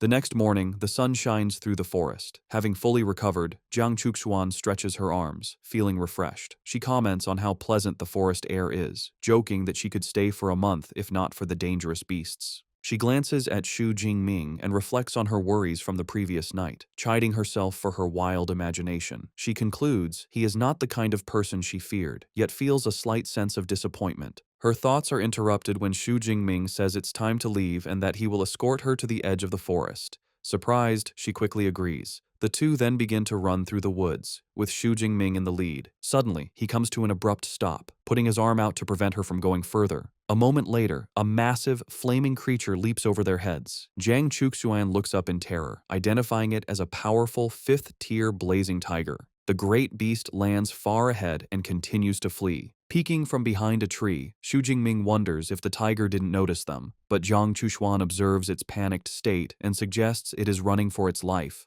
Her eyes widen as she realizes what must be chasing it. A massive horde of gray, wolf-like beasts with red eyes rushes past. In a hushed tone, Jiang Chuxuan explains they are iron-toothed rats. She clarifies that while they are only first-tier beasts, in a swarm they are incredibly dangerous and could overwhelm a sixth-tier powerhouse. Now she understands why the blazing tiger was forced to flee. Faced with the swarm, Jiang Chuxuan panics and urges Xu Jingming to flee. Reacting instantly, Xu Jingming grabs her hand, and they turn and run, with the horde of rats in hot pursuit. As they sprint, Xu Jingming knows the rats have incredible stamina, making a simple escape impossible. With the supply base 90 kilometers away, he realizes they need to move faster. His spear slows him down, and he declares he must abandon it. However, Jiang Chuxuan quickly offers a solution, telling him her space ring is large enough to hold it. She effortlessly stores the heavy spear, freeing him. Now much lighter, Xu Jingming notes that holding hands is still too slow. He suggests it would be more efficient for him to carry her on his back, a proposal that leaves a stunned Jiang Chuxuan speechless. Before she can object, he swiftly lifts her onto his back and continues their escape at an even greater speed. He eventually breaks out of the forest and into a ruined city. However, their relief is short-lived. They see the swarm devouring another beast's corpse. Xu Jingming grimly realizes their worst fear has come true. The rat tide has overrun the entire area. Cornered, he declares they must fight. He activates his Thunder Extreme mode, his body erupting in purple lightning as demonic horns sprout from his head. He tells a frightened Jiang Chuxuan to hold on tight as he charges into the horde. He becomes a blur of destructive energy, cutting through the rats and earning ability points for each kill. Meanwhile, at a military outpost, Manager Wang Chuang and his team are monitoring the crisis. An official reports the rat tide is over 300,000 strong. Wang Chuang, looking grim, remarks it will be a devastating blow to the ecosystem. A subordinate shows a map of trapped ability users, lamenting that most will likely be devoured.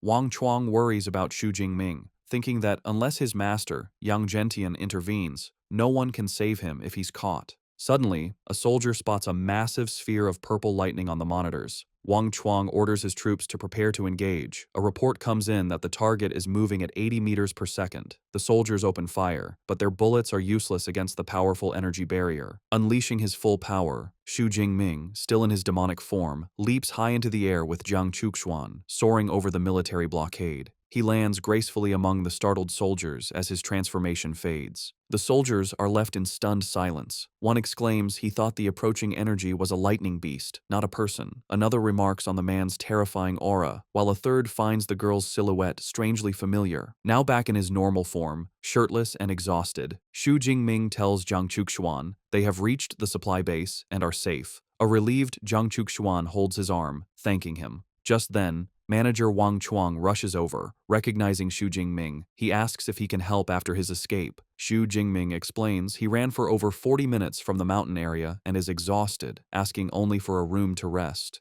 Internally, Wang Chuang is astounded, knowing the mountains are over 90 kilometers away. He thinks even a fourth-tier ability user would struggle to break through the horde from such a distance. Eager to help, Wang Chuang offers to arrange a room, but Jiang Chuxuan steps in, stating she will take care of him. As she supports the weary Xu Jingming, nearby soldiers begin to gossip. They recognize her as Goddess Jiang and comment on how lucky the young man is. They speculate about their relationship, with one soldier lamenting that his goddess has been stolen. 2 full days and nights later, Xu Jingming finally awakens in a comfortable bed. He finds Jiang Chuxuan by his side, who greets him with a cheerful smile. She tells him he has been asleep for a long time and she was about to give him some Earth Spirit Spring to help him recover. Surprised he slept so long, Xu Jingming asks about the wilderness. Jiang Chuxuan informs him the rat tide has not yet receded, so the area is under lockdown. She adds that after it's over, there will likely be very few beasts left. Realizing there is no reason to stay, Xu Jingming decides to return to the university, as the semester is about to begin.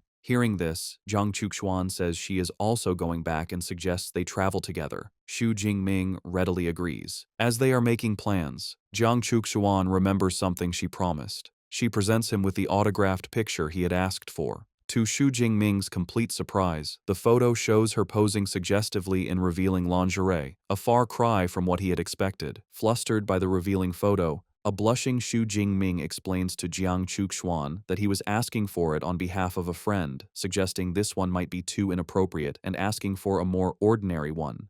Jiang Chuxuan is surprised, realizing she misunderstood his intentions.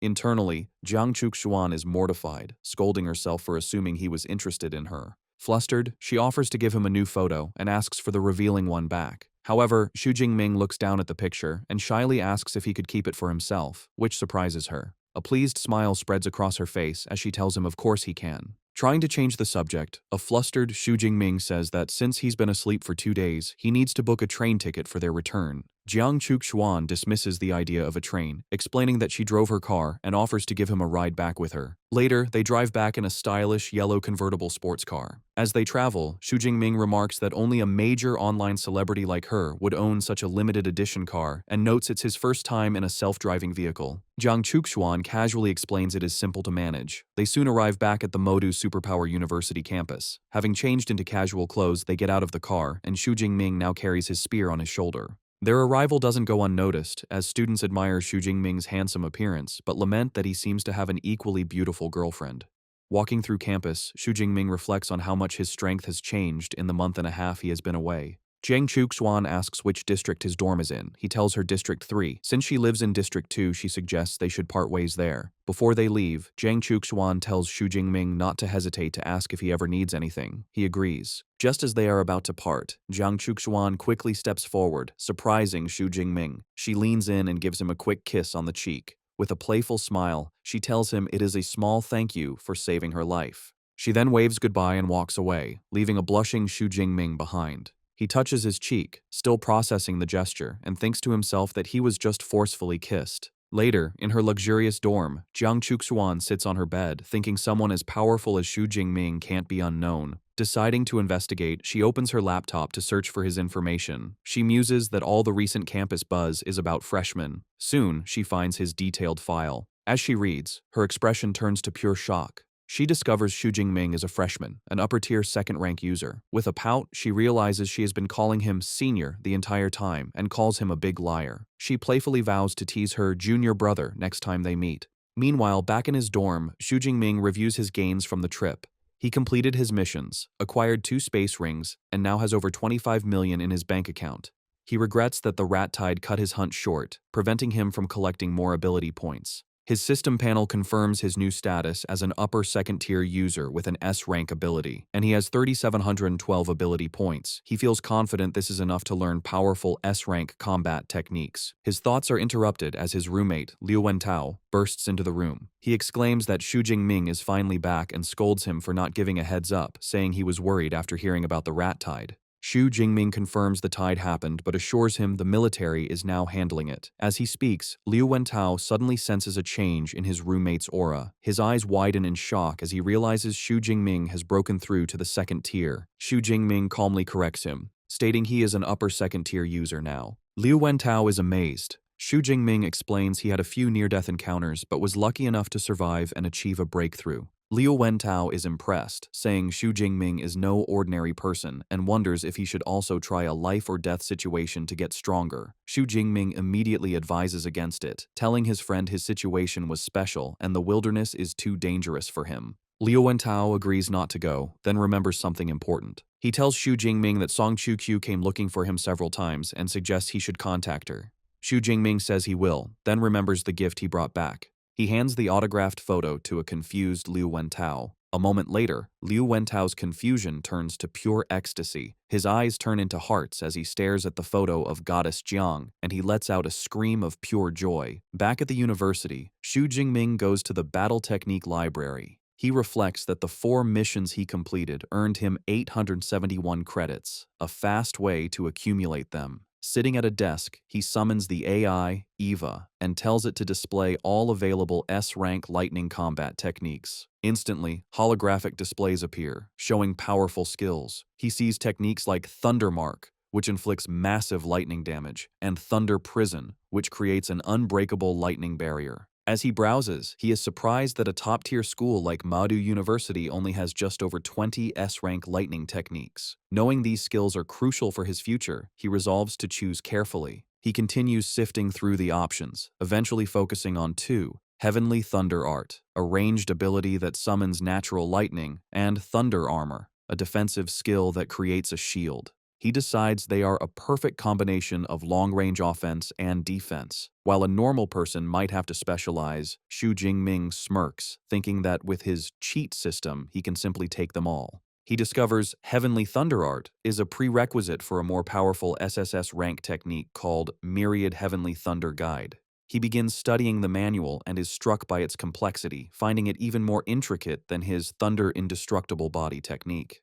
The difficult content makes him sweat, and he thinks it's harder than understanding professional literature during his doctoral studies in his past life. After 6 long hours of intense study, an exhausted Xu Jingming slumps over his desk. He sighs, having finally gained a basic understanding. He decides that's enough manual effort, and it's time for his system to take over. He clenches his fist and calls out to his system, Deep Blue, commanding it to add the points to master the skill. A massive surge of purple lightning erupts from him as the system instantly integrates the knowledge into his mind and body. The process is successful, but he is stunned by the cost. Upgrading one S-rank technique to the elementary level required a staggering 1,600 ability points. He can't believe all the points he worked so hard to earn are only enough for these 2 skills. Just then, Eva floats over, reminding him it is 1 in the morning and he should use his time wisely. It also warns him not to use superpowers in the library. A bit sheepish, Xu Jingming agrees. Realizing it's too late to start the second, equally time-consuming technique, he decides to come back another time. On the Madu University campus, a young man jogs past a girl on a late-night run. The girl is Song Chu-kyu, and as she runs, she reflects on her intense training regimen. For over a month, she has been pushing herself to train late, a dedication that surprises even her.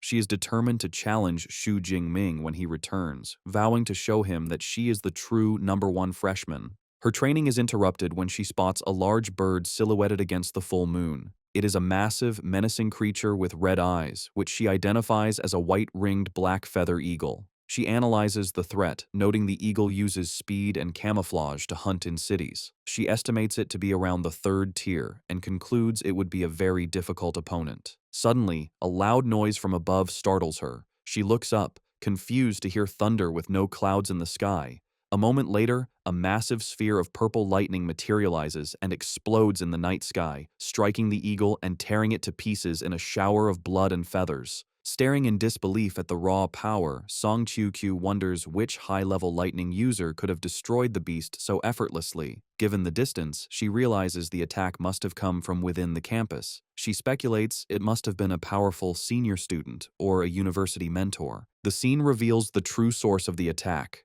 Xu Jingming, standing in a secluded wooded area, surrounded by the crackling remnants of his power. A confident smirk is on his lips as purple lightning swirls around him. He reflects on his test, thinking that even this small demonstration shows the astonishing power of his new S-rank combat technique, the Heavenly Thunder Art. In the woods on campus, a system notification confirms Xu Jingming killed a mid-tier 3rd-rank white-ringed black feather eagle, earning him 34 ability points. He is amazed, thinking his new Heavenly Thunder Art is stronger than he imagined, with incredible destructive force and a range of nearly a kilometer. As he walks away, pleased, he is secretly watched from the trees by a mysterious young man who finds the famous freshman interesting.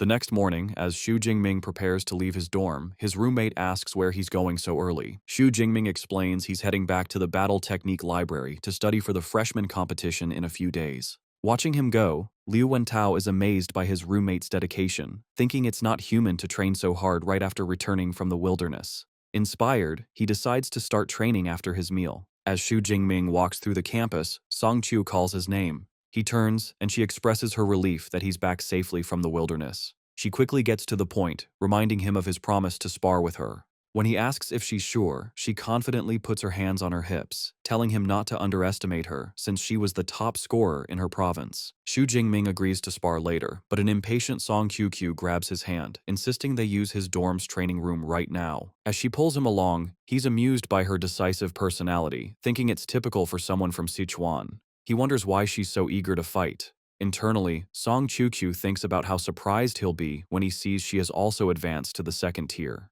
They soon arrive at the training room, watched by Liu Wentao and Shi Dongxia.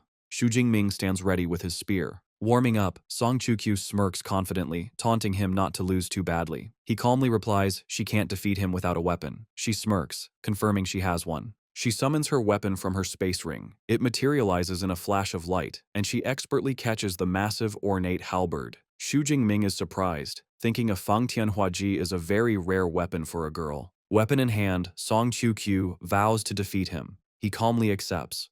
From the sidelines, Liu Wentao grins, declaring his brother Ming has already won, which Qi Dongxia finds amusing. As the match starts, he senses her aura and realizes she's reached the lower second tier. He thinks this is the source of her confidence but isn't concerned. A massive surge of purple lightning erupts from him as he declares he hasn't been standing still either. The force of his power shocks Qi Dongxia, who exclaims it's impossible he's an upper second-tier user. A smug Liu Wentao teases her, saying he told her that her friend was no match. Song Chu-kyu is stunned, realizing her plan has backfired. She wonders how his promotion speed is so much faster than hers when they were both top scorers. Surrounded by lightning, Xu Jingming asks if she wants to continue. Flustered, she agrees, but asks him not to use too much force. Amused, he praises her flexibility. He tells her he won't attack first and she can come at him when ready. With a determined look, she warns him not to regret it and unleashes her A-rank ability, Light of Dawn.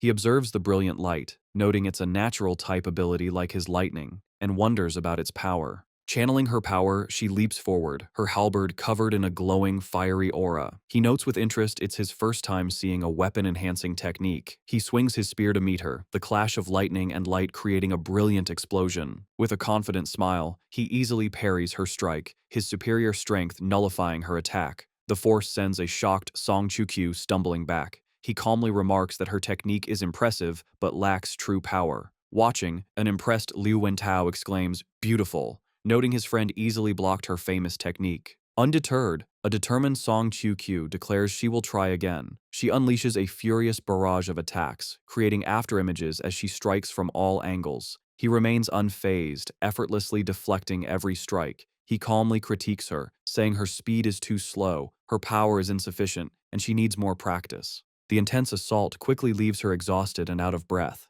She gives up, amazed he countered her A-rank combat technique, which unleashes over 100 strikes in seconds, without using any special skills. Leaning on her halberd, she speculates his spear proficiency is beyond advanced. He calmly confirms it has reached the master level. The revelation shocks her. She exclaims that after training since she was 8, she's only reached the advanced level. She looks at him in disbelief and declares he's a monster. Turning away, she concedes the match, admitting that with his S-rank ability and talent, she has no hope of surpassing him. He asks if she wants to test his other techniques, but she declines. She explains that with his superior power, her techniques would be useless against his defenses. As a thank you, she invites him to lunch, and he accepts. She says she'll see him at noon and leaves with Qi Dongxia, who remarks that he seems to be the stronger one. After they leave, Liu Wentao gives him a thumbs up, praising him for being the strongest. Xu Jingming modestly replies that Song Chu-kyu isn't that strong, but her advancement speed is impressive. Liu Wentao smiles, saying Xu Jingming only thinks that because of his own power. He then reveals a shocking truth. Song Chu-kyu is the great-granddaughter of Song Daoyuan, a legendary S-rank grandmaster from the history books. The news leaves him speechless, recalling an entire chapter dedicated to the man 80 years ago. Liu Wentao explains that since her family is in Sichuan and she is the Grandmaster's most beloved great-granddaughter, her rapid advancement is expected. Xu Jingming now understands her background and how she could afford expensive items. Feeling a new urgency, he tells Liu Wentao he must get back to training and quickly leaves. Back in the library, Xu Jingming masters his second S-rank skill, Thunder Armor. He tests it, his body covered in a shield of purple lightning. He's impressed that it reduces impact by 90% and auto-counterattacks, making it a great defense. 4 hours later, he checks his system panel and sees he only has just over 700 ability points left after learning the two skills. He notes to himself to visit the wilderness to replenish his points in the future. With his preparations complete, a determined look crosses his face as he resolves to focus on the upcoming freshman competition. On September 1st, the day of the competition, Xu Jingming's group walks to the venue. He remarks on the unusual weapons of his female friends. Qi Dongxia, with large mechanical claws, explains a unique style helps win faster, and her goal is the top 50. Song Chu-kyu says her goal is second place. This interests Xu Jingming, who asks if she's given up on fighting him again. She admits she can't beat him, so there's no point. Liu Wentao then mentions another strong contender, Li Chengji, Qinghai's top scorer, who has also reached the second tier. Song Qiu is eager to see how strong this rival is. Just then, Qi Dongxia points, announcing they have arrived. The group arrives at a massive arena. In the stands, Jiang Chuchuan sits with Tang Qi. Tang Qi is surprised Jiang Chuchuan is interested in the competition. Jiang Chuchuan smiles, saying she's there for someone she's paying close attention to. When Tang Qi asks who, Jiang Chuchuan reveals it's a boy and points to the entrance, saying he's just arrived. Below, our boys group enters. Liu Wentao is amazed by the massive stage, wondering why the school built something so extravagant. Xu Jingming explains his teacher told him the competition is a 100-person battle royale, which requires a large stage. The idea of a large-scale battle excites Xu Jingming, and a predatory grin spreads across his face as he thinks about how interesting it will be. As the freshmen gather on the arena floor, Liu Wentao looks up at the spectator stands in amazement. He points out the large number of important figures who have come to watch, including the presidents of the university's two most powerful clubs, the Ash Flame Society and the Starfall Society. He guesses that such an impressive lineup must be there specifically for Xu Jingming. This surprises Xu Jingming, who asks if superpower universities even have club activities. Liu Wentao confirms they do, explaining that unlike clubs at regular universities, these are combat teams made of powerful ability users. He adds that the clubs regularly go to the wilderness to hunt beasts, give valuable training resources to their members each month, and even offer a path to join their guilds after graduation. He then mentions that Xu Jingming's senior, Liu Ming, is the vice president of the Ash Flame Society. He finds it strange that Liu Ming isn't present on such an important day for his junior brother. Xu Jingming looks down with concern. He thinks to himself that he hasn't been able to contact his senior or his master since returning. He recalls hearing they went to the southwest and can't help but wonder if they are safe. Meanwhile, in a private box, a subordinate reports to his president about the tight battle situation in the southwest, thanking him for returning. He suggests that recruiting new members could be left to them. The president, a man with silver hair, is revealed to be Wei He, the president of the Ash Flame Society. He dismisses the suggestion, stating his only goal for returning is to recruit Xu Jingming at any cost. As he scans the stands, he notices another prominent figure and wonders why Wu Lan from the Starfall Society is also there. In another section, Wu Lan, president of the Starfall Society, looks down at the arena with a confident smirk, clearly sharing the same target. Suddenly, a massive, glowing magic circle appears in the sky, signaling the start of the competition. From the circle, a magnificent balcony emerges, floating down towards the arena. The crowd murmurs in awe, wondering if it's the work of a powerful space-type ability user. A portal of golden light opens on the balcony, and a figure steps through. An elegant and powerful-looking woman with long brown hair emerges, her presence commanding attention. Liu Wentao recognizes her as the vice principal who guards the battle technique library. Xu Jingming is stunned by how young she appears, but Liu Wentao explains that the powerful bodies of ability users make them age slower, though he estimates she must be at least 40. Standing on the floating balcony, the vice principal introduces herself. Her name is Ling Shuang, and she is one of the university's 3 vice principals, responsible for the Battle Technique Library. She explains that since the principal is away, she will be presiding over the opening ceremony. She begins by welcoming the new students to Madu Superpower University. She announces that this year's freshman class has 1024 students, including 6 provincial top scorers. She provides a breakdown of their abilities, 56 with A rank, 832 with B rank, and 135 with C and D rank abilities. With a subtle glance, she adds that there is also one extremely rare S-rank awakened student among them, an announcement that catches the attention of Xu Jingming and his friends. Ling Shuang continues, explaining that to help students grow stronger, the university gives resources each year based on a 5-tier rating system, from D to S. She declares the upcoming freshman competition will determine their treatment and rating for their first year. The students murmur about the intense pressure of the university's competitive systems. Hearing this, Ling Shuang scoffs at the idea of fairness. A powerful dark aura erupts from her as she forcefully asks when she ever said Modu University was a fair place. With a stern expression, she declares their goal is to cultivate top-tier powerhouses, and the birth of the strong requires them to go through harsh competition. Her intense declaration leaves the freshmen in stunned silence. Xu Jingming, however, is not intimidated. A confident smirk plays on his lips as he thinks this competitive environment proves he made the right choice. Ling Shuang advises the students not to hide their strength, as greater power leads to more resources. She then explains the competition details. The first stage is a 100-person battle royale. Floating drones will track the number of opponents each student defeats. The battle will have 10 rounds, with the top 5 from each round advancing. She then projects a screen displaying the rewards. First place will receive a 10 cubic meter space ring, A-grade cultivation resources, and 1,000 credits. Second and third place will receive A-grade and B-grade combat suits, B-grade resources, and a large number of credits. The incredible value of the prizes leaves the students in awe. Ling Shuang adds one final detail. The competition results will also determine their permission levels within the university from C rank to A rank. She clarifies that the rare S rank permission is granted separately. With her speech concluded, she hands the proceedings to another dean and gracefully departs in a flash of golden light. Taking over, the dean of the Elemental Academy, Sun Ching Sui, stands before the crowd. She officially declares the start of the freshman competition. As encouragement, she reminds the students that those who perform exceptionally well may be chosen by teachers to become personal disciples, urging them to do their best. The students murmur with excitement, realizing this is their chance. Sun Ching Sui explains the first stage will have 10 rounds of battles. The AI Ava begins to randomly select students for the first round. As they watch, our boys group in matching combat suits notices the top scorer from Qinghai, Li Chengji, is in the first group. From the stage, Li Chengji looks at them and gives a provocative smirk. Qidongxia points it out, while an annoyed Song Chu calls him arrogant. A mischievous Liu Wentao thinks to himself that Li Chengji has made a terrible mistake. The 100 selected students gather on the arena floor.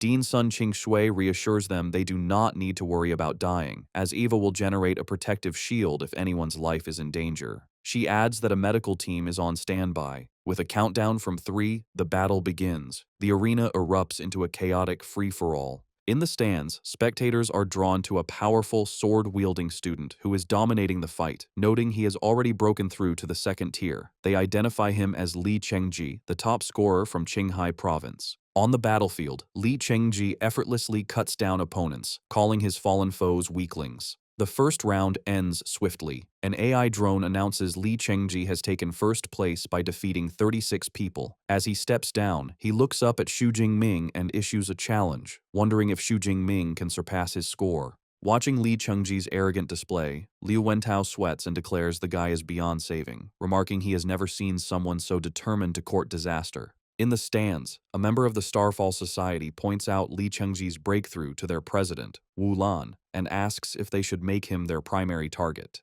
Wu Lan calmly dismisses the idea, stating their number one target remains Xu Jingming.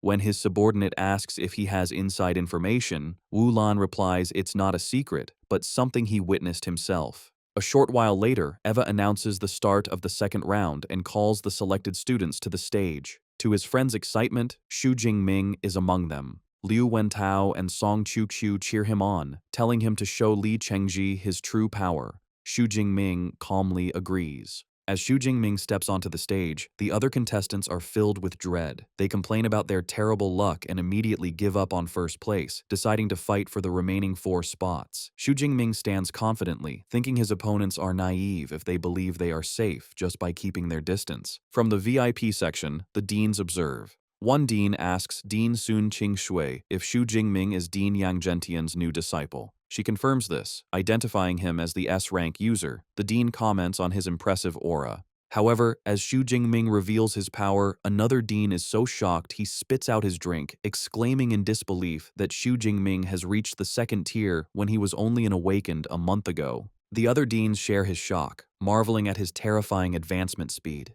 Dean Sun Ching Shui thinks to herself that Dean Yang is good at keeping secrets. The countdown for the battle begins. As soon as the match starts, Xu Jingming unleashes a massive, swirling vortex of purple lightning that instantly engulfs a large part of the arena, leaving the other students stunned. Standing at the center of the storm, he spins his spear with blinding speed, a predatory grin on his face. He thinks that compared to slaughtering beasts, he still finds fighting against other humans to be far more enjoyable. Xu Jingming's immense display of power shocks the other contestants. A blast of energy pushes them back, and one realizes with horror that the aura is from a second-tier ability user. Standing in a swirl of purple lightning, Xu Jingming confirms their fears as the students shout in disbelief that he is a second-tier user. The other competitors look on in despair, complaining about the unfairness of facing a freshman who is already a tier above them. From the stands, Wu Lan, president of the Starfall Society, calmly observes. His subordinate asks if he already knew about our boy's true strength. Wu Lan replies that he did, commenting that Xu Jingming's potential is now clear to all. In another section, Zhang Chuxuan smiles, realizing she's been calling her junior a senior, and playfully vows to get even with him. Meanwhile, Li Chengji grits his teeth in frustration. He had planned to use Xu Jingming's fame to make a name for himself, but now his plan is useless. He curses his bad luck for being in a different round than Xu Jingming and wonders what to do now. In the arena, one student seizes the opportunity. He tells the others that Xu Jingming is too strong to face alone and proposes they team up to eliminate him first. The suggestion is met with enthusiastic agreement as everyone knows it's their only chance. Xu Jingming, still in his lightning storm, senses a persuasive force in the speaker's voice, realizing he must be a spiritual type ability user. A young man with purple hair named Shai Ying reveals himself, unleashing his A-rank psychic ability to unite the students. He assures them that if they follow his orders, they have a rare chance to defeat an S-rank ability user. Motivated, the other students rally to his cause. In the VIP box, the deans comment on the event. Wu Wen notes that Xiying has united the freshmen, while Sun Qingxue recognizes Xiying as a disciple of Dean Long Ke. Dean Long Ke, head of the Tactics Academy, smiles smugly, though he thinks the students' unity is due to our guy's strength, not Xiying's leadership.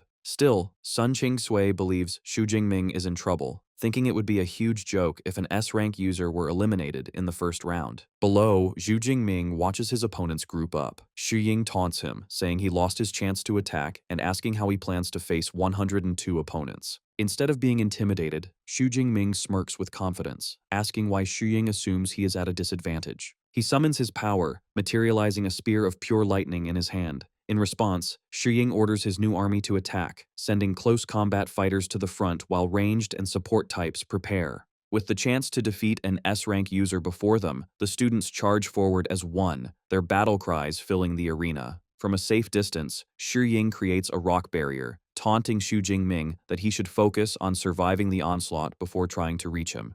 Xu Jingming, however, remains unimpressed. He coolly thinks that their numbers mean little against his power. He decides to act, hurling the massive lightning spear not at the students, but directly at Xu Ying's defensive wall. The spear connects with devastating force, shattering the rock barrier instantly. The resulting explosion of purple energy sends a powerful shockwave out, repelling the closest attackers. The raw energy continues to surge across the arena floor. Caught in the blast, Xu Ying and the others look on in terror, screaming that the energy is about to explode and they are all going to die. A moment later, their fears are realized as the energy detonates in a massive explosion, covering a huge section of the battlefield. Onlookers are stunned by the scale of the blast, with one student exclaiming he just saw a mushroom cloud. Others worry that Xu Ying and his group have been killed. The university's safety system kicks in. An AI drone announces that a life-threatening impact triggered the defense grid, encasing several students in protective bubbles. It then delivers the verdict. They have all been eliminated by Xu Jingming. Safe but disqualified, Xu Ying clenches his fist in frustration. He complains that he failed to defeat even one opponent and is now out, all because he messed with Xu Jingming.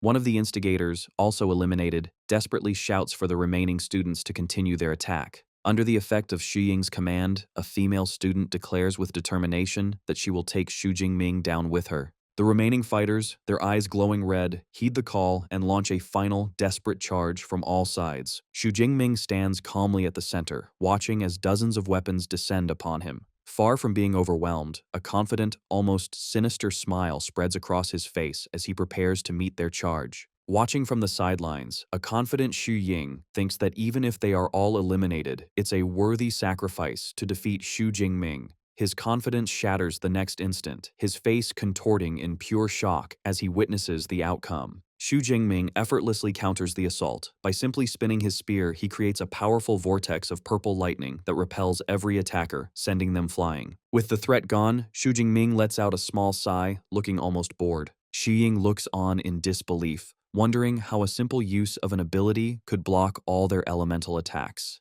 He questions if this is the true, overwhelming power of an S-rank ability. Xiying collapses to his knees, utterly defeated. He laments that even with so many of them, they were nothing more than ants to Xu Jingming. The rest of the audience is in an uproar, marveling at the terrifying power of Xu Jingming's lightning. They note that all other elemental attacks were ineffective. One student who also uses lightning is confused, unable to understand why Xu Jingming's is so much more powerful. In the stands, Jiang Chuchuan cheers, exclaiming she knew her senior would be fine. Beside her, Song Qiuqiu smirks, thinking how naive it was for the students to believe they could defeat Xu Jingming with such a simple plan. From the VIP section, the deans analyze the fight. Dean Long Ke remarks that our boy's proficiency with the Thunder Spear must be at an advanced level. Another dean adds that the throw created a sonic boom, indicating incredible speed and a strong physique. Dean Sun Qingsui looks on thoughtfully, wishing Dean Yang Gentian were there to ask about his extraordinary disciple. Back on the arena floor, the few remaining students are frozen in panic. They realize they have no way to break through his defenses. Utterly demoralized, one suggests their only option is to run away. Seeing the remaining students frozen with fear, Xu Jingming turns with a confident smirk. With purple lightning swirling around him, he mockingly asks if they are too scared to attack, declaring that if so, he will come to them. He leaps forward, shattering the ground as he becomes a blur of pure energy. He closes the distance in an instant, moving like a phantom through the students and striking them down with blinding speed. The students panic, shouting in alarm at his incredible speed. One desperately calls for the others to form a defensive formation, but another argues they must stick together. Heeding the advice, the remaining fighters form a tight cluster with a shield bearer at the front, bracing for his assault. Seeing their organized defense, Xu Jingming's smirk widens. He thinks to himself that this is finally getting interesting. He weaves through their ranks, a whirlwind of lightning and steel. As he dismantles their formation, he calmly critiques his opponent's flaws, telling one their angle is wrong, another they are too slow, and a third that their power is too weak. As he moves, one student unleashes a wave of ice to stop him, but Xu Jingming lands gracefully amidst the attack, unfazed. In a matter of seconds, the battle is over. The arena floor is littered with the defeated bodies of every other contestant.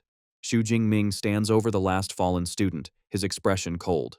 With a final, contemptuous declaration that they were all too weak, he thrusts his spear into the ground, a definitive end to the one-sided slaughter. The defeated students lie on the ground, demoralized. One complains that Xu Jingming not only defeated them effortlessly, but also had the nerve to call them weak. Another student laments his bad luck for being in the same group as him. Eva floats above, announcing the end of the round. With a confident smile, Xu Jingming rests his spear on his shoulder as the drone declares him the sole qualifier, having defeated 102 opponents. The drone begins to announce the remaining qualifiers but stops. Dean Sun Qingsui takes over, explaining that since Xu Jingming was the only one to advance, the others must compete in an additional round to determine the other four. In the stands, the audience is buzzing. A female student remarks that it was an absolute crushing victory, the first time she's seen a competition where only one person advanced from a round. Her friend agrees, predicting the university's clubs will be fighting to recruit Xu Jingming. The deans are equally impressed. Dean Long Ke recalls that in over 40 years of the competition, the previous elimination record was 87, set by another S-rank user in a 7-minute match. They agree Xu Jingming's new record will likely never be broken. Dean Long Ke then wonders how Dean Yang Gentian trained Xu Jingming's spearmanship to the master level. Dean Sun Qingsui is stunned, acknowledging Xu Jingming must have incredible talent for weaponry. She admits she originally wanted him for the Elemental Academy, but now sees there is no need.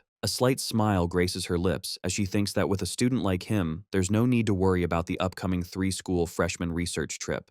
Back on the ground floor, Song Qiuqiu and Qi Dongjia rush over to congratulate Xu Jingming. Liu Wentao excitedly points out the look on Li Chengji's face, which he says turned purple after Xu Jingming eliminated Shi Ying. He jokes that Li Chengji could learn face-changing. Xu Jingming looks over at his rival, thinking Li Chengji is just a paper tiger who bullies the weak. While he found his opponent's arrogance intolerable, he decides not to confront him now. He resolves to issue a formal challenge to Li Chengji during the second stage of the competition. He then turns to his friends, patting Liu Wentao's shoulder and telling them it's their turn next. He assures them advancing to the top 50 should be simple, and an eager Liu Wentao agrees. Xu Jingming shares a fist bump with Song Qiuqiu, who tells him that even though she can't beat him, she will prove she is the strongest freshman besides him. The competition continues. In round 3, Liu Wentao fights to 4th place, defeating 9 opponents. Later, in round 6, Qi Dongxia uses her claws to secure third place after defeating 12 opponents. Finally, in round 8, it is Song Qiuqiu's turn. She stands in the arena with her massive halberd, confidently declaring her time has come. Her arrival causes a stir, with many students recognizing her as the top scorer from Sichuan province. They admire her appearance and rare weapon, with one fan declaring her the school's new goddess. The match begins, and Song Qiuqiu immediately activates her A-rank ability, Light of Dawn, covering her halberd in a brilliant golden aura. She moves with incredible grace and power, cutting through contestants with swift strikes. Her strength shocks the other students, who cry out upon realizing she is another second-tier user. One student expresses relief that she is only a low-rank second-tier user and not as powerful as Xu Jingming, but his friend grimly retorts that it makes no difference. Watching from the stands, Wu Lan, president of the Starfall Society, is impressed. He instructs his subordinate to list Song Qiuqiu as their second recruitment target. In the arena, Song Qiuqiu continues her assault, unleashing a technique called Dawn Light Second Dance. She moves like a whirlwind, her glowing halberd striking down multiple opponents. She then gathers her power for a more focused attack, Light Flame Gravity Slash. With a powerful leap, she brings her halberd down in a devastating thrust. The attack is too much for a remaining student, who cries out about the immense weight before collapsing. With the last opponent down, Song Qiuqiu stands victorious. The AI drone announces she has taken first place with 45 eliminations. Her victory secured, she dematerializes her weapon and turns to wave cheerfully at Xu Jingming in the stands. She approaches him, playfully asking his opinion. He praises her, acknowledging her combination of magic and melee combat was amazing, and says he looks forward to facing her in the second round. 2 hours later, the second stage begins, a free challenge, on floating platforms high above the arena. Each student has 3 chances to challenge a higher-ranked opponent, but only those in the top 50 can be challenged. It is now Xu Jingming's turn. He briefly considers challenging second-place Song Qiuqiu, but dismisses the thought. He informs the AI drone that he wants to challenge the third-place student, Li Chengji. The announcement leaves Li Chengji shocked and enraged. He furiously points at Xu Jingming, demanding to know why the first-place student is challenging him. Xu Jingming calmly replies that the rules don't say he must challenge someone higher-ranked. He then adds a chilling reminder, asking if Li Chengji really thought he could be provoked without consequence. The audience buzzes with confusion. A student in the know explains that Li Chengji had previously made an arrogant, throat-slitting gesture at Xu Jingming. The AI, Eva, assigns them an arena. Li Chengji, furious, accepts the challenge, eager to see the true power of an S-rank user. On the floating platform, the two face each other as the AI counts down. As the battle begins, Li Chengji unleashes his full power. He transforms, his body becoming larger and more muscular, covered in red fur with a lion's head. The system identifies his ability as an A-rank, Berserk Blood Lion King. He lets out a ferocious roar. Covered in a red aura, the Lion Man charges, shouting that Xu Jingming forced him to do this. Xu Jingming, his eyes crackling with purple lightning, glares back coldly. He retorts that he didn't force anything, and this is a disaster brought on by Li Chengji's own arrogance. In a flash of lightning, Xu Jingming disappears, moving with incredible speed. He reappears high above the charging Li Chengji, ready to strike with his spear. The Lion Man turns in surprise, scoffing at a lightning-type user daring to engage him head-on. He swings his massive sword, unleashing his wild lion slash. Their weapons meet in a brilliant explosion of energy. The impact is too much for Li Chengji. He is sent flying backward, overpowered by Xu Jingming's blow. As he struggles to stop, a look of disbelief is on his face. He realizes with horror that even in his enhanced form, his opponent's physical strength is far greater. Pressing his advantage, Xu Jingming unleashes a continuous torrent of his purple cloud divine lightning. The electrical energy engulfs the transformed Li Chengji, who roars in agony. The audience watches in horror. They note that if a second-tier enhancement-type user can't handle the pain, it must be excruciating. One student points out in terror that Xu Jingming is deliberately controlling the lightning's power to torture his opponent without dealing a final blow, preventing the AI from ending the match. The consensus is clear. It is better to provoke anyone else but Xu Jingming. Finally, after a few more moments, Li Chengji collapses, his beastly form giving way. The AI drone declares Xu Jingming the winner. Standing victorious, Xu Jingming looks on coldly. He thinks it's a pity he couldn't torture him longer, but concludes that 10 seconds of agony is a lesson that will be remembered. He hopes Li Chengji learns to be more humble. On the ground, a battered Li Chengji pants in shock, muttering that he survived when he thought he was about to die. He watches with terror as Xu Jingming walks away, sighing in relief only when he is gone. His relief is short-lived. Song Chukyu steps forward, pointing her halberd and confidently informing Eva that she also wants to challenge the third-place student, Li Chengji. The announcement sends a fresh wave of terror through him as he realizes his ordeal is not yet over. The fight is over in an instant. The battered Li Chengji is sent flying by Song Chukyu's powerful attack, his transformed body unable to withstand it. With her halberd slammed into the ground and a confident smile on her face, Song Chukyu stands victorious as the AI drone announces her as the winner. A short while later, an unconscious Li Chengji is carried off the arena on a stretcher by the medical team. Song Kyu proudly walks up to Xu Jingming, asking if he saw how she beat up their rival. Xu Jingming calmly acknowledges that she is very powerful. The two share a celebratory fist bump, a clear sign of their growing friendship. Their friendly interaction doesn't go unnoticed. A group of male students look on in dismay, with one complaining that the goddess of their freshman class has already been claimed. Another complains about how quickly Xu Jingming works, noting the school year hasn't even officially started. His friend quickly shushes him, whispering that he doesn't want to end up like Li Chengji. 4 hours later, Dean Sun Qingsui stands before the students and declares the end of the freshman competition, preparing to announce the results. A large holographic screen displays the rankings. Xu Jingming is in first place, Song Chiu-Qiu in second, and Li Chengji in third. Liu Wentao is also shown to have secured the 39th rank. With the competition over, students are instructed to log into the school's website and select their academies. Afterward, Song Chiu-Qiu asks Xu Jingming which class he was assigned to. He shows her his phone, revealing he is in the Weaponry Academy, while she tells him she is in the Elemental Academy. Watching them, Qi Dongxia points out to Liu Wentao how close they have become. Liu Wentao jokingly adds that if she's calling him Jingming today, she'll be calling him darling by tomorrow. Dean Sun King Sue makes a final announcement, closing the ceremony. She reminds the students who performed well that they will receive messages from their exclusive mentors later that evening.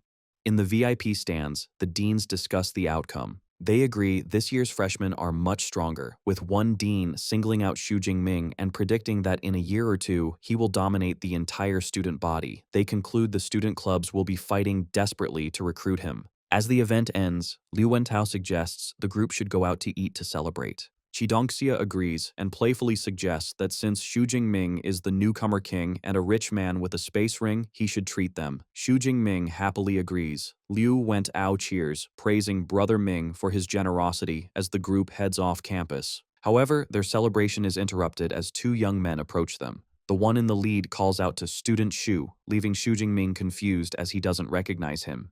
The man introduces himself with a confident smile as Wu Lan, the president of the Starfall Society, and formally invites Xu Jingming to join their club. Wu Lan makes his formal offer, explaining that as the school's only S-rank student, the Starfall Society is prepared to be sincere. He promises that if Xu Jingming joins, he will be made vice president, receive 100 credits each semester, and be given B-rank resources. The offer leaves onlookers in awe. One student remarks how envious he is, explaining that regular members have to pay fees and work hard. Another adds that the Starfall Society is a top-tier club, and becoming vice president is a direct path to an elite guild after graduation. Before Xu Jingming can respond, another voice cuts in. Wei He, the president of the Ash Flame Society, arrives and mockingly asks Wu Lan if offering a mere vice presidency isn't a bit stingy. With a confident smirk, Wei He presents his own incredible offer. If Xu Jingming joins the Ash Flame Society, he can become president in training immediately. Wei He promises that as soon as he graduates, Xu Jingming will become the full president, along with other benefits. The crowd is stunned again,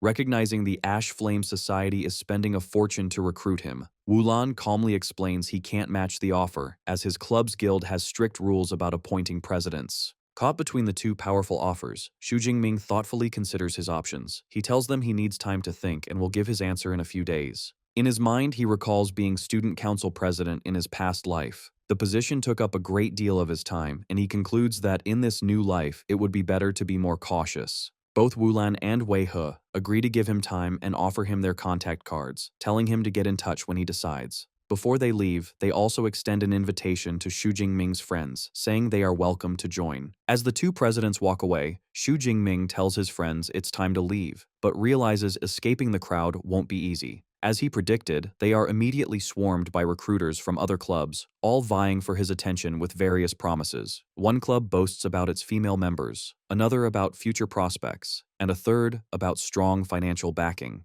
After finally breaking free from the horde of recruiters, the group stands together, exhausted.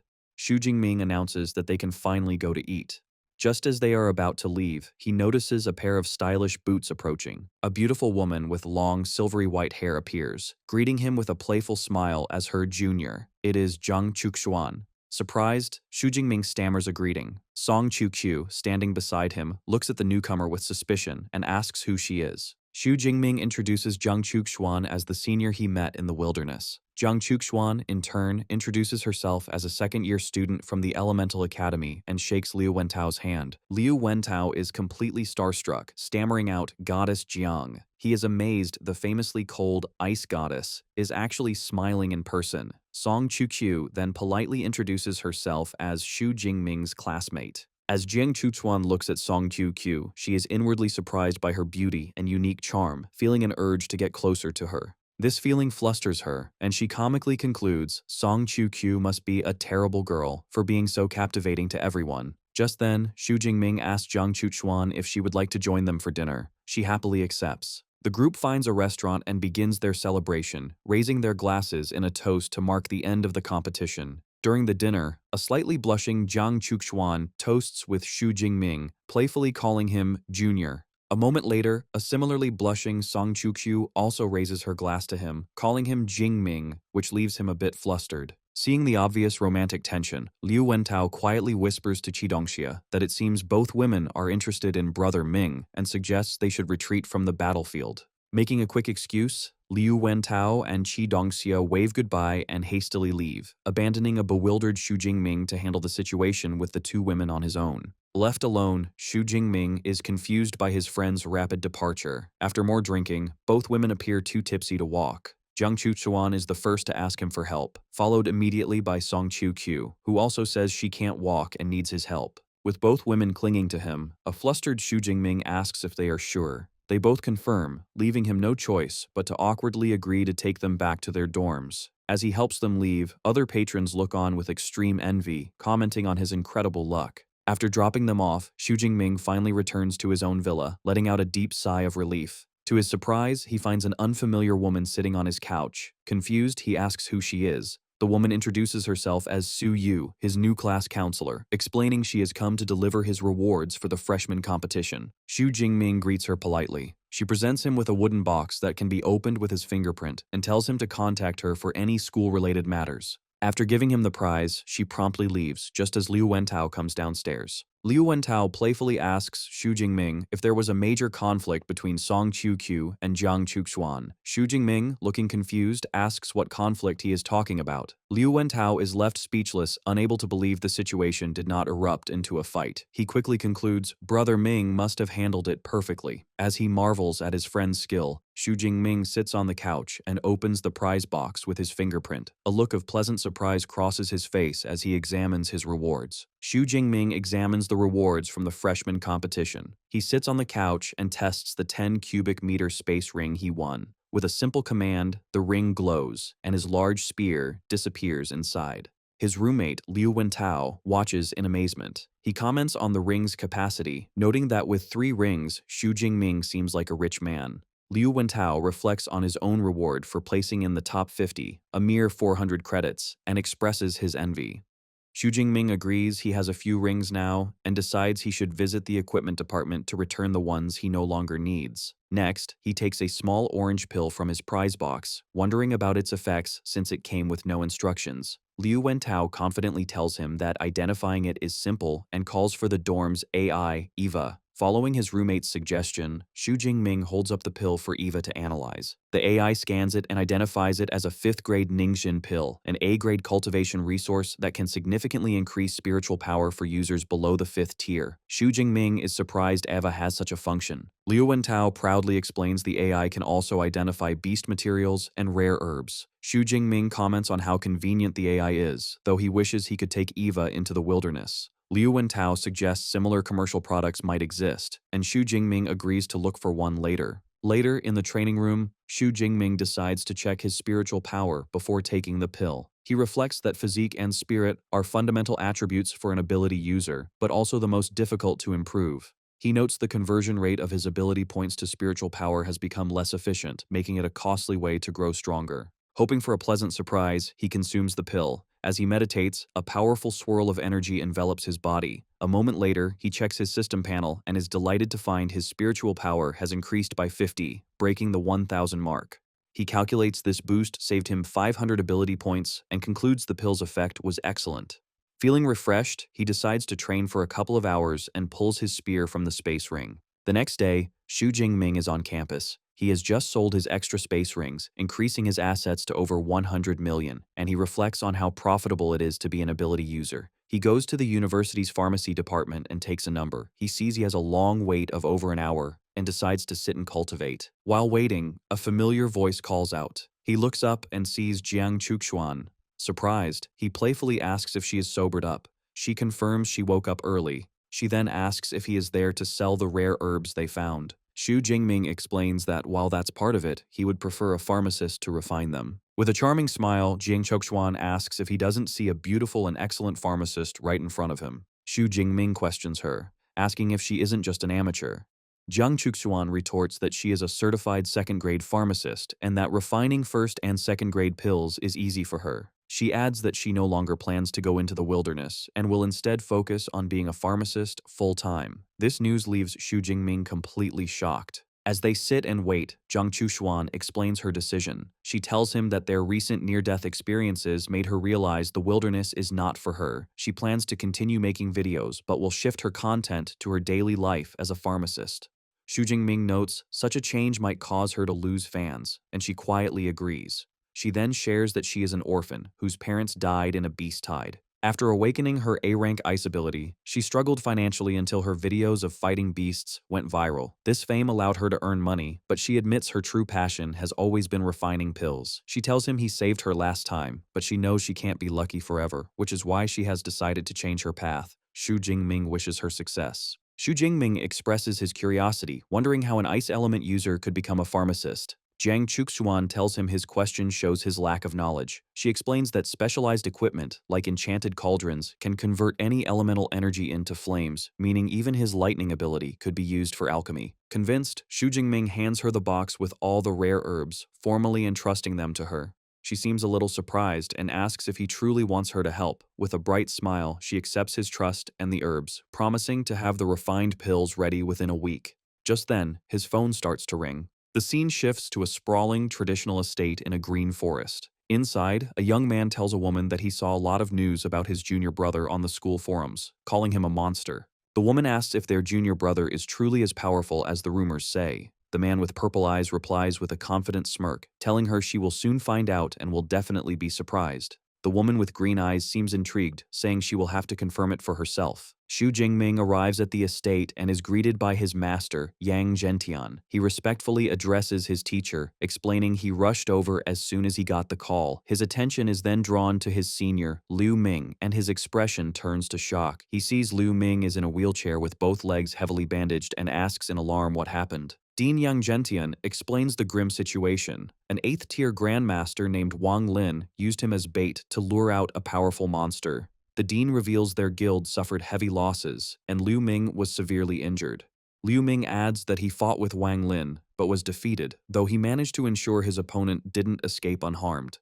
The dean apologizes for not attending Xu Jingming's freshman competition. Filled with rage, Xu Jingming clenches his fist, exclaiming his disgust that an 8th-tier grandmaster could be so despicable. He reflects on his own weakness, realizing that as a first-tier user, he would be dust against such a foe. A fire of determination ignites within him as he reaffirms his belief that one must become strong or be crushed. Seeing his disciple's intense reaction, Yang Zhentian places a supportive hand on his shoulder, telling him not to dwell on it. He then formally introduces him to the other disciples present, his senior brother, Xu Saiwei, and his senior sister, Tong Yue. His newly introduced seniors, Tong Yue and Xu Shiwei, greet him warmly. As a welcoming gift, Xu Shiwei decides to transfer 200 credits directly to Xu Jingming. Xu Jingming bows respectfully, thanking his senior brother and sister. Liu Ming then speaks up, noting that Tong Yue seems skeptical about his claims. He prompts Xu Jingming to tell her if he has indeed mastered 4 A-rank lightning combat techniques.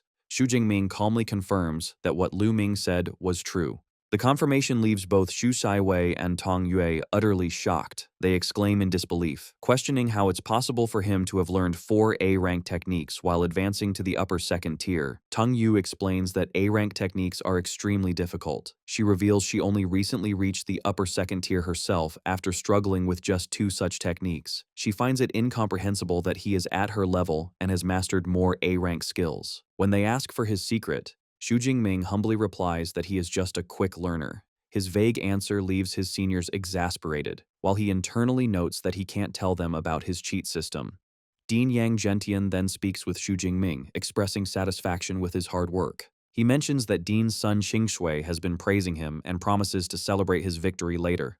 Xu Jingming deflects the praise, then asks his master to help him test a new combat technique.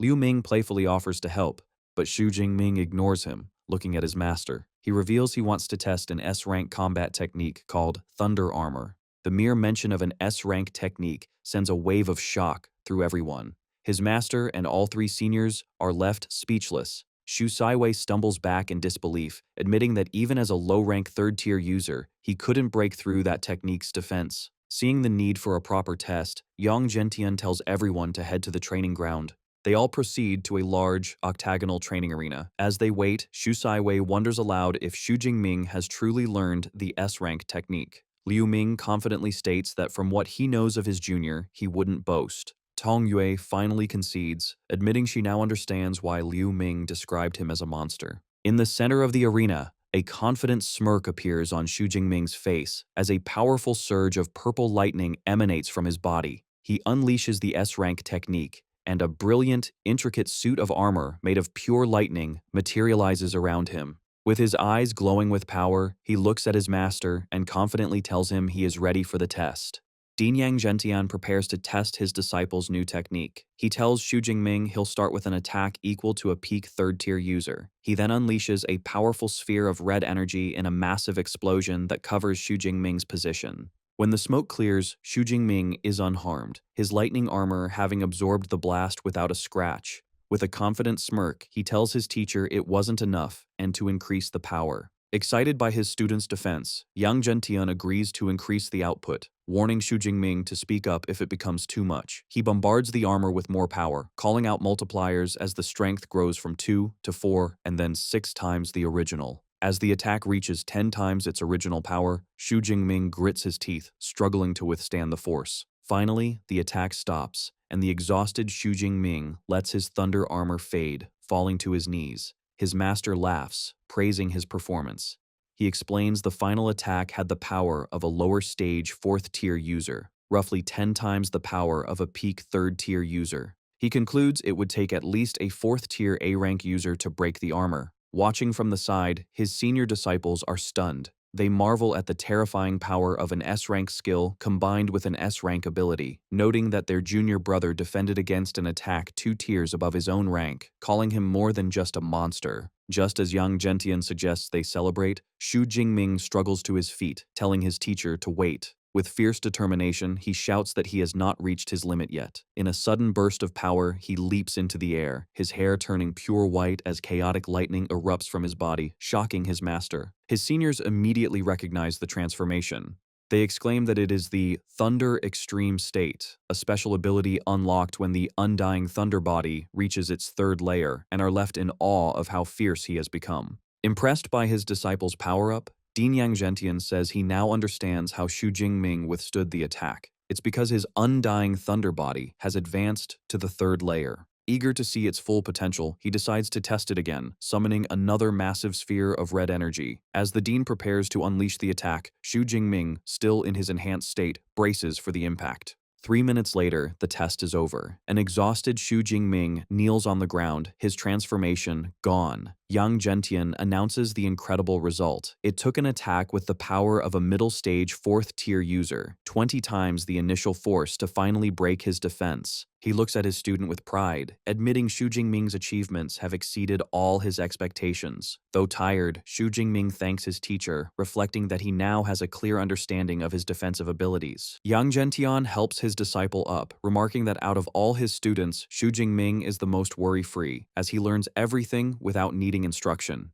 In a celebratory mood, the dean declares it's time to eat and tells them to order the most expensive items. The group heads off together. Later, as they are driving, Xu Jingming asks his senior, Liu Ming, for advice on which university club to join, the Ash Flame Society or the Starfall Society. Liu Ming immediately advises him to choose Starfall. Xu Saiwei, who is driving, is surprised, but Liu Ming explains that the Ash Flame Guild has run into serious trouble, making Starfall the safer choice. Yang Zhentian offers his own view. He suggests Xu Jingming join a club for a year or two for experience, but then form his own society. He explains that the members Xu Jingming recruits will become his core power base after graduation. Confused, Xu Jingming wonders if building his own faction is necessary. His master explains that the reason he hasn't reached Grandmaster rank is his lack of a faction, forcing him to waste time on his own. He advises Xu Jingming to remember that having a force to manage tasks will allow him to focus on cultivation. Xu Jingming understands and thanks his master, deciding to consider it once he is stronger. The next day, classes at Modu Superpower University officially begin. As Xu Jingming walks through the bustling hallways, he reflects that things are finally getting on track. As classes begin, Xu Jingming attends his lectures. In one class, a professor explains their world's history, detailing how origin energy transformed animals into beasts and awakened human superpowers. Xu Jingming learns that ruins of ancient civilizations were discovered, and most of the Blue Planet's advanced technology came from these findings. He attends various classes, from anatomy and weaponry to the elemental college. During an elemental college class, Xu Jingming casually shapes his lightning ability into a detailed serpentine dragon around his arm. The professor is shocked, praising his excellent control and lamenting that such a talented student is not in her college. Over the weekend, Xu Jingming travels to the Yangcheng wilderness area to practice. He effortlessly slices through a horde of beasts with his powerful new Azure Black Dragon Spear, a weapon that cost him 1,000 credits. Standing amidst the carnage, he reflects on his rapid progress, knowing that new knowledge, techniques, and equipment have greatly improved his combat ability. He checks his system panel and sees he has over 13,000 ability points. He's disappointed a plus sign hasn't appeared next to his S-rank ability, thinking it should be upgradable. He decides to use his points to improve himself, convinced that one day he will upgrade his Purple Sky Divine Thunder to SS rank. Back on campus, he is with Song Qiu. She is astonished at his skill, remarking that his control already surpasses her month-long training. Xu Jingming smugly says he had a sudden epiphany while internally crediting his cheat system. Song Qiu tells him about an upcoming joint event with other top universities. When asked if he'll participate, Xu Jingming confirms, eager to go since it will be in the wilderness. Xu Jingming looks forward to the joint university event, seeing it as a great chance to harvest ability points and check out the talent from the other top universities. A week later, Xu Jingming and his friends gather for a pre-trip meeting. His friends are confident, with Liu Wentao remarking that with Brother Ming on their team, they can relax. Song Qiu adds that their university has won for 4 years in a row, so a 5th win should be easy. Just then, a shimmering portal appears, and Vice Principal Ling Shuang emerges. She announces she will explain the details of the research trip. She commands the AI, Eva, to display a holographic map of a mountainous region. Ling Shuang explains their destination is the number 7 Devil's Den Wilderness area. The name sends fear through the students, who know Devil's Dens are notoriously dangerous.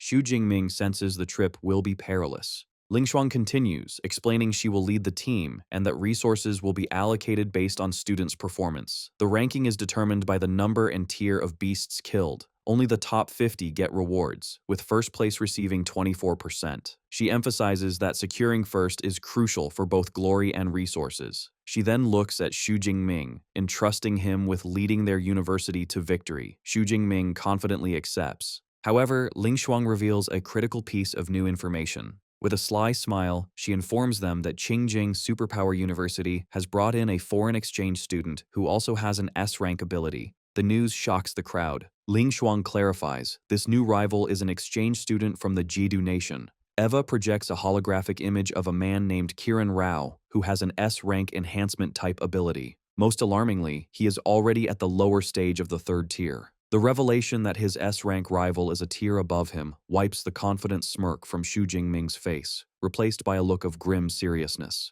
The students are shocked to learn there's a third-tier, low-rank S-ranker among the freshmen, wondering if such a prodigy could exist. Vice Principal Ling Shuang confirms the information is accurate, but clarifies that Kiran Rao is already 20 years old. This causes more complaints from the students, who argue his extra 2 years of training give him an unfair advantage. However, another student points out that in Kiran's home country, university starts at 20, so he is technically a freshman. Nearby, Song Chu is concerned, thinking she is no match for a third-tier S-ranker. But she glances at Xu Jingming and sees that he isn't worried at all. Xu Jingming is indeed unfazed. As an S-ranker himself, he is used to fighting opponents of a higher rank. With a confident smile, he thinks about his 3 S-rank and 4 A-rank combat techniques, along with his master-level spearmanship. He sees no reason to be afraid. Also, since the competition is judged by the number of beasts killed, he is confident he won't lose to any other freshman. Ling Shuang sees our boy's confidence and is pleased. She thinks to herself that he is the most outstanding S-rank student their school has seen in years, and that giving him the SS-rank Tyrannosaurus blood was not a waste. She believes Qingjing University brought in a foreign talent just to get first place for the resource priority, but thinks they are destined to be disappointed. She concludes the briefing, giving the students 7 days to prepare for the trip before she departs through a glowing magic circle. 7 days later, Jiang Chuxuan gives Xu Jingming a large array of pills she made for him. With a proud smile, she explains she has prepared antidote, healing, ability recovery, and mind-awakening pills. She adds that they are all tier 2, and she made 20 of each, which should be enough. Xu Jingming thanks her, noticing the dark circles under her eyes, and advises her not to stay up late making pills, saying he can just buy them. Blushing, she insists that her personally refined pills are much better than store-bought ones. She then nervously explains she prepared a second set of pills for him to give to Song Chu. Surprised, Xu Jingming asks when they became so close, but Jiang Chuxuan just blushes and says she won't tell. She wishes them both luck and safety on their trip before saying goodbye. Alone in his room, Xu Jingming looks at the huge number of pills and realizes she must have pulled several all-nighters to make them. He holds a vial, silently acknowledging her feelings for him. However, with a determined look, he reminds himself that he needs to get stronger before he can think about romance. On the day of the research trip, a huge crowd of freshmen gathers on the university's playground. Xu Jingming is with his friends, surprised that almost all 856 freshmen signed up. He wonders why they are on the playground instead of a train station. Liu Wentao excitedly explains they will be traveling by aircraft. Song Chu looks puzzled, pointing out there is no runway. Just as she speaks, another student shouts for everyone to look up. A massive, futuristic aircraft descends from the sky, its size casting a shadow over the field. The students are in awe as the huge ship lands gently on the grass. As the ramp lowers, one student remarks that the airship is a relic from an ancient civilization, and its advanced anti-gravity technology is not yet fully understood. From the ramp, Vice Principal Ling Shuang emerges and instructs the freshmen to board. Before taking off, Ling Shuang unleashes her power, creating a brilliant blue magic circle she calls her spatial yin-yang domain. The energy surrounds the airship, and inside, the students are stunned to see the walls become transparent. Liu Wentao explains that the Tier 8 Grandmaster's domain creates a safe space around the ship, protecting them from flying beasts. Watching this display, Xu Jingming thinks about the incredible abilities of high rankers and wonders if his indestructible thunder body will eventually let him fly. With everyone on board, Ling Shuang commands the AI to depart, and the transparent airship launches into the sky. They soon arrive at the Shunan supply base in Qian province. A guide greets the students and points them toward their dorm buildings, informing them there is a cafeteria and training ground nearby. After getting their room cards, Xu Jingming and his friends share their numbers. Xu Jingming is in room 504, and with a bright smile, Song Chu reveals she is in room 505, making them neighbors. Xu Jingming states that since he has a space ring, he does not need to drop off his luggage. He announces his plan to check out the training room first, and an eager Song Chu immediately says she will go with him. Xu Jingming and Song Chu arrive at the large, busy training ground, filled with students from all 3 universities. Song Chu points out a powerfully built man in the corner, identifying him as the S-ranker from Qingjing University, Kiran Rao. Other students are also watching him, amazed by the weight of the dumbbells he is lifting, commenting that each plate is 200 pounds. As he works out, Kiran Rao notices them and seems to recognize Xu Jingming. He drops the massive weights, which shatter the floor, and rushes over to introduce himself with a friendly greeting. Other Qingjing students confirm Xu Jingming's identity as Magic University's top freshman, amazed he's already a high-rank second tier at 18. They express relief Kiran is on their side, believing he's their only chance in the competition. Surprised by how polite Kiran seems, Xu Jingming extends his hand for a handshake. However, Kiran ignores him and instead turns to Song Qiu. He gets uncomfortably close, calling her a beautiful lady. His sweaty body has a strong odor, and Song Qiu is visibly disgusted, covering her nose. Before Kiran can get any closer, Xu Jingming firmly grabs his wrist to stop him. With a cold glare, Xu Jingming tells him that touching a lady while covered in sweat is very rude. The friendly act instantly drops, and Kiran glares back at Xu Jingming in a fury. The confrontation in the training ground grows as powerful red and blue auras surge from Kiran and Xu Jingming. The onlookers watch nervously, worried a fight is about to break out between the two S-rankers. However, the fight doesn't happen. Xu Jingming releases his grip and calmly suggests that as a guest, Kiran should learn the customs of his host country. As Xu Jingming and Song Qiu walk away, Kiran looks down at his wrist, still feeling the pressure. He is stunned, realizing that despite his own strength, he couldn't move the lightning user. He wonders where Xu Jingming got such immense physical power. His thoughts then shift as he watches Song Qiu with a predatory look, recognizing her as a genius from the powerful Song family. He muses that if he could win her over, he would never have to worry about resources again. Once outside, Song Qiu thanks Xu Jingming for his help, explaining that she couldn't stand the smell. She then suggests they find another place to spar, and Xu Jingming happily agrees. An hour later, after training, Xu Jingming, Song Qiu, and two other girls leave a restaurant. As they walk, a sinister-looking man with glasses watches them, muttering about beasts destroying the world and a supreme heavenly god. Xu Jingming notices the man and his followers trying to recruit people, who all show no interest. He recalls hearing about doomsday cults and isn't surprised to find one here. The cult leader grows furious as people ignore him. Suddenly, his frustration turns into a twisted idea. With a malevolent grin, he pulls out a knife, deciding people need to feel pain to believe him.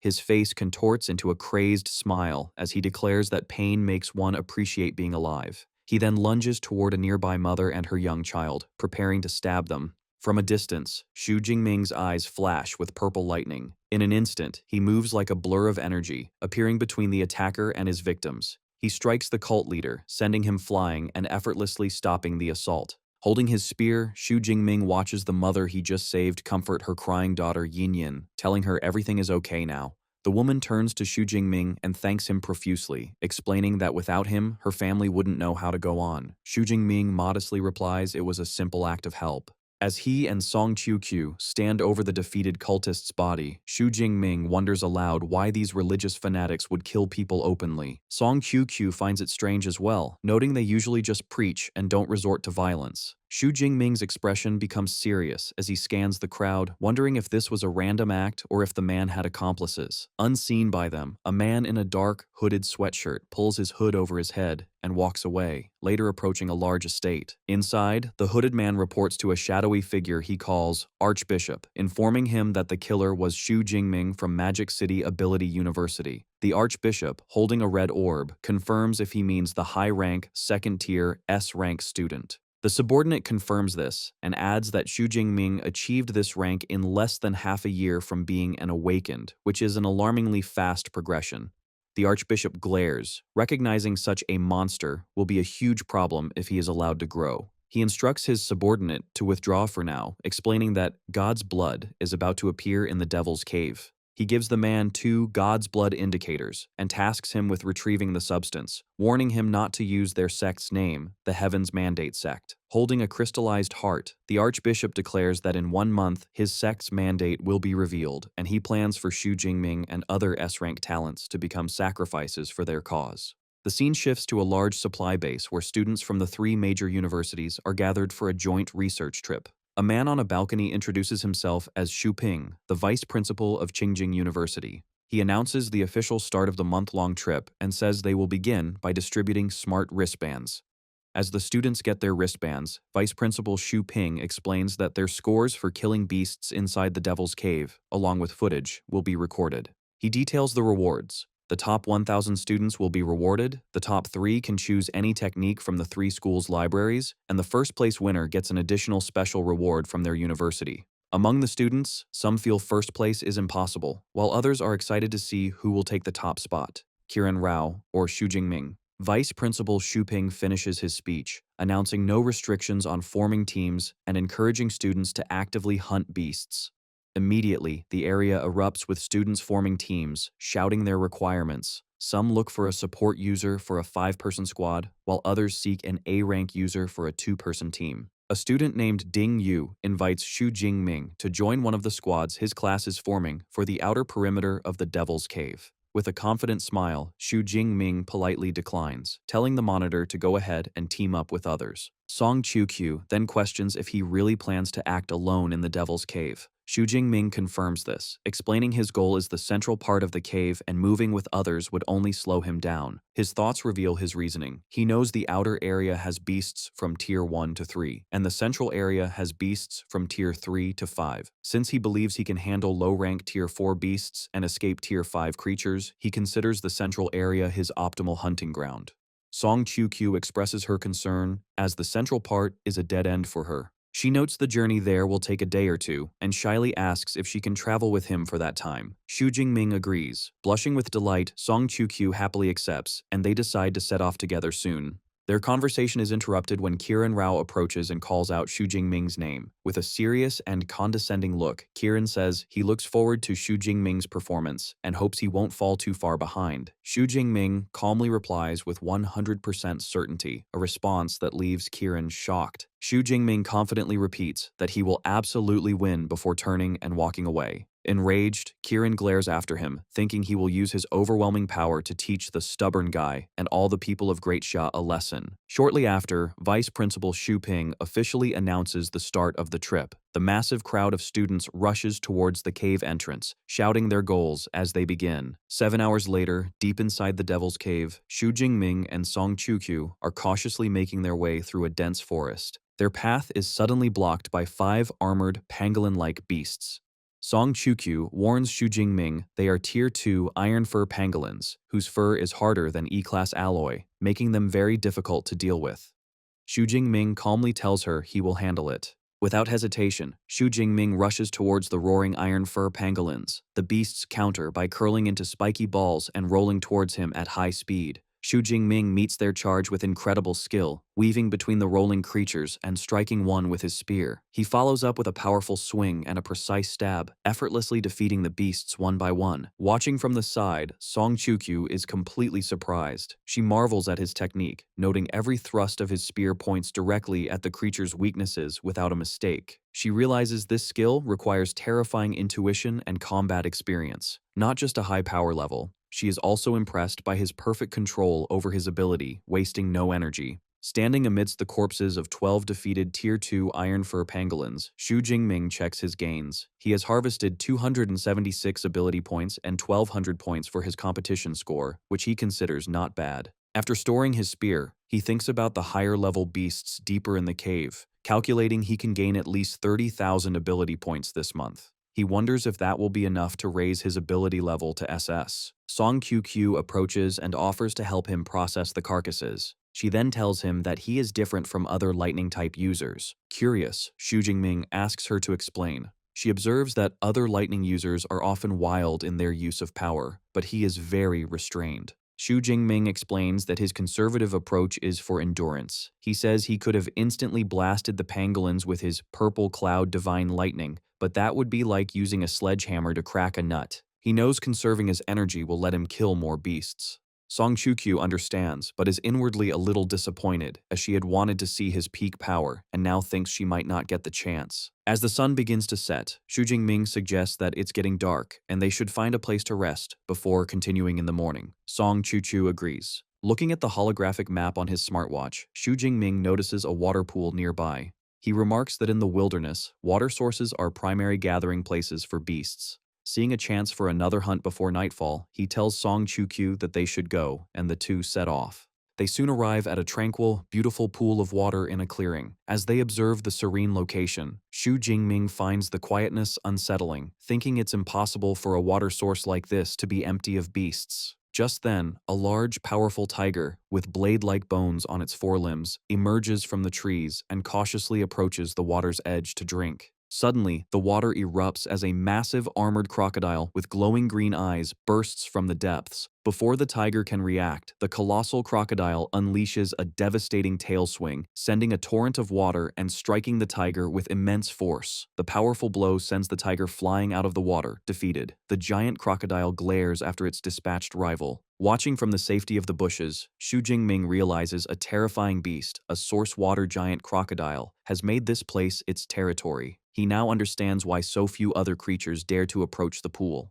A horrified Song Qiuqiu grabs his arm, exclaiming that it's a Tier 4 ferocious beast and they should never have encountered it in the outer perimeter. She urges him to leave quickly, worried the beast's powerful perception might have already detected them. However, Xu Jingming remains perfectly calm. He clenches his fist with a confident smirk, telling her there's no need to rush. He acknowledges that while a Tier 4 beast is indeed strong, it's not something he is unable to deal with. As purple lightning crackles around him, Xu Jingming prepares to face the beast. This isn't the first Tier 4 beast he has faced, having killed more than one in the Yangcheng wilderness area. Song Qiuqiu, watching the display of power, wonders if this is a battle technique his master, Din Yang Zhentian, had taught him. Xu Jingming smiles, knowing that while his indestructible thunder body is strong, he has an even better technique for dealing with powerful Tier 4 beasts. The sky darkens as a massive spear of lightning forms high above and begins to descend toward the pool. A confused Song Qiuqiu looks up, at first wondering if it's about to rain before realizing the lightning is unnatural. As immense energy radiates from him, Xu Jingming unleashes his powerful S-rank ability, the Heavenly Thunder technique.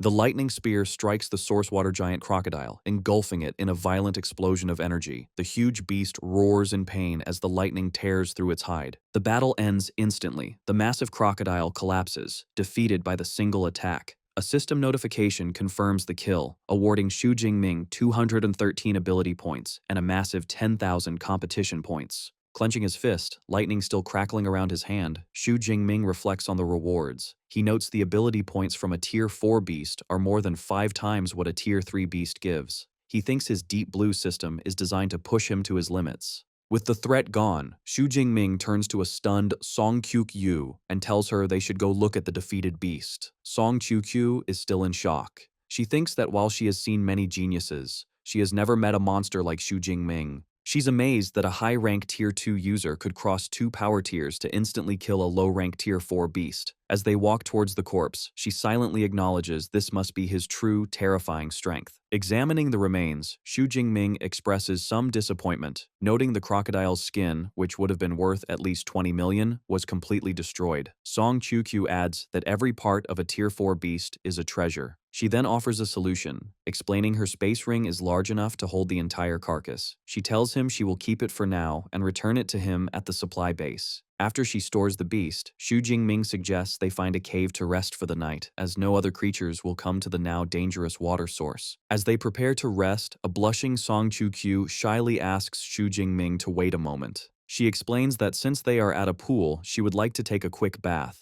Xu Jingming, cautious as always, tells her to wait while he checks for other beasts in the pool. He sends a crackling torrent of purple lightning into the water. The result is unexpected. Xu Jingming watches in shock as the clear water begins to turn red with blood. He is suddenly hit by a pleasant, intoxicating scent from the pool that feels fatally attractive to him. He realizes with alarm that the bloody water is triggering a deep, instinctual craving in his body. Elsewhere in the forest, cloaked figures from the Blood Moon sect are on a mission. One member asks their leader, the Archbishop, whose god's blood they are retrieving. The Archbishop reveals their target is the blood of the ancient dragon god. Another member gets excited, exclaiming that their sect will gain another powerful god's blood envoy. The Archbishop angrily corrects him, shouting that they are the Blood Moon sect. Just then, the glowing red god's blood indicator in his hand begins to shine brightly, indicating the blood has appeared early. Realizing it isn't far, the Archbishop commands his followers to advance at full speed. Back at the pool, the water is completely blood red. Song Qiuqiu asks what is happening, and Xu Jingming asks if she feels the blood attracting her. She says she doesn't. However, she explains that her Light of Dawn ability tells her the Bloodwater has a thick, beastly aura, very similar to his own. This triggers a realization for Xu Jingming. He recalls absorbing the SS rank Thunder Tyrannosaurus blood. He concludes the bloody water must be from a powerful dragon-type beast, which is why his body is reacting so strongly. Deciding to take the risk, Xu Jingming tells Song Qiuqiu he will go into the pool to absorb the energy. He instructs her to pull him out if anything goes wrong, then steps into the blood-red water. As soon as he enters, swirling red energy envelops him. Instead of pain, he feels overwhelming comfort, like a thirsty traveler finding water. The energy from the pool surges upwards, wrapping around him and forming a massive, glowing red cocoon that lifts him into the air. From the shore, a worried Song Qiuqiu calls out his name. She realizes he has found a unique opportunity and is now vulnerable. Taking a determined stance with her halberd, she declares that it is her turn to protect him. The scene shifts to the next day. Song Qiuqiu stands guard in a clearing littered with the bloody corpses of beasts. She wipes sweat from her brow, relieved that the strongest creature she fought was only a low-rank Tier 3 beast. She looks at the pool and sees its red color has faded, a sign that Xu Jingming's absorption should be finishing soon. However, her vigil is interrupted as cloaked figures from the Blood Moon sect suddenly appear on a ridge. She immediately grips her halberd. The Archbishop observes the scene, confused why the god's blood is in a liquid form. Another member recognizes Song Qiuqiu as the second-place student from Magic City University and questions why another freshman is present. Facing the mysterious group, Song Qiuqiu notes their attire doesn't belong to any of the major universities. She warns them that there are no beasts in the area and the water is contaminated, suggesting they go elsewhere. Her words enrage one of the cultists for calling the supreme god's blood contaminated. The Archbishop, however, orders him to ignore her and focus on seizing the blood cocoon behind her. Song Qiuqiu realizes this group came for the Bloodwater. She assesses their strength, noting their leader is Tier 4 and the weakest is Tier 3. Facing such overwhelming odds, she grimly concludes she will have to use that move. Facing the Blood Moon sect, Song Qiuqiu activates a glowing talisman around her neck. As the cloaked figures lunge, the talisman summons a large golden barrier, protecting her and the cocoon. The cultists' attacks are useless, striking the barrier without leaving a scratch. The Archbishop recognizes the artifact as a guardian talisman from an ancient civilization. He explains to his followers that such items are extremely rare and powerful. From inside the shield, Song Qiuqiu taunts them, asking why they are wasting their time. Unfazed, the Archbishop smirks, revealing he knows the guardian talisman has a time limit. Since they are in no hurry, he calmly decides they will wait for it to expire. The cultists surround the barrier. Inside, Song Qiuqiu is anxious. She knows the talisman only lasts for about an hour before needing a 12-hour cooldown. Her only hope is for Xu Jingming to wake up in time. An hour passes, and just as predicted, the shield shatters. The cult leader smugly tells her to be sensible and hand over the talisman, or she will face an ugly death. Realizing she has no other choice, Song Qiuqiu prepares to go all out, pulling out a small red pill to boost her power. Before she can take it, a defiant voice retorts, asking why he feels like they are the ones who are about to die. At that moment, the red cocoon behind her begins to crack and break apart. The cocoon opens with a burst of energy, and Xu Jingming emerges from the swirling red tendrils, his transformation complete. He opens his eyes, glaring menacingly at the shocked members of the Blood Moon sect. As Xu Jingming emerges from the cocoon, the remaining blood energy from the pool forms the spectral image of a massive, ferocious red dragon behind him. The Archbishop of the Blood Moon sect looks on in shock, recognizing Xu Jingming as one of his sect's targets. Despite being a powerful Tier 4 user, he is unnerved by the immense aura radiating from the Tier 2 student, which makes his heart pound with fear. Regaining his composure, the Archbishop points and gives a furious command to his followers: kill them. In response, Xu Jingming's eyes glow with purple lightning. Before the charging cultists can reach him, he unleashes his power. Torrents of thunder descend from the sky, striking the Tier 3 users with devastating force. The electrocuted cultists collapse, instantly defeated. The Archbishop is stunned. He guessed his 5 Tier 3 subordinates couldn't handle Xu Jingming, but he never expected them to be killed instantly. He grits his teeth, reminding himself that as a Tier 4 user fighting a mere Tier 2, the advantage should still be his. His confidence is short-lived. Xu Jingming charges forward, leaping through the air with his spear at an incredible speed.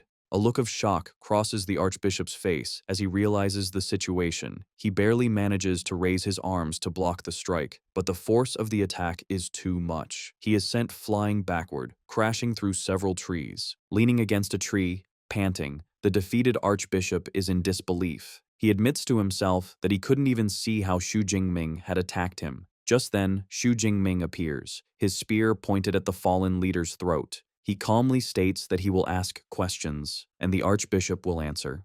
His first question is about the blood water that was in the pool. Under pressure, the archbishop reveals the truth. The substance is God's blood, the blood essence of a legendary rank 9 beast emperor. Xu Jingming then asks why the blood of such a powerful being would be here. The defeated leader explains that in the ancient era, a massive war erupted between human martial saints and beast emperors. As a result, different types of powerful blood essence were scattered across the world. With a serious expression, Xu Jingming asks his final question, demanding to know who he is and why his group is collecting the blood essence. The archbishop, instead of answering, gives a defiant grin and reveals they are the Blood Moon sect, but refuses to say more. Before Xu Jingming can react, the cult leader commits suicide, blood pouring from his eyes and mouth. Standing over the corpse, Xu Jingming identifies the group as another dangerous cult. Realizing he won't get more information, he decides he will ask Vice Principal Ling Shuang about them later.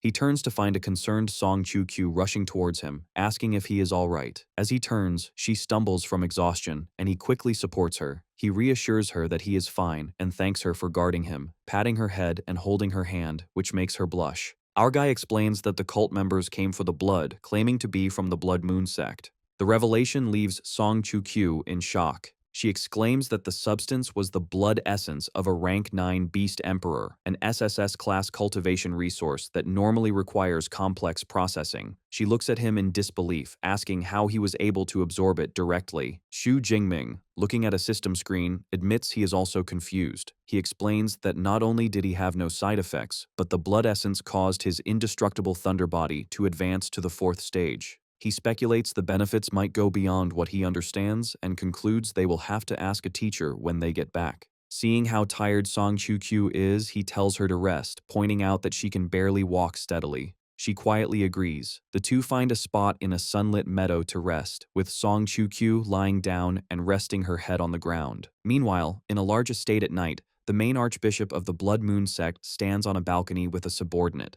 The subordinate reports that Bishop Zhou's God's Blood indicator lost its signal. He suggests something happened and asks if they should send more people to retrieve the blood. The archbishop dismisses the idea. He believes a powerful ability user intervened and decides to leave it for now. Looking at the crescent moon with a sinister grin, he declares that their main operation in 1 month is what's most important. As Song Chu-Q awakens, she finds Xu Jingming already up and roasting meat skewers over a campfire. He greets her with a smile, telling her she woke up just in time. She happily accepts a skewer, commenting on how delicious it smells and expressing surprise that he is a good cook. Xu Jingming jokes that practice makes perfect. Taking a bite, Song Chu-Q is so impressed she says he should open a barbecue restaurant, offering to be his investor. Xu Jingming playfully asks if an investment from the miss of the powerful Song family would mean opening a chain of restaurants across the Blue Star. Half an hour later, full and satisfied, Song Chu-Q asks if she can take a bath in the nearby water.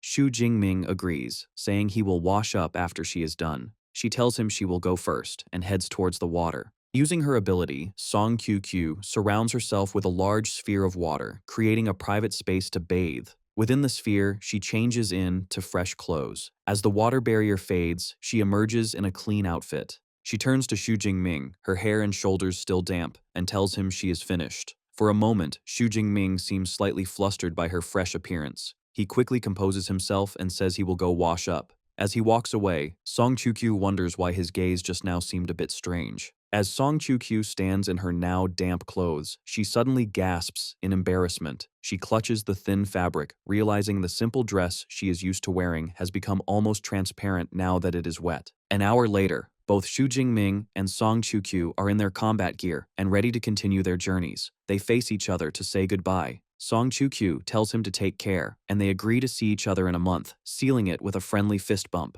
With their farewells exchanged, they run in opposite directions. As she sprints through the forest, a look of fierce determination is on her face.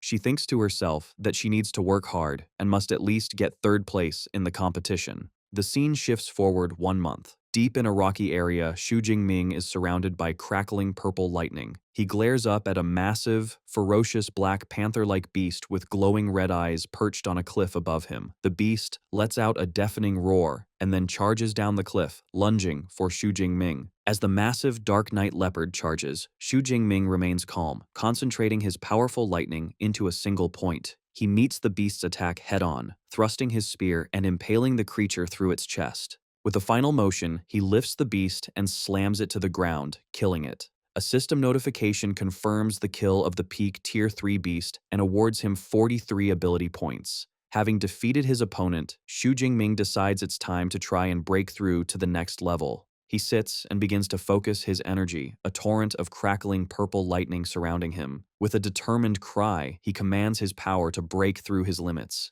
A massive, explosive surge of lightning erupts from his body, filling the cave with chaotic energy. A moment later, the energy subsides. Lightning still arcs around him as he sighs in relief, having finally broken through to Tier 3. He reflects on his progress, noting that even the most talented geniuses at the university would need at least half a year to make such an advancement. He concludes with a satisfied smile that his own talent is exceptionally good. He then pulls up his system panel to check his new status. The screen confirms his advancement from high-rank Tier 2 to low-rank Tier 3. His physique and spirit attributes have both increased by nearly 400 points, and his vitality has now surpassed 2,000. He has also accumulated a massive 48,429 ability points. However, his satisfaction is mixed with disappointment, as he realizes it's still not enough to upgrade his S-rank ability to SS rank. He decides to wait until he has 50,000 points. With his breakthrough complete, he stands and walks towards the light at the cave's entrance, his spear on his shoulder. A confident smile spreads across his face as he thinks about the end of the competition. He knows the results will be confirmed the day after tomorrow, and with the points he has accumulated, he feels certain that taking first place will not be a problem.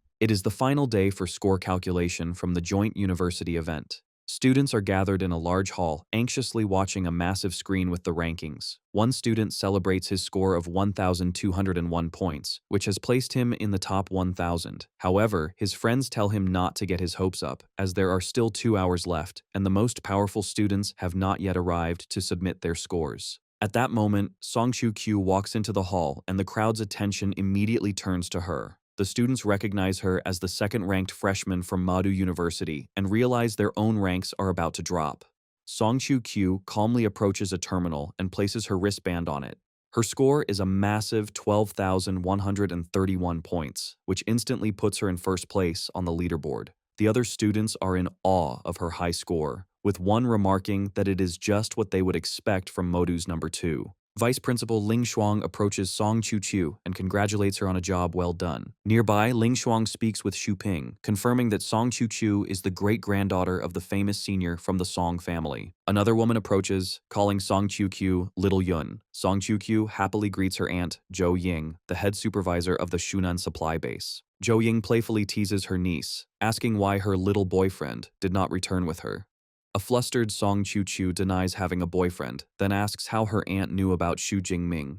Zhou Ying reminds her that as the head supervisor, she has eyes and ears everywhere. Their conversation is interrupted as the crowd buzzes with excitement. Kiran Rao, the S-rank student from Qingjing University, has returned. The students estimate that as a third-tier user, his score must be at least 50 or 60,000 points, believing first place will surely belong to him. Kiran Rao confidently approaches the terminal to submit his score. The result flashes on the large screen, revealing an astonishing total of 113,264 points, immediately placing him in first and pushing Song Chu-kyu to second. The students are left speechless by the astronomical score. They exclaim that the gap between first and second place is enormous, calling it a complete victory for Kiran Rao. Vice Principal Xu Ping from Qingjing University is congratulated in advance for securing first place. However, Vice Principal Ling Shuang watches them with a thoughtful expression. She acknowledges the chances are slim, but remembering Xu Jingming's confidence, she holds on to a small hope that he might still surprise her. Just then, another high score appears. A student named Dong Sheng from Jincheng University has scored 13,526 points, taking over second place.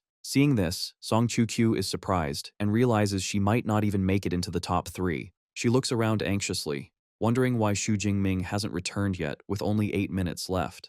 Other students also wonder about his absence, but Liu Wentao insists that Brother Ming is experienced and wouldn't be so careless. As if on cue, Xu Jingming makes his entrance, looking calm. His return is met with cheers from his supporters and friends from Modu University. They shout words of encouragement, telling him they will support him no matter the result. From a distance, Kiran Rao watches with a disdainful grin, thinking that no matter how much the weaklings cheer, he will still be the winner. Xu Jingming notices the support and looks at the leaderboard. He understands why they are cheering. Seeing Kiran's massive score, they must think he will lose.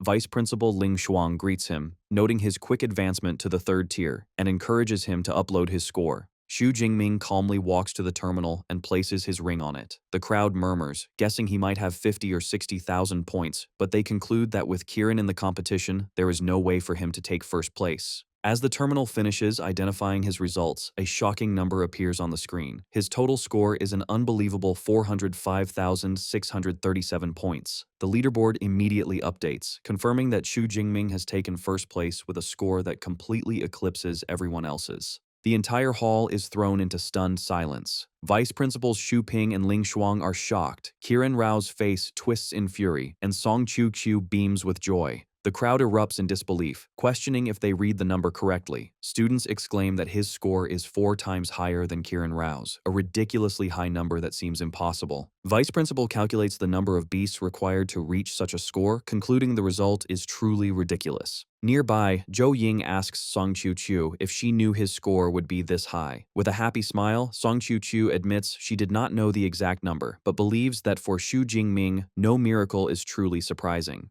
Meanwhile, Kiran Rao is seething with rage. He cannot believe Xu Jingming's score is more than 3 times his own, and realizes the valuable resources promised by his university are now at risk. Unable to accept his defeat, Kiran Rao points at Xu Jingming and shouts that his score cannot be that high. He then turns to Vice Principal Xu Ping and formally requests an investigation into Xu Jingming's smart wristband, accusing him of cheating. The students from Modu University immediately protest, calling it a dirty move. They argue that the smart wristbands were all officially checked, questioning if Kiran is now suggesting the technology is flawed. Vice Principal Xu Ping turns to Ling Shuang and asks for her opinion. She calmly agrees that checking the records is not a problem. However, her expression turns sharp as a powerful aura swirls around her. She issues a challenge to Xu Ping, asking how he intends to handle the situation if the records prove Xu Jingming did not cheat. Another official supports her, reminding Xu Ping that all the equipment was audited by the 3 major universities. The question leaves Xu Ping silent. He glares at Ling Shuang, thinking he did not expect her to be so difficult to deal with. Feeling the pressure, Vice Principal Xu Ping declares that Xu Jingming cannot suffer an injustice. He makes a bold offer. If the records prove there are no issues, Qingjing University will compensate Xu Jingming with a highly valuable S-class cultivation resource. Ling Shuang agrees to inspect the records and calls Xu Jingming over. Xu Jingming walks over with a slight smile, thinking he is about to get a priceless S-class resource for doing nothing. Seeing this confident expression, a bead of sweat rolls down the principal's face as he realizes he may have made a serious mistake. As 2 technicians begin to access the records, Kiran Rao watches with a cynical smile. He is eager to see how Xu Jingming obtained his score, thinking it should be impossible to achieve such a high number. The recorded footage begins to play, and the onlookers are immediately stunned. They exclaim in awe at the power of Xu Jingming's spear technique and his terrifyingly precise control over his ability. Ling Shuang, also impressed, asks Xu Jingming if his spear technique has reached the master level. He smiles and humbly replies that he just broke through by luck. Ling Shuang doesn't believe him, thinking he must be hiding quite a few secrets. The footage continues, showing Xu Jingming confronting a massive Tier 4 source water giant crocodile. The crowd shouts in alarm, wondering why he isn't running and questioning if he intends to kill the beast. The footage shows Xu Jingming unleashing a massive and devastating lightning attack that completely engulfs the giant crocodile. The onlookers are left utterly terrified by the display of power. They exclaim in shock, wondering what level of battle technique could have possibly killed a powerful Tier 4 beast so instantly. Watching the footage, Kiran Rao is amazed. He questions if he just saw an S-rank magic technique, wondering how a spear user like Xu Jingming could have mastered it. Vice Principal Ling Shuang identifies the technique as the Heavenly Lightning Technique from the Elemental Academy. She internally notes how rare it is for anyone in her own academy to master it, making it shocking that a freshman from the Weaponry Academy did. Seeing enough, Ling Shuang asks a sweating Vice Principal Xu Ping if they need to continue. Defeated, he agrees to stop. Xu Ping addresses Xu Jingming, acknowledging how good he is, and confirming the promised S-class resource will be sent to him. Xu Jingming thanks him. As he walks away, Xu Ping regrets his university's loss, thinking if he had known what a monster Xu Jingming was, he would have recruited him at any cost. Standing before the students, Vice Principal Xu Ping announces the end of the competition and the final rankings. He declares that third place goes to Jincheng University with 27.5% of the resources, while second goes to his own Qingjing University with 31.5%. Finally, he announces that first place is awarded to Modu University, which receives 41% of the resources and priority distribution. The Modu University students erupt in celebration. Liu Wentao cheers that Brother Ming turned the tide, and the group celebrates their 5th consecutive championship. Xu Ping continues, explaining the resources are rare herbs in the outer part of the Devil's Cave. He instructs all freshmen, led by their instructors, to enter the next day to harvest them. Afterward, each school will arrange its own half-month teaching schedule. However, as the crowd disperses, Kiran Rao calls out. Unable to accept the outcome, he declares he is not satisfied and asks for a direct fight with Xu Jingming. He proposes a bet. If he loses, his university will pay for the resources. But if he wins, the resources promised to Qingjing University will be given to them. Intrigued, Vice Principal Xu Ping looks at Kiran seriously and asks how confident he is. Kiran explains his reasoning. He believes Xu Jingming's S-rank technique takes 1 or 2 seconds to activate, giving him an advantage in a one-on-one fight.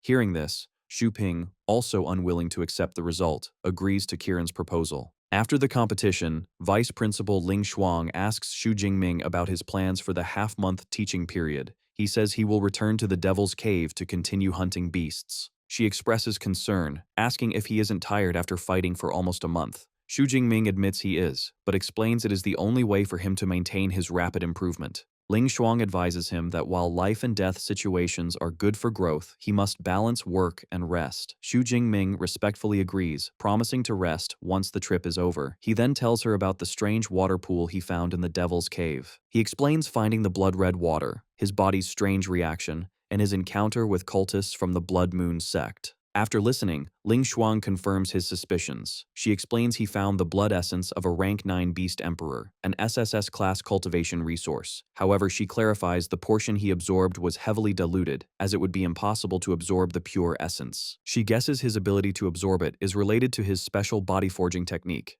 As for the Blood Moon sect, she dismisses them as a minor religion, telling him not to worry about them. Xu Jingming agrees. Ling Shuang tells him to get some rest. He turns to leave and sees Song Qiuqiu waiting. She approaches with her aunt, Zhou Ying, and introduces her as the head supervisor of the Shonan supply base. Xu Jingming greets her politely, but Zhou Ying tells him to just call her Aunt Zhou. She then gives him a lavish gift, the Song family's black gold card. She explains it will grant him a 20% discount on all products under the Song family's banner. Xu Jingming is stunned, realizing its immense value, as the Song family's businesses cover nearly every aspect of life for ability users. Song Qiuqiu encourages him to accept it, noting his equipment updates quickly, so the discount will be useful. He takes the card, comically wondering if he is being kept by a rich woman. As Xu Jingming walks through the supply base, he is suddenly swarmed by a crowd of reporters and representatives from weapon and armor companies. They all want his attention, offering interviews and endorsement deals, a sign of his newfound fame. That afternoon, Xu Jingming meets with Vice Principal Ling Shuang and Vice Principal Xu Ping. Ling Shuang gets straight to the point, informing Xu Jingming that Kiran Rao wants to challenge him to a fight. She lays out the stakes. Kiran is wagering 20% of the resources, while Modu's stake is a Ruins Pass. She then asks Xu Jingming if he is willing to fight. Unfamiliar with the term, Xu Jingming asks what a Ruins Pass is. Xu Ping explains it's a ticket required to enter the ruins of an ancient civilization. He reveals that Qingjing University brought Kiran to the competition just to secure these 40 passes. Now that Xu Jingming has won them, Xu Ping is unwilling to give them up without a fight. This reminds Xu Jingming of a history class. A professor explained that a glorious ancient civilization existed before the current era. It was highly advanced, but was suddenly destroyed, its cities buried underground. Thousands of years later, these ruins were rediscovered, and from them, the modern world obtained powerful training methods and SSS-rank combat techniques. Xu Jingming now understands that some ruins require a pass, making them very valuable. Ling Shuang adds that the passes are for Civilization Ruin Number 9, which opens once a year and is restricted to users between Tier 4 and Tier 6. She tells Xu Jingming that if he defeats Kiran, she can give him one of the passes, leaving the choice to him. Zhu Ping adds a taunt, remarking that the small arena is advantageous to an enhancement-type user like Kiran. However, Xu Jingming is not intimidated. With a confident smile, he declares he is willing to accept the challenge. Pleased, Xu Ping says he will notify Kiran and confirms the fight will be in the supply base's arena. After he leaves, Ling Shuang comments on how decisively Xu Jingming agreed, noting his confidence. He replies that it's all right, estimating he has a 90% chance of winning. With a smirk, he corrects himself, admitting he was just being humble and actually has 100% confidence in his victory. Ling Shuang sighs, amused, wondering what Xu Ping and Kiran would think if they knew. Elsewhere, Kiran Rao is shocked that Xu Jingming accepted the duel. His surprise turns to rage, and he declares that since Xu Jingming dared to agree, he shouldn't be blamed for being impolite. He asks Vice Principal Xu Ping if it's okay for Xu Jingming to get hurt. The principal reassures him that with instructors from all 3 universities present, someone will intervene if there is real danger. Kiran grins, thinking Xu Jingming shouldn't blame him for being ruthless. The scene shifts to the arena, where a large crowd has gathered. The students buzz with excitement, looking forward to the fight between 2 S-rank users. They speculate about the outcome, with some noting that since both are Tier 3, the winner is uncertain. Others analyze the matchup, saying while Xu Jingming's Heavenly Lightning technique is a sure win in a large area, the small arena gives an advantage to a melee user like Kiran. They conclude the outcome depends on what other trump cards Xu Jingming might have. From a balcony, Kiran scoffs. He thinks it's a miracle for a freshman to learn one S-rank technique, making it impossible for him to have a second one. Just then, Xu Jingming arrives. His supporters from Modu erupt in cheers, shouting his name. Kiran looks down with an impatient grin, telling him to come on as he can't wait. Responding, Xu Jingming coolly states that if his opponent can't wait to die, he will gladly fulfill that wish. Both fighters step into the ring. An elderly man appears, introducing himself as Zhang Quan, the vice principal of Jincheng University and a Tier 8 Grandmaster who will officiate the match. He clarifies the rules. The battle ends if either combatant loses consciousness or admits defeat, and continued attacks are forbidden. He encourages them not to hold back, as powerful figures are present to prevent any loss of life. He then summons his power, creating a water mist shield around the arena to protect the crowd. After telling both sides to get ready, he begins the countdown and starts the match. With a roar, Kiran Rao immediately unleashes his S-rank ability. His body transforms, growing larger and more muscular, with horns and red markings. The ability is identified as Brahma Beast Sovereign. Xu Jingming watches this calmly. Now in his powerful new form, Kiran arrogantly tells Xu Jingming that he will give him time to prepare his own S-rank technique, so he can lose without any excuses. In the arena, the crowd watches the duel between Xu Jingming and Kiran Rao begin. Spectators comment that Kiran's S-rank enhancement ability gives him an advantage in the small 30-meter arena, which restricts Xu Jingming's ranged lightning skills, but they believe he must have expected this. In the ring, wreathed in purple lightning, Xu Jingming thinks that Kiran is the perfect opponent to test his full third-tier power. He immediately unleashes a massive surge of purple and blue lightning that floods the arena. The efficient, Zhang Quan, is amazed, noting the power outbreak is already pushing his water mist barrier, which was designed to withstand only a peak Tier 3 A-rank user's attack. Zhang Quan is forced to reinforce the barrier to contain the energy. The students in the stands are terrified by the power of the purple cloud divine lightning, feeling it could kill them instantly and marveling at the enormous power gap between the 2 freshmen. Even transformed, Kiran Rao grows furious as he feels Xu Jingming's lightning eroding his body in a way ordinary lightning could not. He decides to end the battle quickly and charges forward. As the 2 warriors launch toward each other, Kiran scoffs at Xu Jingming for resisting instead of fleeing, vowing to show him the power of an S-rank enhancement user as he readies his blade. However, Xu Jingming attacks first, his spear's surprising speed catching Kiran off guard. Kiran barely blocks the electrified spear, but the force sends him sliding backward. He is left in disbelief, unable to understand how Xu Jingming's physical strength can match his own, even after he is transformed with his S-rank ability. Surrounded by a storm of purple lightning, Xu Jingming mockingly asks if Kiran is surprised, adding that no rule says a lightning-type user must be weaker than an enhancement type.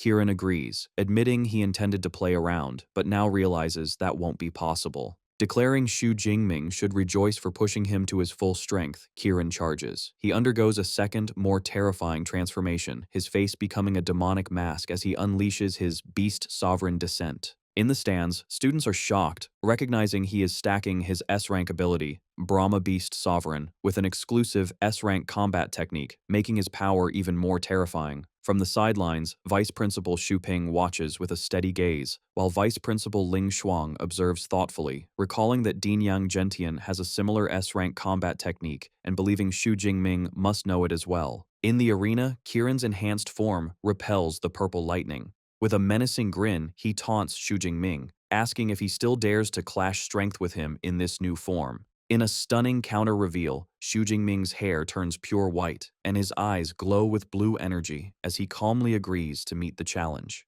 An immense surge of power erupts from his body, shocking the fully transformed Kiran. Xu Jingming's eyes now glow with a fierce, slitted pupil, completing his own power-up. The sight leaves the audience bewildered. One student, who had briefly looked away, is shocked to see two monster bosses in the arena. His friend clarifies they are Xu Jingming and Kiran entering their second stage, though the first student retorts that it is basically a boss fight. Kiran is stunned by Xu Jingming's transformation, recognizing it as an S-rank combat technique. In his powered-up form, Xu Jingming coolly remarks that Kiran guessed correctly, but there is no prize. Giving his opponent no time to recover, Xu Jingming concentrates a sphere of purple energy, preparing his Thunder Prison technique.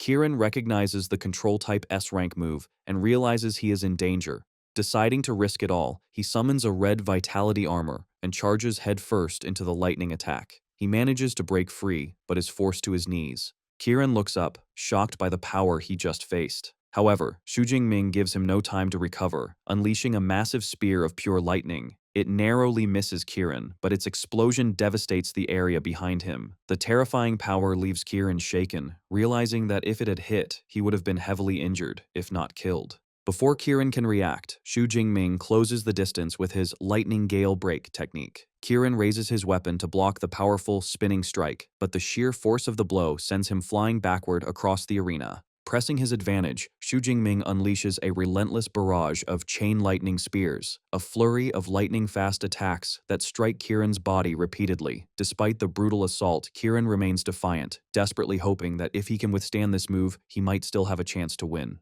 Believing he has, he roars, declaring it is now his turn to counterattack. However, Xu Jingming reveals the technique's true nature. With a cold command to explode, the lightning energy inside Kiran's body detonates from within. Kiran is left shocked and helpless as the violent energy erupts from his chest, throwing him backward in a massive explosion. His body crashes against the arena's protective barrier, and he collapses, his transformation gone, leaving charred wounds across his torso. Xu Jingming stands over his defeated opponent, the tip of his spear inches from Kiran's forehead. With no options left, a humbled Kiran weakly surrenders. With the battle over, Zhang Chuan raises his hand and officially declares Xu Jingming the winner. The crowd erupts. Xu Jingming's friends celebrate his victory, marveling at how the fight, which they expected to last over 10 minutes, was over in just 2. They praise him for crushing his opponent in a direct clash of strength and admire how perfectly he chained his combat techniques. From the balcony, Vice Principal Ling Shuang also reflects on Xu Jingming's flawless performance. She reviews his strategy. He used Thunder Prison to control the field, followed by other techniques to force a weakness. He then exploited that opening with Lightning Gale Break and finished with Chain Lightning Spears. She concludes his clean execution was truly excellent. She then turns to Vice Principal Xu Ping and asks if he has anything further to say. With a somber expression, Xu Ping admits their complete defeat and concedes the wagered 20% resource share to Modu University. He also confirms the S-class resource he promised Xu Jingming will be delivered the next afternoon. As Ling Shuang and Xu Jingming walk away, Xu Ping is left to lament his university's double loss. Ling Shuang congratulates Xu Jingming on a job well done. She presents him with a glowing blue card, the Pass for Civilization Ruin, number 13. As an extra reward, she informs him the school will grant him an extra 10,000 credits. Overjoyed, Xu Jingming thanks her for the generous rewards. He looks down at the coveted Ruins Pass in his hand, a confident and eager smile on his face. Vice Principal Ling Shuang tells Xu Jingming to go and rest. She reminds him of his rewards, the S-class resource from Qingjing University, and the right to choose a combat technique from the libraries of all 3 universities. She also tells him he can return to the Devil's Cave the next day to collect the rare herbs his university won. Xu Jingming happily agrees. Reflecting on how successful the research trip has been, giving him a ruins pass, credits, S-class resources, and a large harvest of herbs and beast materials. As they are talking, a young man with long black hair approaches, complimenting Xu Jingming on the wonderful match and saying that seeing a genius like him is a fortune. Xu Jingming politely thanks him. As the man walks away, Xu Jingming asks who he was. Song Qiu explains he is Dongsheng from Jincheng University, the student who ranked third, just below him and Kiran. Xu Jingming marvels that Dongsheng's cultivation has reached the high-rank second tier, calling him a monster. Song Qiu playfully teases him, asking if he is praising himself since he is already a tier 3 user. With a mischievous smile, Xu Jingming jokes that he is different and has a cheat that levels him up with a single click, asking if she believes him. An annoyed Song Qiu comically retorts that she doesn't believe him at all. The scene shifts to the outside of a grand Gothic-style building. Inside a large hall, robed figures kneel before a levitating man, the Archbishop. As a swirling pink orb floats above him, he leads his followers in a chant, proclaiming that since receiving heaven's mandate, their heavenly God is eternal. The Archbishop asks a subordinate if everything is arranged at the plantation, and the subordinate confirms it is. The Archbishop then gives a grim order. The subordinate is responsible for the teachers from the 3 universities and must kill as many as possible. The followers shout their agreement. The Archbishop then turns his attention to a man in a hooded robe with a mask. Addressing him as Holy Son, he assigns the Holy Son the task of dealing with the 2 S-rankers, Xu Jingming and Kiran Rao, stating it will be helpful for his growth. With a chilling smile, the Holy Son agrees, promising that the distance between him and the S-rankers will be very close the next day. The Archbishop issues his final command about the S-rankers. It would be best if they are willing to join his Heaven's Mandate sect. Otherwise, the Holy Son is to kill them without mercy. Finally, the Archbishop addresses all his followers with zealous fervor. He declares that tomorrow will be the stage for the Heaven's Mandate sect, and they must announce their existence to the country in the most cruel and high-profile way. He ends with a powerful chant, which his followers echo with equal passion. Since receiving heaven's mandate, the heavenly God is eternal. The students arrive at the Devil's Cave plantation, a massive, ornate greenhouse marked as a restricted area. As they enter, they are amazed by the beautiful C-class sunflowers and are excited to begin harvesting the valuable herbs. They are greeted by the base supervisor, a man named Ma Yang, who welcomes the mentors and students from the 3 major universities. A woman, lead mentor Hu Ping, explains that the vice principals did not come because the task isn't considered dangerous, adding that if an accident were to happen, Vice Principal Ling Shuang could use her space ability to arrive in minutes. Ma Yang leads the group further into the greenhouse, assigning each university an area to harvest different herbs. Qingjing University will collect sunflowers, Jincheng University will gather scarlet flame grass, and Magic City University is responsible for cleansing heart grass. However, Ma Yang then adds a strange rule, stating that the top 3 freshmen must be separated from the main group. Hu Ping immediately questions this, noting that other plantations do not have such a rule. Ma Yang explains there is a new batch of S-class exotic herbs that he wants the top students to collect, framing it as an opportunity for them. He specifically instructs Xu Jingming, Kiran Rao, and Dongsheng to follow him and his staff. Although he finds the situation suspicious, Xu Jingming is reassured by the presence of the university mentors and follows. As they walk, Dongsheng approaches Xu Jingming and Kiran, complimenting them on their spectacular battle the previous day. He then brings up religion, mentioning rumors that certain sects have secret techniques that can boost a user's strength from Tier 2 to Tier 4. He muses that with such power, he might even be able to fight them. Xu Jingming immediately advises against getting involved with such religions. Kiran, however, disagrees. With his hands in prayer, he states that religions like his country's Jedu sect and the Holy Father sect have a positive significance, and credits his own invincibility to his Lord Brahma. Xu Jingming taunts him, asking why Lord Brahma didn't help him win their fight.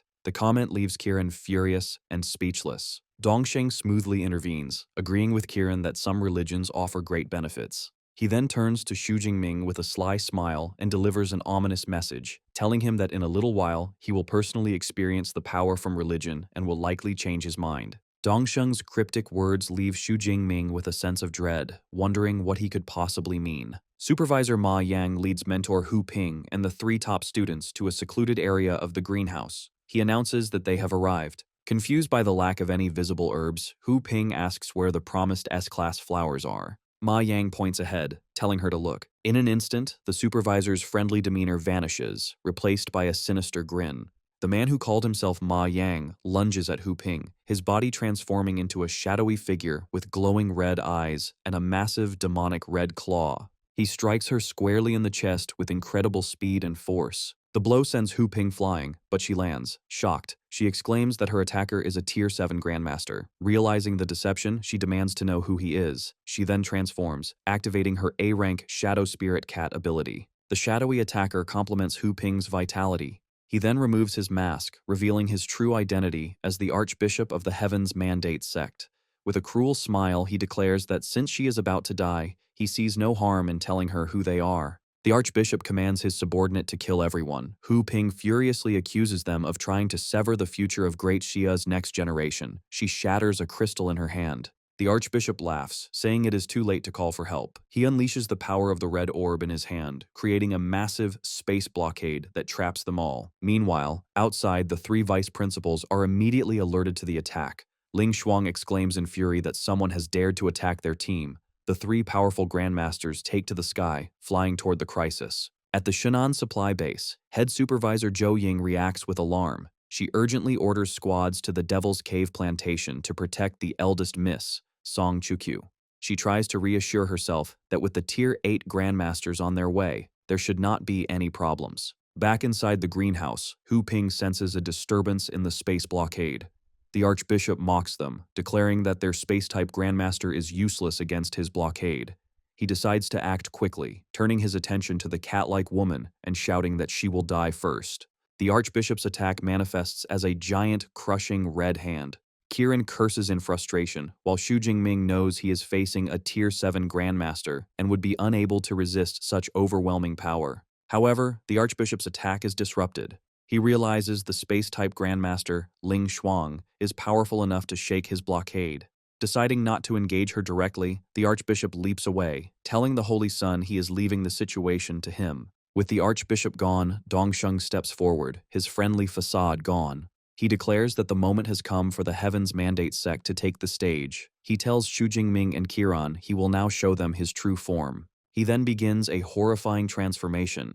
A dark energy erupts from his body as his power level skyrockets, rapidly climbing from Tier 2 high rank to peak, then breaking through to Tier 3 and finally reaching the peak of Tier 4. Both Xu Jingming and Kiran Rao are completely shocked. Xu Jingming is stunned that a technique could increase someone's strength by 2 entire major ranks, and he recognizes the familiar, terrifying aura as that of God's blood. As Kiran Rao stands enraged, Xu Jingming analyzes Dongsheng's transformation. Realizing his aura is that of God's blood, he figures out that a single dose of this SSS-class resource is what let Dongsheng jump from Tier 2 to the peak of Tier 4. Now a demonic figure with horns and glowing eyes, Dongsheng gives Xu Jingming and Kiran Rao a choice. Join the Heaven's Mandate sect and hunt other students, or be crippled and killed. Meanwhile, outside the main greenhouse, the other students realize the danger. One student yells for them to charge in and help the two S-rankers, saying they can't lose their hope, Xu Jingming. However, their rescue is stopped by several hooded cultists.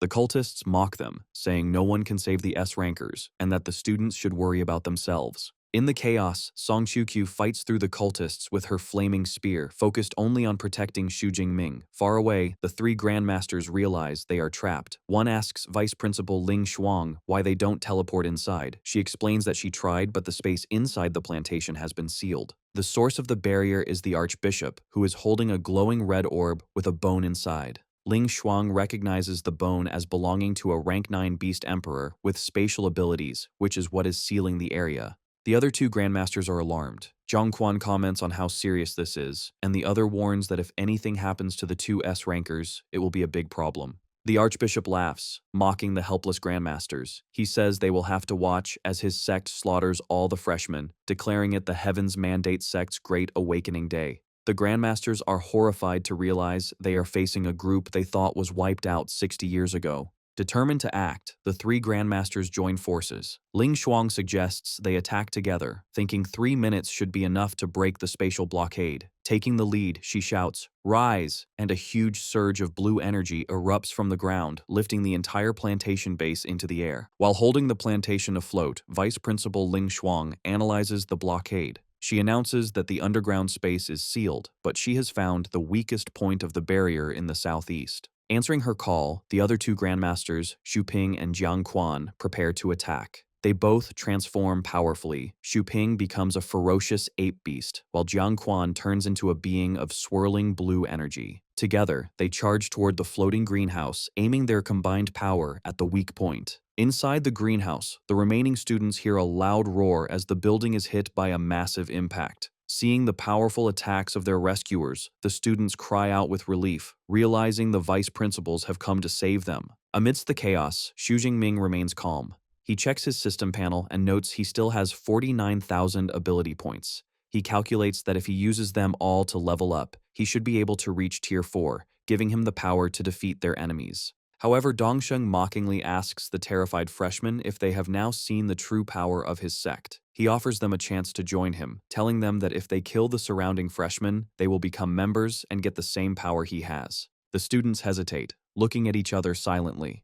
Just then, Ling Shuang's voice echoes through the broken barrier. She gives a stern command, declaring that any freshman who attacks another will be expelled and killed on the spot. The students quickly make their choice, deciding not to become traitors. Furious, Dongsheng calls them idiots for not taking his offer. He then turns back to Xu Jingming and Qiren Rao, giving them a final choice of 3 seconds to either submit or die. Immediately, Qiren Rao drops his sword, bows down, and begs for his life, agreeing to join the Heaven's Mandate sect. Dongsheng praises his choice and then turns to Xu Jingming, asking for his decision. In response, Xu Jingming says nothing, simply letting purple lightning crackle around his body to show his defiance. Seeing this, Dongsheng declares that Xu Jingming has chosen death. He then gives his new follower an order. As proof of his loyalty, Qiren Rao must kill Xu Jingming. Faced with the order, Qiren Rao hesitates, sweating as he admits to himself that he can't handle Xu Jingming alone. Seeing his hesitation, the hooded figures with Dongsheng declare they will attack alongside him, surrounding Xu Jingming. Despite being outnumbered, Xu Jingming remains calm, with purple lightning covering his body. He mentally sizes up his opponents, counting 1 low-rank Tier 3 user and 4 low-rank Tier 1 users. Confident he might not need his precious ability points yet, he challenges them to come at him. One of the hooded cultists, holding a large axe, leaps down from above. He mocks Xu Jingming's arrogance and declares that he will die. The cultist swings his axe, but the blow is stopped by Xu Jingming's S-rank defensive technique, Thunder Armor. Before the attacker can react, Xu Jingming thrusts his spear forward, stabbing the cultist through the chest. The defeated cultist looks on in disbelief, questioning how he could be defeated so easily when he is a Tier 4 user. Xu Jingming coldly taunts the man for daring to approach him alone. Witnessing his followers' quick defeat, the transformed Dongsheng decides to step in, announcing he will attack with the others. As his enemies prepare to strike, Xu Jingming feels the real threat of death for the first time. He is a bit disappointed that he will have to use his ability points, which he had wanted to save to upgrade his S-rank ability. Just then, a system notification appears, confirming the kill of a Tier 4 low-rank God's Blood envoy and giving him 1,000 ability points. This pushes his total over the 50,000 point mark. Realizing he now has enough, Xu Jingming makes a bold decision. He immediately commands his system to upgrade his ability. The system begins the evolution of his S-rank Purple Cloud Divine Lightning as golden bolts of thunder erupt and a progress bar appears, quickly climbing past 10% and 20%. As the evolution continues, Xu Jingming begins to float into the air, the raw power stunning his opponents. Golden lightning crackles around him as his power grows. Annoyed by this, Dongsheng calls it playing tricks. Dark red energy emerges from his body as he prepares to strike, unleashing a massive explosion of power at the vulnerable Xu Jingming. As Dongsheng's attack comes down, the evolution of Xu Jingming's ability nears completion, with the progress at 99%. A moment later, the process finishes. The system confirms his S-rank ability has evolved into the more powerful SS-rank Dutian Divine Lightning. With his transformation complete, Xu Jingming's eyes open, now glowing gold as golden lightning crackles around him. He immediately unleashes his new ability, summoning a massive torrent of golden thunder from the sky that crashes down on the unsuspecting Dongsheng. The cult leader screams as the immense power covers him, his attack completely cancelled out. A moment later, a system notification confirms the death of the Tier 4 peak God's Blood envoy and awards Xu Jingming 2,000 ability points. With his main threat gone, Xu Jingming turns to the remaining hooded cultists. He points at each of them, coldly declaring that all of them must die. He once again summons a devastating storm of golden thunder, which descends and destroys the remaining cultists instantly. With all the cultists defeated, Xu Jingming appears before a terrified Kirin Rao, who desperately pleads for his life. Kirin bows down on the ground, explaining he was threatened and insisting he never attacked Xu Jingming. From a distance, the archbishop watches in stunned confusion, unable to believe his holy son has been killed. His confusion quickly turns to pure rage as he screams Xu Jingming's name, vowing that Xu Jingming will be buried with Dongsheng. The enraged archbishop then unleashes his own powerful attack, summoning a giant, demonic red hand from the sky, aimed directly at Xu Jingming. As the archbishop's giant red hand comes down, Xu Jingming is completely paralyzed by the pressure. Gritting his teeth, he realizes with dread that he can't even move, wondering if this is the unbeatable gap between him and a Tier 7 Grandmaster.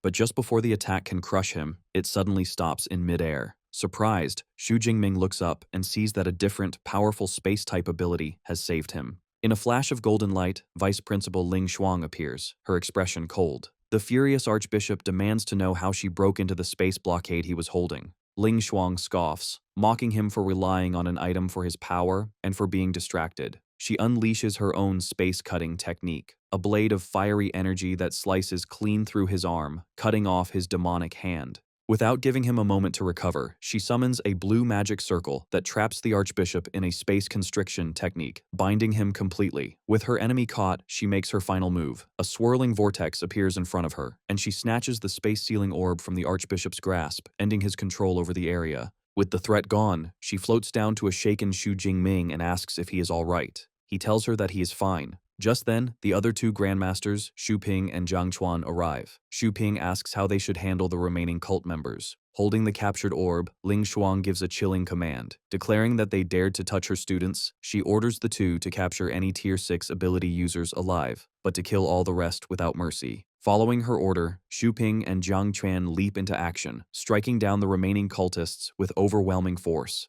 With the battle over, Ling Shuang turns to a terrified Kirin Rao, who starts to make an excuse. She cuts him off coldly, telling him that someone will deal with him later. Finally, she addresses Xu Jingming, asking about the powerful golden lightning ability he had used, noting it had no casting time. Standing among the bodies of the defeated cultists, Xu Jingming explains he isn't sure himself. He tells her that in his desperation to survive, he pushed his ability with all his might, causing it to break its limit and mutate. Intrigued, Ling Shuang asks if it is a combat technique rather than his normal ability. She asks him to show her his purple cloud divine lightning again. Xu Jingming tries to summon his original power, but to his surprise, only the new golden lightning crackles around his hand. Finding this strange, Ling Shuang wonders if his ability has fundamentally changed. She decides to put off a full analysis, telling him that once the crisis is over, she will test his ability again at the supply base, and he agrees. Just as their conversation ends, a relieved Song Chu-kyu rushes forward, calling Xu Jingming's name. She throws her arms around him in a tight hug, exclaiming how worried she was. Watching the tender moment, Ling Shuang allows a fond smile to cross her face, thinking that youth is a wonderful thing.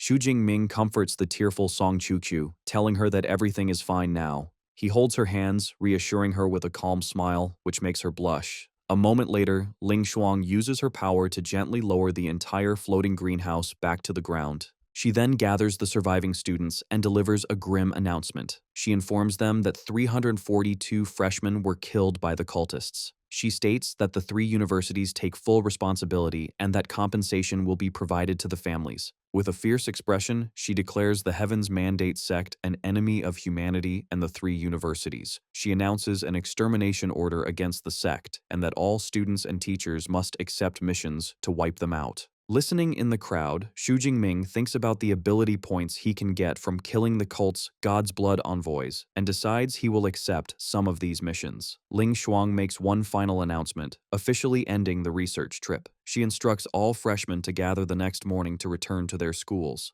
Back at the supply base, Ling Shuang proceeds with her promised test. She gives him a circular detector and instructs him to unleash his power. Xu Jingming places his hand on the device, and a brilliant golden lightning crackles around it as Ling Shuang watches. As she observes, a shocking thought crosses her mind. She wonders if it is possible his S-rank ability has mutated into an even rarer SS rank ability. She quickly dismisses the idea as unlikely, but the detection finishes and the device announces the incredible result.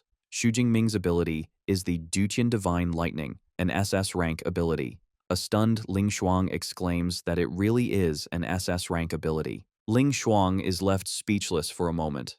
She thinks about the huge gap between S rank and SS rank abilities, realizing that if Xu Jingming is trained properly, he will become a game-changing force against the beasts.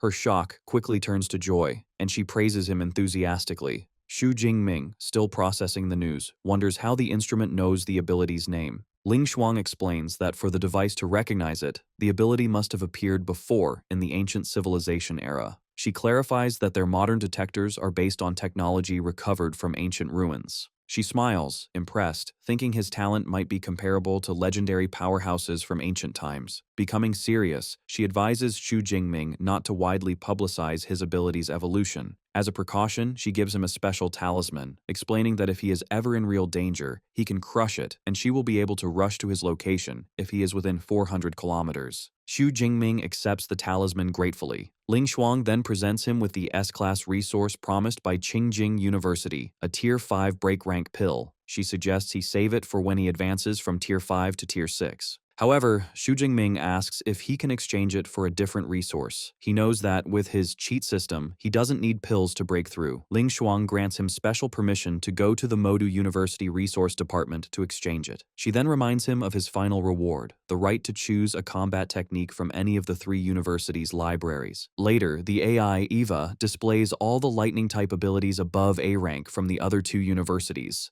Dozens of screens fill the room, showing a wide array of powerful techniques. His attention is drawn to 2 incredibly powerful SSS rank techniques, but he notes the level requirements are far too high for him. He decides to be practical and choose one he can use now. After some consideration, he makes his choice, telling the vice principal that he has chosen the S rank Thunder God Finger.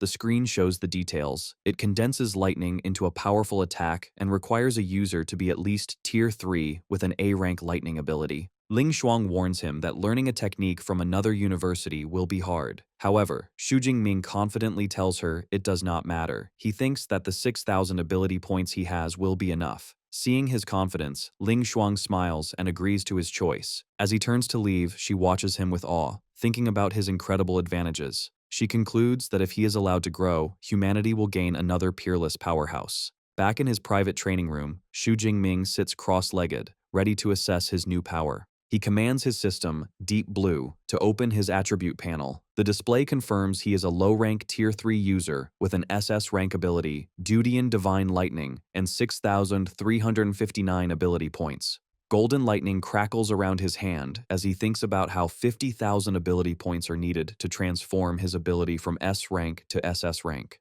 He notes that the new lightning is even harder to control and resolves to focus on training his ability control next. With a determined look, he looks forward to the arrival of that day. That evening at the supply base, a group of civilians looks up in amazement. They point at a cool-looking aircraft, noting its lack of propellers and identifying it as an advanced anti-gravity aircraft from civilization ruins. A sleek, disc-shaped aircraft descends and lands gently. A ramp lowers, and a single figure steps off. The newcomer is a stylish man with long white hair, who confidently declares that he has arrived for Xu Jingming.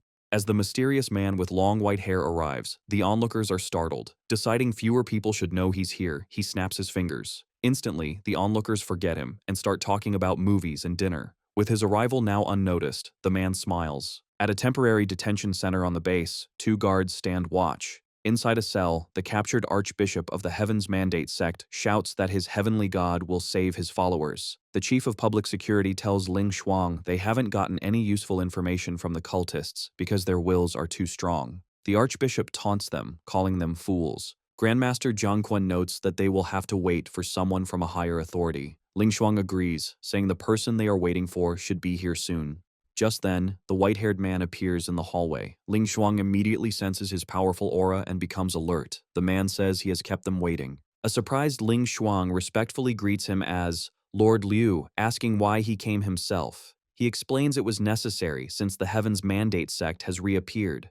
Ling Shuang silently questions why someone as important as Liu Wangshan, a Tier 9 martial saint with immense power, would visit personally. Liu Wangshan begins the interrogation. His eye glows with a purple aura as he glares at the Archbishop and asks if he is the sect's head. Under the mental pressure, the Archbishop admits he is just a Grand Archbishop. He reveals their goal was to kill the freshmen and confesses they have spies in more places than just the universities. 10 minutes later, Liu Wangshan explains that the interrogation was only partly successful. He says the Archbishop's memories were tampered with by another powerful user, preventing him from learning the locations of their strongholds or the true leader's identity. He concludes the sect is planning a larger conspiracy. He then changes the subject, saying he needs to see Xu Jingming about his recent ability evolution. Xu Jingming is summoned to a private room with Vice Principal Ling Shuang. She invites him to sit and introduces him to Liu Wangshan, a member of the Great Xia National Council. Xu Jingming is stunned, shocked he had not noticed another person in the room.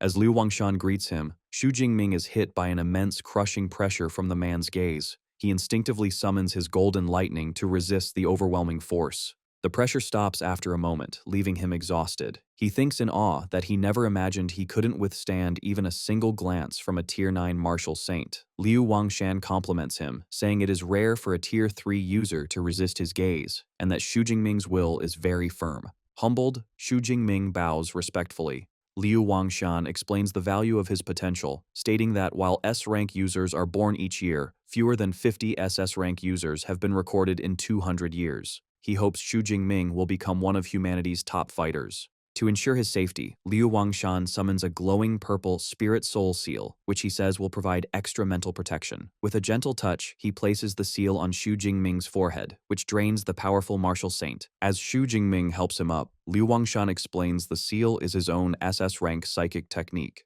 Now that it is applied, it will take great effort for even another Tier 9 psychic user to break it. Ling Shuang tells Xu Jingming to thank the counselor, and he quickly expresses his gratitude. Liu Wangshan dismisses the thanks, asking only that once Xu Jingming is strong, he helps Great Xia by killing more enemies. Ling Shuang teases that many Tier 8 grandmasters would beg for such a gift. Xu Jingming confidently replies that he is, after all, Modu University's best student. Amused, Ling Shuang assigns him a new task, leading the team for the All-Country University League competition next March. Xu Jingming is left speechless, reminding her he is just a freshman. She tells him not to slack off, as she has already reserved his spot. Accepting the challenge, Xu Jingming says he looks forward to fighting the geniuses from across the country. 3 days later at Modu University, Jiang Chuxuan waits for Xu Jingming's return. A massive airship lands, and as the students get off, she calls out to him. He and Song Qiuqiu greet her, and Song Qiuqiu gratefully thanks Jiang Chuxuan for her life-saving pills. Jiang Chuxuan proudly invites them to a celebratory meal. As they walk together, she asks Xu Jingming if he brought back the rare herbs she wanted. He confirms he did, teasing that the amount is so large she might not be able to handle it. Watching them from a distance, Vice Principal Ling Shuang floats in the air, smiling. She thinks to herself that Xu Jingming is fortunate with women, and that since stronger people produce powerful children, having multiple partners is good for humanity. Her thoughts then turn to her own past, and she sighs about still being single in her 30s. Later, in a decorated room, Jiang Chuxuan stares in amazement at the huge pile of rare herbs Xu Jingming brought. She asks in disbelief if he emptied the entire Devil's Cave. Xu Jingming calmly explains that very few users could even reach the middle section of the cave. He adds that if he had stayed longer, he could have collected more. A slightly overwhelmed Jiang Chuxuan sighs, realizing she is going to be busy. Xu Jingming then stands up to leave, explaining he is going to the university's resource department to exchange an S-class resource he received. He soon arrives at the Grand Resource Department building. Inside, he instructs the AI, Eva, to list all the S-class resources he can get for his 7th grade breakthrough pill. Holographic screens appear around him, displaying many powerful resources. Surprised, he asks Eva which one will most improve his lightning control.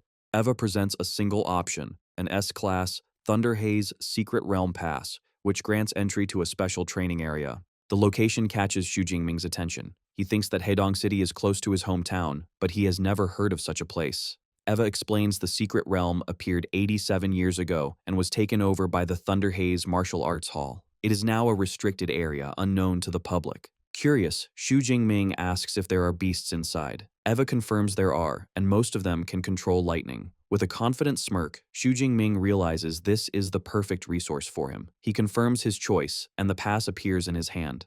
While on campus, Xu Jingming gets a phone call about a society exchange meeting that afternoon. The caller addresses him as Vice President Xu, a title he recently got after joining the Meteor Society a few days ago on his senior's advice. He is a little surprised his duties are starting so soon, but agrees to attend. He thinks a meeting where students from different departments share their experiences sounds interesting and worth going to. When he meets his master, Yang Zhentian, the man looks at him in complete astonishment and asks if he has already entered Tier 3. With a calm smile, Xu Jingming confirms he broke through during the research trip.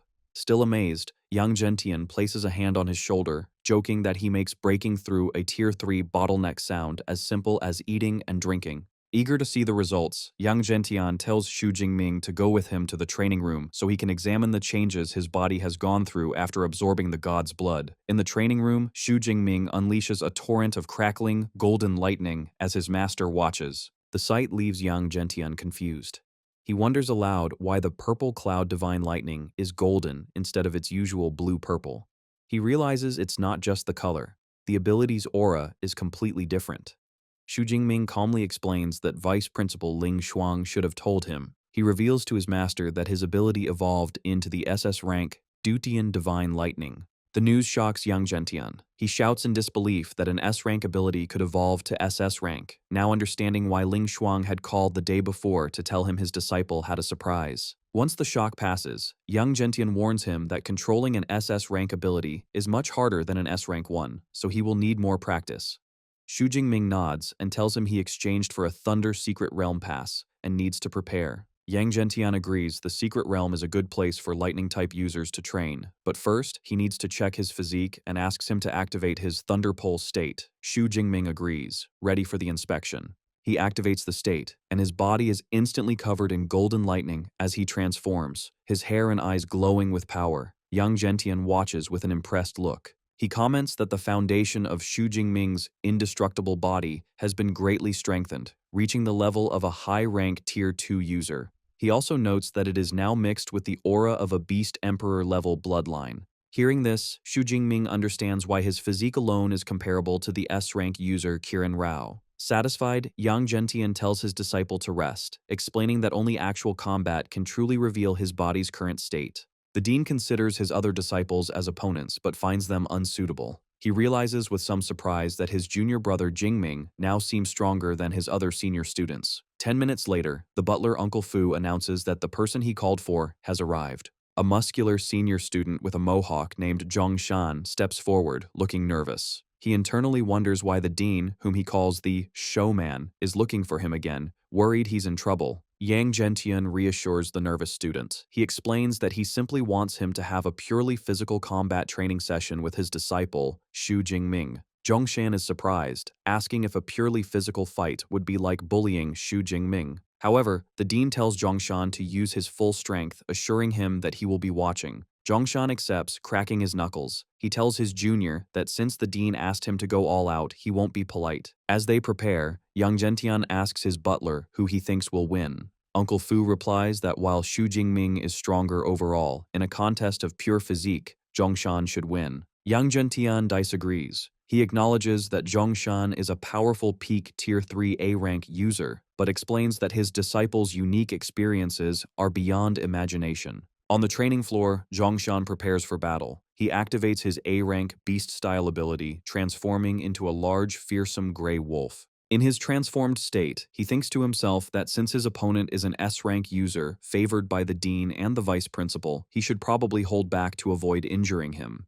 The fight begins. The transformed Zhongshan warns his junior to watch out and throws a powerful punch. Xu Jingming meets the attack head-on. Their fists clash with a massive impact, and the force sends a shocked Zhongshan stumbling backward, unable to believe what just happened. He thinks that as a peak Tier 3 user with an A-rank ability, he should have easily crushed his opponent even while holding back. Xu Jingming innocently asks if his senior didn't use his full strength. Realizing his mistake, Zhongshan admits to himself that he underestimated him. Determined not to lose, Zhongshan lets out a fierce howl as he gathers his power. Seeing this, Xu Jingming simply smirks. The two charge at each other again, unleashing a rapid exchange of powerful punches that echo through the room. Watching from the sidelines, Dean Yang Zhentian analyzes the fight. He observes that Xu Jingming's blood flow is faster than Zhongshan's, a boost from the unknown Beast Emperor blood. He concludes that despite the rank difference, their physical strength is about the same. Seeing the fight is at a stalemate, the dean decides to step in. He calls out to Xu Jingming, giving him permission to activate his Thunder Pole state. Hearing this, Zhongshan panics, protesting that he is already being suppressed. Xu Jingming's body crackles with golden lightning as he pushes his power further. Zhongshan turns to him and nervously asks Brother Jingming to go easy on him. Xu Jingming, now glowing with immense power, simply smiles and agrees. A few minutes later, the fight is over. An exhausted Zhongshan lies on the floor, panting. Xu Jingming kneels beside him and offers him a vial of red liquid. He explains that their sparring session gave his teacher some inspiration and thanks his senior. A grateful Zhongshan accepts the gift, declaring that if anyone online doubts Xu Jingming's name, he will be the first to defend him. While Zhongshan recovers, Xu Jingming asks Uncle Fu when his teacher might emerge from meditation. Uncle Fu explains that it is uncertain, as it could take hours or even days. As they wait, Xu Jingming's phone beeps. He answers and is surprised to hear Vice Principal Ling Shuang. She informs him that the people from Jing University have arrived with the original copy of the S-rank combat technique, Thunder God Finger. She tells him to come to the Battle Technique Library to pick it up. From a room full of books, Ling Shuang decides to come get him herself. Suddenly, a golden portal appears beside a startled Xu Jingming, and Ling Shuang steps out. Without a word, she grabs his shoulder and pulls him through it, dragging him off his feet as Zhongshan and Uncle Fu watch in surprise. They emerge in a decorated room where a man is sitting on a sofa. Still holding a floating Xu Jingming, Ling Shuang introduces him to the man as Magic City University's S-rank student. She then introduces the other man as Teacher Chen Lin from Jing University. Now back on his feet, Xu Jingming bows respectfully. The man smiles and greets student Xu in return. Ling Shuang explains that Teacher Chen is a low-rank Tier 7 Grandmaster who has mastered the Thunder God Finger. She informs him the teacher will be staying for half a month and he must ask for his advice often. Xu Jingming agrees. Internally, he thinks it's a pity since he can just use his system to master the technique instantly. Outwardly, he respectfully tells Teacher Chen he might be disturbing him a lot. Teacher Chen brushes it off, explaining he is an old friend of Xu Jingming's master and came to visit. He tells Xu Jingming that if he needs help, he can find him at Yang Zhentian's residence. That evening, a tired Xu Jingming arrives at a large building for the society meeting. He apologizes for being late, explaining that he had a lot to do that day. As he walks into the large meeting hall, many students greet him as Vice President Xu. He notes the society has a lot of members. A young man with purple hair invites him to sit in the front row. As Xu Jingming takes his seat, the young man introduces himself as Vice President Du Liangping. He marvels at how quickly Xu Jingming reached Tier 3, predicting he will be the next president. Uninterested, Xu Jingming asks what the meeting is about. Du Liangping's expression becomes serious as he explains it is about the mission concerning the Heaven's Mandate sect. He remarks that the sect must have a death wish for attacking the freshman team and asks if Xu Jingming is really planning to accept the mission. Xu Jingming confirms without hesitation that, of course, he is. At the Meteor Society meeting, Wulan makes a serious announcement. He tells the members the Heaven's Mandate sect has returned and the government has issued an extermination order against them. The school has released many tasks for this mission, and he encourages everyone to participate. He then turns to Xu Jingming, guessing he will accept a task and offering to team up. Sitting beside Du Liangping, Xu Jingming politely declines, saying he prefers to go alone. His decision is strategic. He thinks that before accepting any mission, his priority is to master the Thunder God Finger technique. He reasons that having another S-rank combat skill will make him much safer in the coming battles. Following his plan, Xu Jingming meets with Teacher Chen Lin in a quiet room. He explains that he read the Thunder God Finger manual the previous night and has some questions. Teacher Chen compliments his diligent work, saying it's what he expects from Magic City University's top student. He invites Xu Jingming to ask anything, promising to share all his knowledge. Xu Jingming asks about a part of the manual describing how to communicate with the world's thunder and blend it with one's own power. Teacher Chen explains it's similar to the heavenly lightning technique Xu Jingming already learned. However, the Thunder God Finger is more advanced, requiring the energy to be more condensed and the resulting changes to be more complex. The two continue their discussion for a long time. 3 hours later, their session ends. Teacher Chen puts a supportive hand on Xu Jingming's shoulder, praising his great understanding. He explains that the only step left is practice, mentioning it took him over 10 days to reach the same level of understanding. A grateful Xu Jingming thanks his teacher for the lesson. Having gained the needed knowledge, Xu Jingming immediately uses his cheat. He closes his eyes and commands his system, "Deep Blue, add points." Instantly, the system confirms the Thunder God Finger technique has been learned to the beginner level. Unaware of this, Teacher Chen suggests Xu Jingming should try the technique now so he can identify any problems. The suggestion surprises Xu Jingming, who thinks that since he has already learned it, there shouldn't be any problems. Trying to politely decline, Xu Jingming suggests he should go back and practice on his own to avoid taking up the teacher's time. However, Teacher Chen dismisses his concern, assuring him it won't take long. With no other choice, Xu Jingming reluctantly agrees to show him. He begins to demonstrate the Thunder God Finger as his teacher watches. A powerful surge of golden lightning crackles around him as he gathers energy. Teacher Chen looks on with a satisfied smile, thinking his student's starting stance is perfect. He notes that many excellent students struggle with just the starting stance for the first 2 months. As Xu Jingming continues, Teacher Chen's expression turns to surprise. He sees his student has also completed the second step of communicating with the world's thunder. He recalls that Jing University's best student took 4 months to achieve this, and thinks the next hardest part should be impossible for him.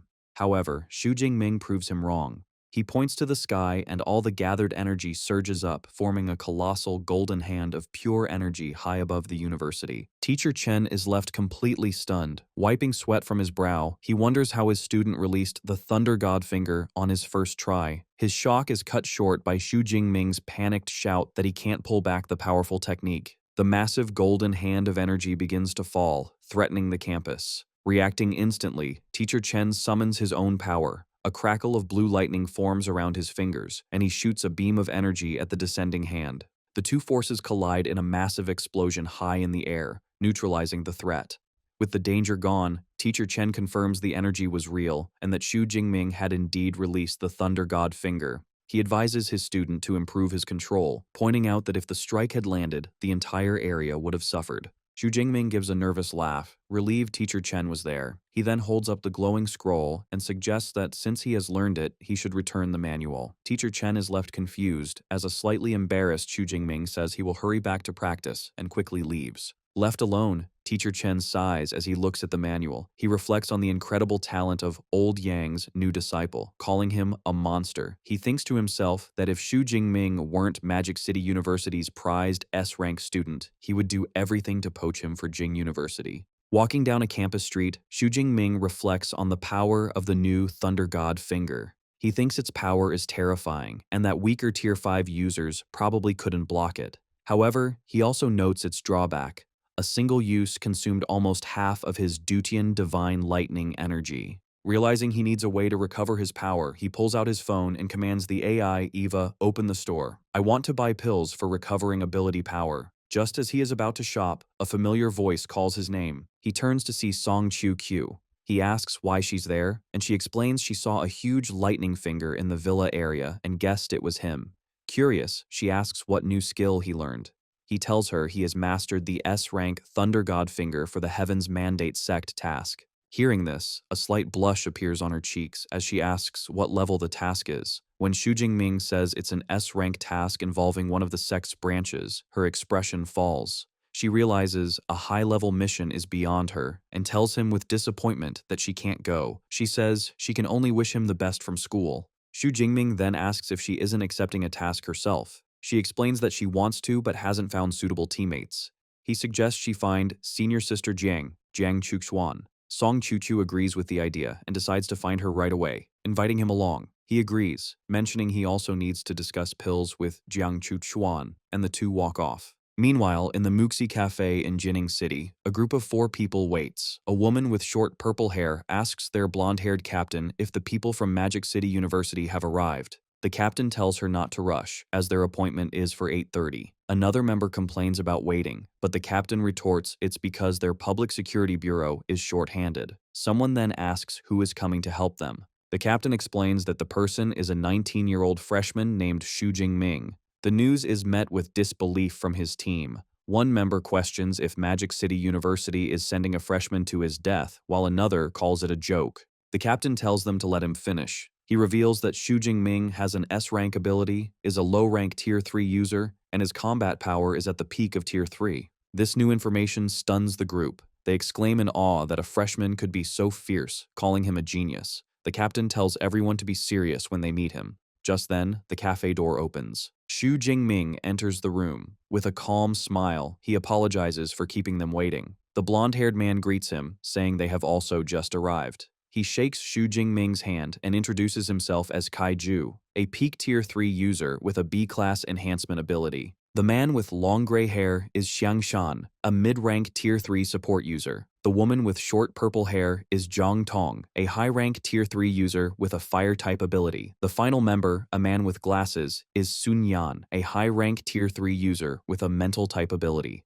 With introductions over, Kaiju says they can get straight to the point and prepares to present clues about the Heaven's Mandate sect. Kaiju explains their investigation led them to two individuals, Zhao Wuhao, president of the Tiger Society, and Leng Chang, CEO of Blue Ocean Technology. A holographic projector displays images of the two suspects. He says their intelligence suggests both men are connected to the sect. The plan is to capture them for interrogation, which should lead them to the sect's local branch. Kaiju says they consider Leng Chang the trickier target, so their plan is to arrest Zhao Wuhao first. He tells Xu Jingming his role will be to follow their operation the next day. With a slight smile, Xu Jingming questions their strategy, asking why they don't split up since there are two targets. Kaiju replies it's safer to act together. Realizing they are looking down on him, Xu Jingming confidently proposes a new plan. He tells the team to leave the more difficult target, Leng Chang, to him, while they handle the Tiger Society. Kaiju is skeptical. He wonders if the S-rank student is being too confident, thinking that even with an S-rank ability, dealing with a mid-rank Tier 4 user is extremely difficult. Zhang Tong strongly objects, explaining Leng Chang has a mid-rank Tier 4 bodyguard, making him a difficult target for one person. She insists on sticking to the original plan. Unfazed, Xu Jingming tells her not to worry, as it will be no problem. Frustrated, Zhang Tong turns to her captain, angrily asking if Xu Jingming doesn't understand how serious the situation is. Seeing Xu Jingming's insistence, Kaiju gives in. He agrees to let him go alone and hands him a data chip with all the data on Leng Chang. Xu Jingming takes the chip with a confident smile. He thinks that the team has little confidence in an S-rank student and concludes that he will have to show them some of his real skill. Inside a room, Xu Jingming studies a holographic map of a technology park projected by his portable EVA terminal. He observes the park's extensive security, which includes thousands of sensors and dozens of ability users on patrol. He thinks to himself that his target, Leng Chang, has turned the park into a fortress, making it even more heavily guarded than a military base. Just then, his phone buzzes, and he answers the call. The caller is Kaiju, who tells him that the Bureau has assigned a special action squad of 20 agents to serve under his command. Despite the news of reinforcements, Xu Jingming lowers his phone, feeling that the extra help won't be of much use when the time comes to act. The next day, Xu Jingming is sitting at an outdoor cafe in the bustling and futuristic Blue Ocean Technology Park. He turns to his subordinate and asks Captain Wang for an update on their surveillance. Captain Wang Gang, a peak Tier 2 user in charge of the Special Action Squad, reports that his team has scouted the entire area, but couldn't find any weaknesses in the park's defenses. Hearing this, Xu Jingming concludes that while he had hoped to avoid using brute force, it now seems to be his only option. Suddenly, a woman's voice calls out his name in surprise. Xu Jingming turns around to see Lin Qingluan, his old high school monitor. The coincidence catches him off guard, as he had almost forgotten she was attending university in Jining City. She asks what brings him to Jining all the way from Magic City, wondering if he is there as a tourist. Xu Jingming vaguely agrees, explaining that he wanted to visit the Blue Ocean Technology Park, but wasn't allowed inside. Hearing this, Lin Qingluan offers a solution. She explains that her uncle was invited to a technology exhibition inside the park, and that he could probably get Xu Jingming in as his guest. She assures him it would be no trouble at all, and Xu Jingming gratefully accepts her offer. In response, she playfully teases him for still calling her monitor after all this time. As they head inside, Xu Jingming thinks about this unexpected turn of events and decides to tell his special action squad to remain on standby for now. Later, inside an open-air courtyard within the park, Lin Qingluan's uncle, Lin Haima, tells his group that CEO Leng Chang will be arriving soon. He says they are free to look around while he goes to greet some friends. Xu Jingming smiles and thanks the man, thinking to himself that this is perfect. It saves him the trouble of searching for his target. While they wait for the CEO, Lin Qingluan asks Xu Jingming if he's become an ability user, and he confirms that he has. She sighs with a bit of envy, complaining that he became a full-fledged ability user in just 6 months, while she is still stuck at the awakened stage. At that moment, Xu Jingming's phone rings, and he steps away from the group to answer it. On the other end, an urgent kaiju asks if he has found Leng Chang. He explains that their other targets from the Tiger Society have all escaped, making Leng Chang their only remaining lead. He warns Xu Jingming not to let him get away, which makes Xu Jingming wonder if his target is also planning to flee. Suddenly, as he listens, something clicks in Xu Jingming's mind, and his eyes widen in realization. Kaiju asks what's wrong, but Xu Jingming composes himself and calmly replies that it's nothing, informing him that he has just located Leng Chang. Meanwhile, at the bureau headquarters, Zhang Tong asks Captain Kaiju for an update. Kaiju explains that Xu Jingming found Leng Chang, but the details are unclear, so they are heading over immediately to provide backup. Back at the technology park, Xu Jingming hangs up and calmly tells Lin Qingluan to take her friends and find a safe place to hide, explaining that he has some business to take care of. Confused, she asks what they need to hide from. With a serious look on his face, he reveals that he didn't come to the park for a tour. Nearby, the CEO of Blue Ocean Technology, Leng Chang, is busy greeting his associates at the exhibition. Without warning, Xu Jingming steps forward and loudly calls out, "Leng Chang of the Heavens Mandate Sect, surrender!" He points directly at the CEO and announces that an investigation by the Jining City Public Security Bureau has connected Leng Chang to the cult. He warns all bystanders to leave immediately, stating that anyone who tries to protect the CEO will be treated as an enemy. Shocked murmurs spread through the crowd. People find it hard to believe that a well-known figure like Leng Chang would join an evil cult, but they can't ignore an official statement from the Public Security Bureau. A burly bodyguard named Wu Hang steps in front of the CEO, claiming he is just a bodyguard and knows nothing about a cult. He then scoffs at the Bureau for sending a low-rank Tier 3 kid to handle someone like his boss. Lin Qingluan overhears this and is stunned, unable to believe that Xu Jingming has already reached Tier 3 in less than a semester of university. Xu Jingming figures the bodyguard must also be a cult member and decides to end things right here. He quietly tells his AI, Eva, to start recording the mission. Enraged by Xu Jingming's nerve, Wu Hang's body begins to glow with dark red energy as he summons a massive sword. Die! He shouts, charging forward to unleash a powerful blood tiger slash, but Xu Jingming swiftly dodges the attack. The onlookers are shocked by the bodyguard's immense power, with some shouting that Master Wu, a mid-rank Tier 4 user, has made his move. Wu Hong taunts Xu Jingming, saying that while he was fast enough to dodge once, he won't be so lucky a second time. Unfazed, Xu Jingming replies that there's no need to dodge, as he's already seen everything he needs to know about his opponent's strength. Suddenly, golden lightning crackles to life around Xu Jingming's body as he begins to transform. His hair turns a brilliant, spiky gold, and his eyes start to glow with overwhelming power. Wu Hang is terrified, mistaking the transformation for deification, a technique he thought only the sect's elite God's Blood envoys could use. However, he quickly realizes this is different, as Xu Jingming's body isn't changing shape. Calling his opponent stubborn, Xu Jingming raises his hand, gathering a powerful bolt of thunder. He then hurls a spear made of pure golden lightning, which slams into Wu Hang's chest with devastating force. The bodyguard crumples to the ground, defeated in a single hit. From the sidelines, Lin Haima is in total shock. He turns to his niece and asks if the person who just took down Master Wu in one shot is really her old classmate. Lin Qingluan nods, admitting she is just as amazed by how incredibly strong he has become. Seeing his most powerful bodyguard defeated so easily, Leng Chang begins to panic, wondering when the Public Security Bureau recruited such a monster. Wasting no time, he turns and tries to escape. However, the transformed Xu Jingming just scoffs and says, "Too late." He reaches out his hand and unleashes a technique called Thunder Prison. In an instant, tendrils of golden lightning erupt from the ground, forming a cage that traps the fleeing CEO. Xu Jingming lands in front of him, his eyes glowing ominously. He coldly informs Leng Chang that his bodyguard is dead and warns him not to try anything foolish, or else he can't guarantee he'll be brought in for questioning in one piece. Trapped in the fiery lightning, a shocked Leng Chang cannot believe the Public Security Bureau has someone so bloodthirsty. As he asks what is happening, Xu Jingming hits the CEO with a sphere of crackling energy. The man foams at the mouth and collapses, unconscious. The other guests and staff trapped by the Thunder Prison panic, shouting to be let out and insisting they are not cultists. Just then, a special action squad in black suits rushes onto the scene. Xu Jingming, now back in his normal form, addresses the crowd with his squad. He declares no one can leave until an investigation is done, warning that anyone who tries to escape will be treated as a cult member. He adds that the Bureau will not wrong an innocent person or let a criminal go free, leaving the crowd silent.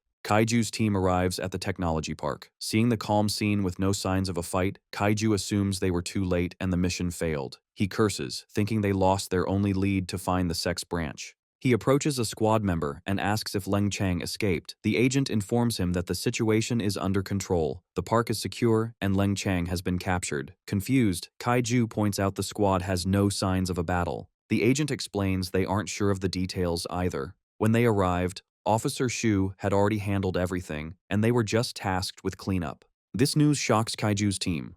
They exclaim in disbelief how the situation could be resolved when a mid-rank Tier 4 bodyguard was there. Kaiju's team then finds the lifeless body of the bodyguard, Wu Hang. Kaiju examines the corpse, thinking that Xu Jingming not only defeated but killed a mid-rank Tier 4 user in one hit. He realizes he severely underestimated the S-rank student and is thankful he did not offend him earlier. Just then, Xu Jingming approaches. Captain Kai thanks him for his hard work, admitting his squad would have been helpless, and promises to buy him a drink after the mission. Xu Jingming dismisses the offer, saying their priority is to interrogate Leng Chang to find the Heaven's Mandate Sex branch. With Leng Chang chained, Sun Yan reports his mental probe's findings. The branch is in the suburbs of Jining City with about 200 cultists. He adds that their forces include 3 low-rank and 1 mid-rank Tier 4 God's Blood envoys, plus several weaker members. Hearing this, Xu Jingming smiles, pleased to have found them, as every envoy represents a large number of ability points. Kaiju expresses concern over the powerful enemies and asks about reinforcements. Xu Jingming confidently says it is not necessary and that he can handle it, urging them to leave immediately. The group travels down a path through a lush forest. When they arrive, Sun Yan explains the branch is hidden and asks everyone to relax so he can share his vision with them. As Xu Jingming's eye glows, he notes how useful mental abilities are. The shared vision reveals their target, a large, magically hidden gate built into the side of a mountain. Peeking from the trees, Kaiju asks Zhang Tong if she can blast open the alloy gate with her fire ability, but she admits it would be very difficult. Stepping forward, Xu Jingming says he will try and takes out a Tier 3 ability recovery pill. As golden lightning crackles around him while he transforms, Kaiju sighs, thinking how his elite squad seems useless next to the S-rank student. In his transformed state, Xu Jingming unleashes a devastating attack. A massive golden finger descends from the sky, shattering the alloy gate in a huge explosion. The blast sends Captain Kaiju and Zhang Tong stumbling back in shock. Speechless, they wonder if they are dreaming and question if this is the power a Tier 3 user should have. Reverting to his normal form, Xu Jingming smiles. He thinks that the first time he used this move, his teacher stopped it. This time, he finally saw its full power, making up for that regret. He informs Captain Kai that the gate is breached and he will enter first. With his spear ready, he instructs Eva to activate combat follow mode and charges into the fortress alone. Shaking off his surprise, Captain Kaiju transforms into his leopard-like beast form and orders his squad to follow. He commands 10 people to stay outside to stop any escapes, while the rest charge in with him. Inside the fortress, alarms alert the cultists. Priest Wang rallies the panicked members, telling them to grab their weapons. He proclaims their heavenly God is eternal and will grant them strength. He assures his followers the agents are weak compared to their powerful Tier 4 God's Blood envoys and encourages them to kill any intruders. The cultists chant, "Heavenly God eternal."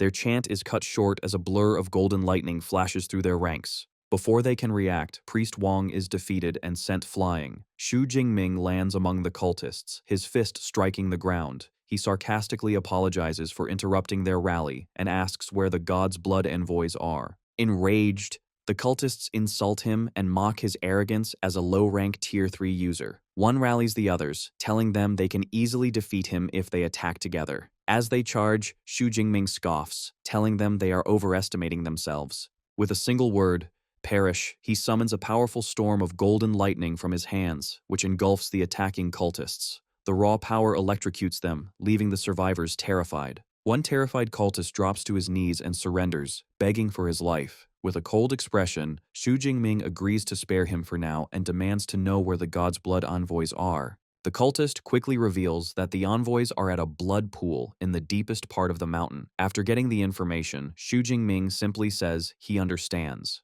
Immediately after, he electrocutes the cultist who surrendered. The remaining cultists are horrified and ask why he would kill someone who had given up. With lightning crackling in his hand and a sinister grin, Xu Jingming asks, "When did I promise not to kill you if you surrendered?" The remaining cultists of the Heaven's Mandate sect beg for their lives, claiming they were just bewitched into joining. Unmoved, Xu Jingming orders his AI, Eva, to scan their identities. With a cold look, he scoffs at their supposed innocence. Ava's scan reveals they are wanted fugitives who committed heinous crimes like murder and drug dealing. Upon discovering their crimes, Xu Jingming's eyes glow with golden lightning. Questioning their innocence, he tells them to die and unleashes a powerful electrical discharge that disintegrates them. Just then, Kaiju and Zhang Tong arrive, stunned by the destructive power they witnessed.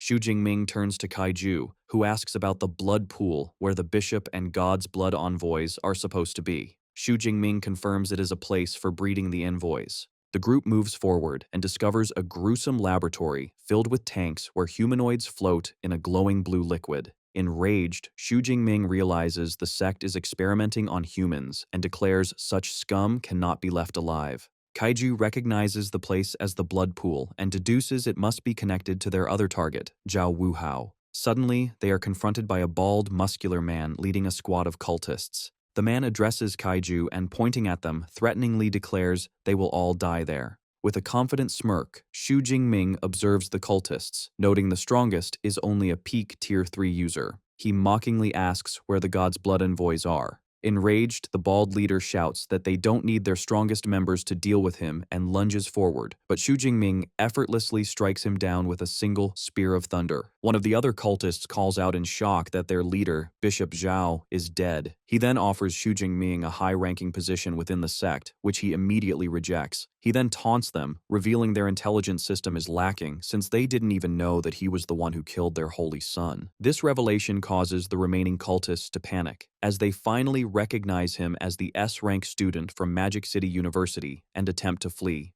Xu Jingming electrocutes several of them as they run. Kaiju steps in, asking him to leave a few alive for interrogation. He thinks to himself that Xu Jingming fights more like a professional killer than a student. Xu Jingming agrees and announces they will now proceed into the blood pool. Before moving on, he takes an access card from Bishop Zhao's body and uses it to open a large metal door. Stepping through the doorway, the group enters the blood pool chamber. Kaiju and Zhang Tong are struck by the strong smell of blood. Their attention is drawn to a large circular pool in the center filled with swirling, blood-red liquid that reacts to their presence.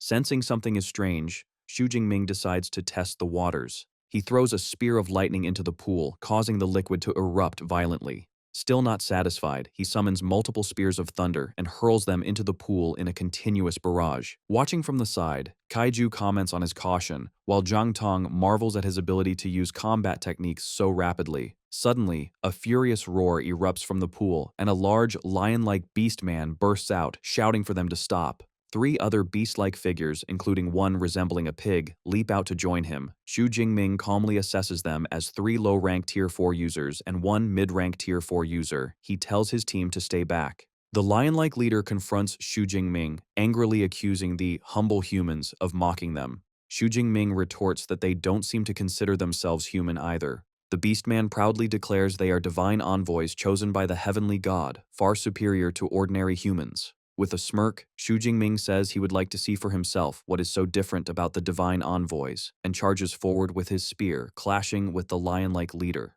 The leader taunts Xu Jingming, reminding him that even if he is a powerful S-rank user, there are still 4 of them. At that moment, the other 3 envoys leap into the air, surrounding Xu Jingming and preparing to strike him down. As their weapons descend, Xu Jingming is unfazed. He instantly summons his thunder armor, and a powerful burst of lightning erupts from his body, shocking the envoys and effortlessly repelling their combined assault. With lightning crackling around him, he mockingly asks if their weak attacks were supposed to be a massage. He then begins to spin his spear at high speed, creating a devastating whirlwind of golden lightning and energy. In a single fluid motion, he unleashes his spinning attack, striking all 4 of the god's blood envoys at once and killing them instantly. System notifications confirm the kills, awarding him 4,500 ability points. Standing over their bodies, he calmly reflects that the harvest of points was not bad. He then discovers additional loot, including a space ring, pills, rare herbs, and cash, concluding the mission has been quite bountiful. Kaiju and Zhang Tong approach Xu Jingming.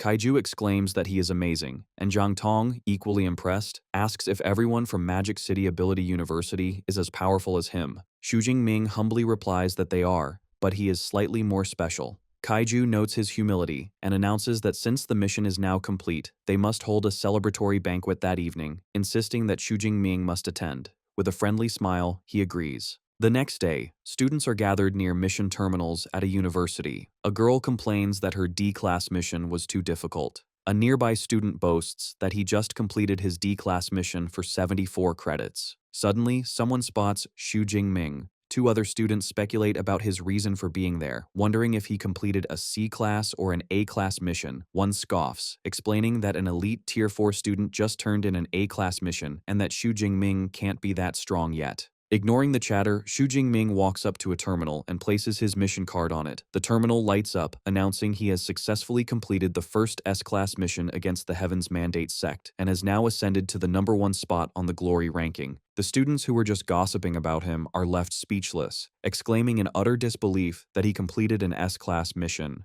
The University Hall screen displays the new glory ranking. Xu Jingming is in first place, having completed an S-class mission in just over 67 hours. Below him are Li Kang and Zhang Yue, who both completed A-class missions. The surrounding students are in shock, marveling that a freshman could finish a mission of the highest difficulty so quickly. Just then, a well-dressed young man approaches Xu Jingming, remarking that he didn't expect anyone to complete an S-class mission faster than him, and that Xu Jingming lives up to his reputation. He introduces himself as Yao Fang, explaining that he enjoys making friends with strong people. The onlookers recognize him as Iceberg Yao Fang, one of the top 5 students in the university, and are stunned that Xu Jingming was even faster than him. Xu Jingming recalls that he is a Tier 4 senior from the Element Academy, with a powerful A-rank ice ability. Xu Jingming politely shakes his hand, saying he has heard a lot about him. Yao Fang explains that he and his friends bet on who could finish an S-class mission first, but Xu Jingming beat them all. Yao Fang promises to introduce Xu Jingming to his friends later. Xu Jingming agrees, wondering if this counts as being recognized by the school's elite. Sometime later, Xu Jingming decides to visit his master, Yang Zhentian, before taking on another mission. He arrives at a grand traditional residence and finds his teacher and his senior brother, Liu Ming. He greets them and asks his teacher if he made any improvements to the indestructible thunder body technique. Yang Zhentian replies that he has only just found a single clue. Liu Ming then congratulates his junior brother, noting that he not only completed an S-class mission, but also befriended the famous Yao Fang. Liu Ming explains he found out by reading the school's official website. He speculates that because Xu Jingming completed an S-class mission alone, he might get a spot in the upcoming National University League. Yang Zhentian reveals that Vice Principal Ling Shuang has already confirmed Xu Jingming has a reserved spot for the league. Liu Ming is completely shocked, realizing his junior brother will be the first freshman in their university's history to participate. Yang Zhentian then instructs Xu Jingming to have a live combat session with Liu Ming. In the training room, Liu Ming tells Xu Jingming he will not hold back. With both fighters ready, Yang Zhentian starts the match. Both combatants immediately unleash their power. Liu Ming transforms, surrounded by a fierce aura of turquoise lightning. Xu Jingming responds in kind, enveloped in powerful, crackling golden lightning. Seeing Xu Jingming's immense power, Liu Ming concludes he must end the battle quickly. He charges forward, and Xu Jingming meets his attack. The two clash in a spectacular explosion of energy. The intense battle rages on, but just 3 minutes later, it is over. An exhausted Liu Ming kneels on the ground and admits defeat. Xu Jingming humbly suggests his senior brother let him win, but Liu Ming insists he did not go easy, calling him a monster. Overjoyed, Liu Ming excitedly declares he must go to the National University League to watch the matches. Yang Zhentian praises his victorious disciple's performance. He asks Xu Jingming about his future plans and promises to approve any leave from his classes. Xu Jingming explains that he intends to concentrate on completing missions, internally reflecting that hunting God's blood envoys is a much more efficient way to farm ability points than hunting ferocious beasts. 1 month later, a group of students gathers in the university hall, looking at the final results of the glory ranking. To everyone's surprise, the freshman Xu Jingming has secured the top spot with 3 S-class, 6 A-class, and 4 B-class missions. He is followed by Kong Shi and Yao Fong. The students murmur in disbelief, with one remarking how a powerful senior like Kong Shi was still beaten by a freshman. Xu Jingming arrives at the award ceremony, wondering what his reward will be. As he walks in, other students notice him and are shocked to see he has already advanced to mid-rank Tier 3. They comment on his ridiculous growth, having progressed from an awakener to this level in just half a year, and note that his incredible speed has earned him a new nickname, the Thunder Emperor. Yao Fong approaches with a smile, teasing him about his new title. A flustered Xu Jingming dismisses it. Yao Fong then introduces him to Blood Hand, Shen Dongling. She sizes him up, complimenting his tough physique and calling him worthy of the Thunder Emperor title. She then asks why the 2 girls usually with him are not present. Xu Jingming explains they are busy preparing for exams and he must also return to study. This reminds Yao Fang that Xu Jingming is still just a freshman. Just then, a man in a suit begins the award distribution. He announces that for placing first on the glory ranking with 978 kills of Heaven's Mandate sect members, Xu Jingming will receive 1 S-class resource and 3,000 credits. The crowd is stunned by the sheer number of kills, calling him a savage, even more ruthless than the infamous Blood Hand Shen Dongling. Shen Dongling herself is surprised, admitting she killed less than 500 cultists.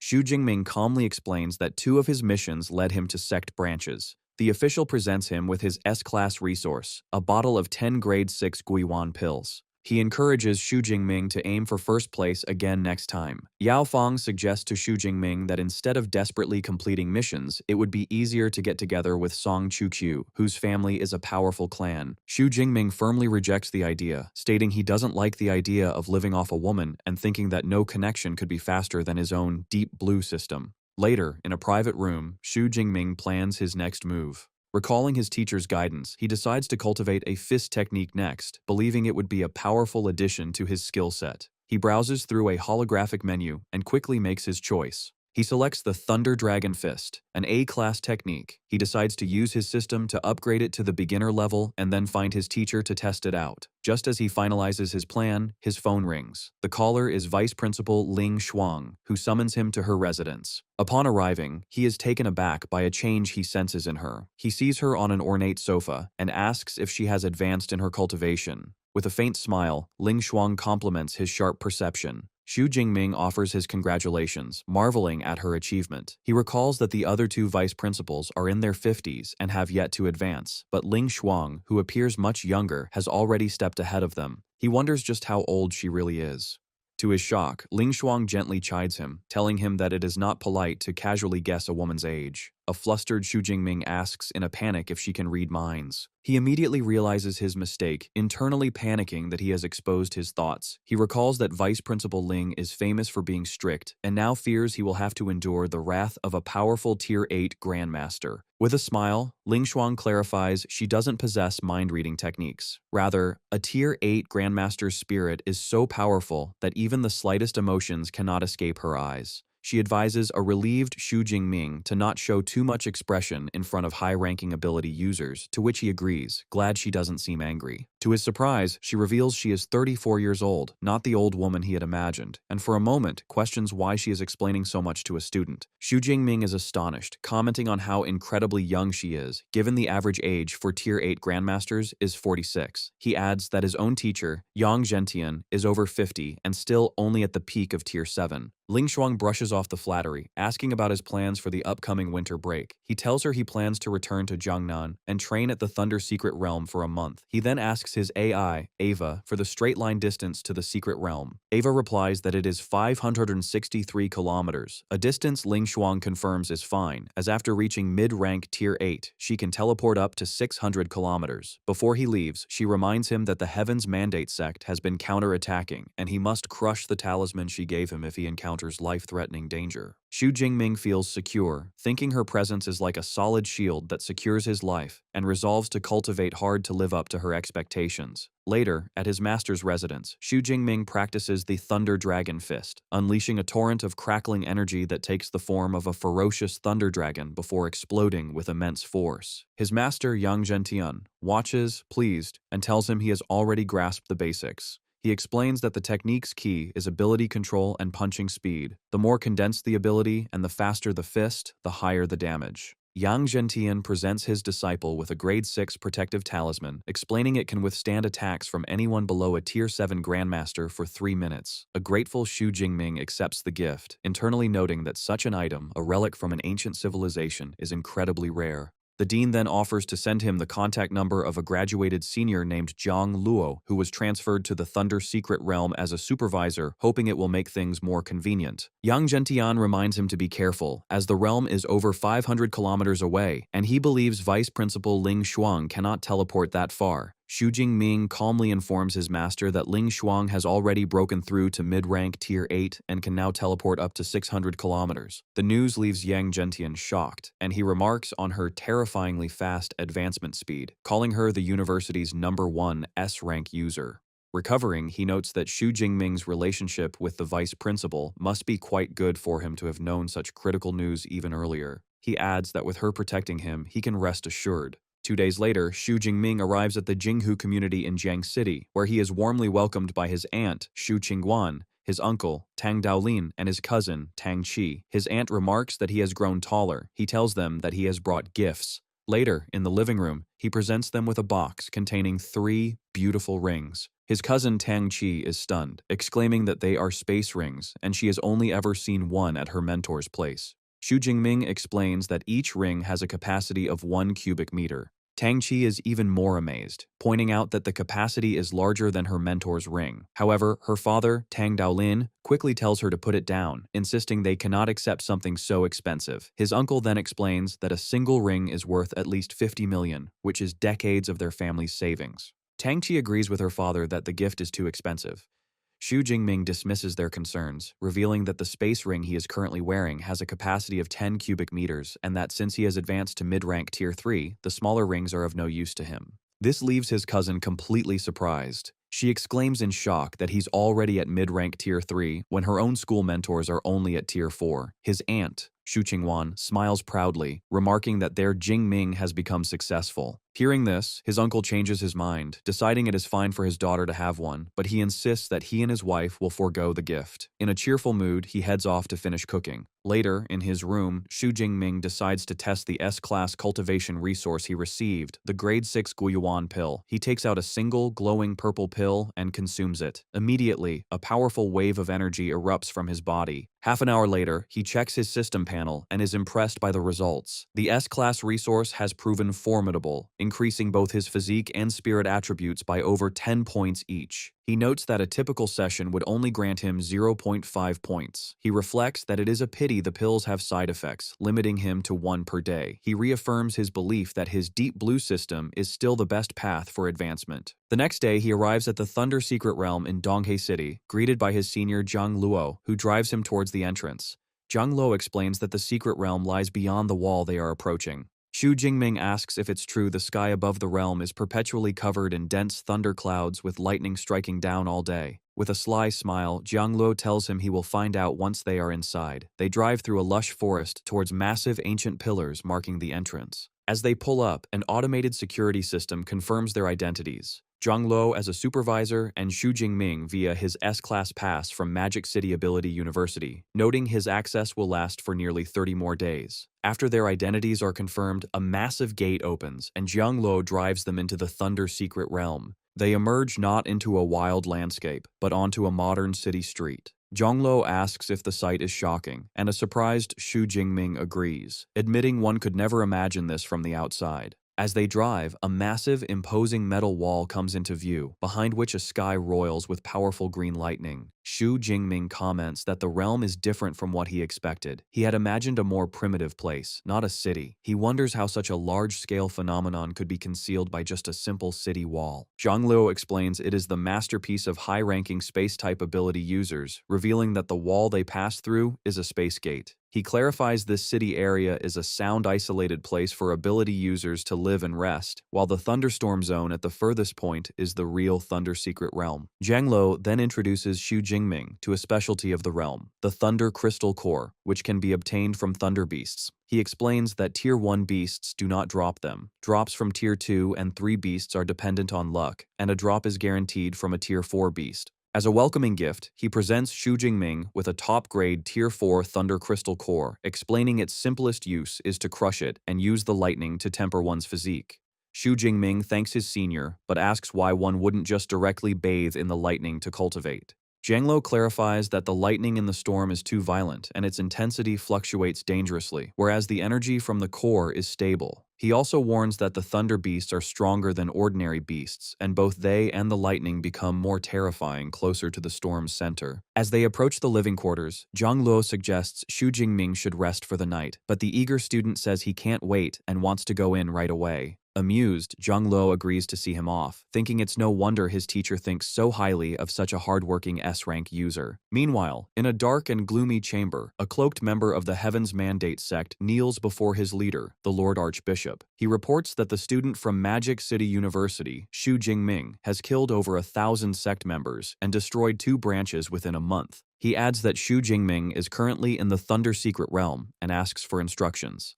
The Lord Archbishop declares that since Xu Jingming possesses an S-rank ability, any move they make must be a one-hit kill.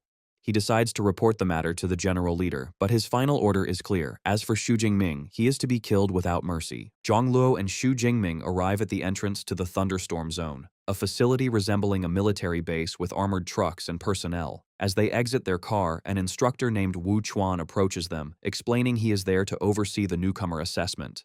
Zhang Luo introduces Xu Jingming as his junior brother from Magic City University, who will be training there for the winter break. Instructor Wu is impressed, remarking on Xu Jingming's sharp aura, as expected from a genius from a top university. Nearby, a group of other students observes them. They note Xu Jingming is from a prestigious university and seems to be at their level, sparking a debate about who is stronger, students from elite training camps like themselves or those from top universities. After the introductions, Xu Jingming says goodbye to his senior brother, who reminds him to be careful. Instructor Wu then orders his students to enter, reminding them their 6-day assessment requires each of them to kill a peak Tier 3 Thunder Beast. Zhang Luo comments that the requirement seems high, but Wu dismisses his concern, stating that students from the elite training camp should find it manageable. Instructor Wu points out a blue-haired student, Lei Jinyang, as the most outstanding of the term, adding that killing even a Tier 4 beast would not be a problem for him. Curious, Wu asks if Xu Jingming's combat power is also at the peak of Tier 3. Zhang Luo reveals that according to Liu Ming, Xu Jingming has the strength of a Tier 4 peak user. Impressed, Instructor Wu says he would like Xu Jingming to spar with his students if the opportunity arises. Inside the thunderstorm zone, Xu Jingming walks through a dense forest where lightning constantly flashes. He plans to first hunt some local beasts, then find a secluded area to study the natural lightning. Before long, he is stopped by the students from the elite training camp, led by Lei Jinyang. One of them explains they have always been curious about the strength of geniuses from top universities and proposes a friendly contest to see who can hunt more thunder beasts. Xu Jingming flatly rejects their proposal, stating he isn't interested. He internally dismisses them, thinking none are at Tier 4 and thus no real competition. As he walks away, the students are surprised by his refusal. The student with purple hair scoffs at his departure, questioning if people from top universities are also cowardly. Ignoring their taunts, Xu Jingming rushes deeper into the forest, where he is confronted by a large, ferocious ox-like beast. He identifies it as a high-rank Tier 1 black-armored thunder ox, recalling his senior brother's words that the beasts here are stronger than those in ordinary wilderness areas. He decides to test its strength. The thunder ox fires a powerful blast of lightning directly at him. The attack strikes Xu Jingming, but he stands unharmed. He calmly notes that the beast's lightning power is formidable. Having tested its attack, he decides to test its physical defense. He leaps towards the charging beast and delivers a single devastating punch, killing it instantly. He observes its defense was indeed much stronger than an ordinary beast's, which makes sense given the constant lightning tempering. The system confirms the kill, awarding him 15 ability points. Standing over the beast, Xu Jingming reflects that he hasn't fought any ferocious beasts for nearly a month. He decides to begin the slaughter to advance his rank. 4 hours later, he has killed a mid-rank Tier 2 Swift Thunder Iron Wolf, receiving 25 ability points. He notes the unusually low density of beasts in the zone, having only killed 9 in 4 hours. While eating, he pulls up a holographic map, wondering if the zone is for proficiency training rather than farming points. The map shows the realm is divided into an outer, central, core, and innermost core area. Realizing he is in the central area, he decides to head to the core area, speculating the beasts might be gathered there. 5 hours later, upon entering the core area, he unleashes a blast of natural lightning. He observes the thunder here is potent enough to affect his indestructible thunder body, concluding he must keep his ability running at all times. He is puzzled, however, because while the beasts here should be at least tier 4, he doesn't see any. His confusion clears when he sees a large green-feathered thunder eagle and a flock of others wreathed in green lightning, chasing after stronger bolts of thunder. This gives him an idea. He realizes the thunder beasts are drawn to powerful lightning. He can use his duty in divine lightning to lure them, but first, he must improve his proficiency. He leaps onto a high tree branch to carefully observe the natural lightning and deepen his understanding of his power. Sitting on the branch, Xu Jingming identifies various types of lightning: cloud to cloud, ball, sheet, and beaded. He marvels at the intricate details, describing the energy as berserk and sharp. He concludes that observing natural phenomena is an effective way to improve his control over his lightning ability. 3 hours later, he puts his observations into practice, summoning his golden Dutian divine lightning. He assesses his skill level, realizing his manipulation proficiency is similar to his previous S-rank ability. He knows he needs more training to liquefy the energy. He thinks about the stages of power, energy, liquefaction, and solidification, with each step making the ability more formidable. Deciding that's enough cultivation, he resolves to return to the central area to test his monster-luring idea. Back in the central area, Xu Jingming unleashes a torrent of golden lightning, thinking his ability to harvest more points depends on this plan. The experiment is an immediate success. He hears a distant howl, confirming his idea works. He confidently calls for the thunder beast to come and rushes deeper into the forest, his crackling energy acting as a beacon. 2 hours later, his plan has worked perfectly. A large pack of powerful thunder beasts pursues him, all drawn by his aura. Looking back at the horde, a confident smile crosses his face as he thinks, now the harvest begins. Surrounded by the lured horde, Xu Jingming faces them. He taunts them, saying since they were so eager to bathe in his thunder, he'll grant their wish. He unleashes his thunder prison, a massive wave of golden lightning that engulfs and electrocutes the entire pack. While they are trapped, he summons a powerful spear of pure thunder and hurls it into the center of the group, causing a fiery explosion. Though many are defeated, several stronger beasts survive and lunge at him. Unfazed, Xu Jingming welcomes their charge with a confident grin, declaring their timing is perfect. He unleashes a final devastating wave of his divine lightning. The overwhelming power erupts from his body, annihilating all remaining beasts. System notifications confirm the kills of various creatures, awarding him a substantial number of ability points. Xu Jingming smiles, pleased with his new hunting method, remarking that his luring technique is more than 10 times faster than before. Xu Jingming stands among the carcasses of defeated beasts, panting from exhaustion but satisfied. He checks his interface, noting he has gained 18 on 13 ability points, and calculates that a breakthrough to high-rank Tier 3 is close. Sweat drips from his face. He can last 6 days without sleep, but it has only been a little over a day. He reviews his efficient routine, luring monsters for 2 hours and recovering for 8, which yields 3,600 points each time, a massive amount daily. For efficiency, Xu Jingming decides to quickly collect the loot from a fallen wolf and find a resting spot. While looting, he holds up a glowing purple gem, pleased that the first Tier 3 Thunder Beast he killed dropped a rare Thunder Crystal Core, a sign of excellent luck. 5 days later, in the central thunderstorm zone, a trio of students from the elite training camp walks through the forest. The group includes Lei Jinyang, a female student, and another male student. The female student complains to Lei Jinyang about waking up at 3 a.m. He calmly explains that in the perpetually lit zone, the time of day makes little difference. She asks when they can head back, since it is the final day of their 6-day assessment.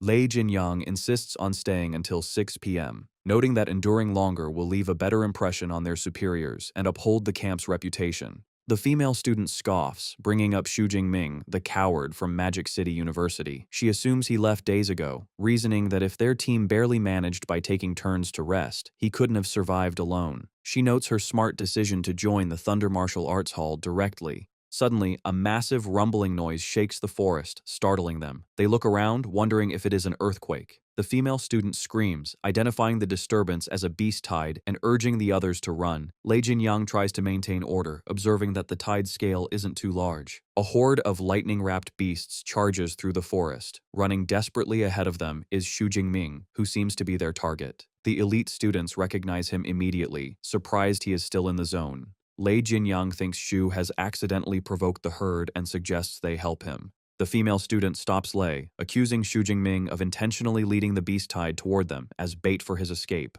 Ignoring them completely, Xu Jingming rushes past their group at high speed, a trail of lightning behind him. The herd of beasts thunders past the students, ignoring them as they blindly follow Xu Jingming's lightning trail. The female student laughs mockingly, thinking Xu Jingming is doomed. However, she pauses when she realizes the beasts aren't attacking them. Lei Jinyang observes the scene sharply, realizing Xu Jingming is deliberately using his golden lightning to lure the beasts away for his own purposes. Lei Jinyang watches with growing concern, puzzled why a mere Tier 3 mid-rank student is attracting so many powerful beasts, including several at the peak of Tier 3. The female student points out that Xu Jingming has stopped running. Lei Jinyang sweats nervously, knowing that even he would struggle against such a large group, and wonders how Xu Jingming plans to survive. Xu Jingming suddenly turns and unleashes a ferocious burst of energy. Countless streaks of lightning slash through the air, slicing the beasts to pieces in an instant. Lei Jinyang is stunned by the terrifying power and range of the attack. He mentally compares it to his own limits. As a peak Tier 3 user, his range is only 30 meters, while Xu Jingming's attack covers a much larger area. He suspects Xu Jingming's ability is not just A rank, but possibly S rank, but he quickly dismisses the thought, finding it hard to believe a freshman could already be at the Tier 3 mid-rank level. A massive lightning explosion finishes off the herd. The other male student stares in disbelief, commenting on the ferocity of Magic City University students as Xu Jingming slaughters the beasts like dogs. Amidst the carnage, Xu Jingming checks his status.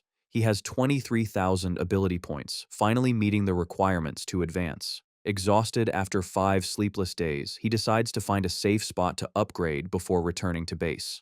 Watching the aftermath, the male student asks Lei Jinyang if he could have handled that herd.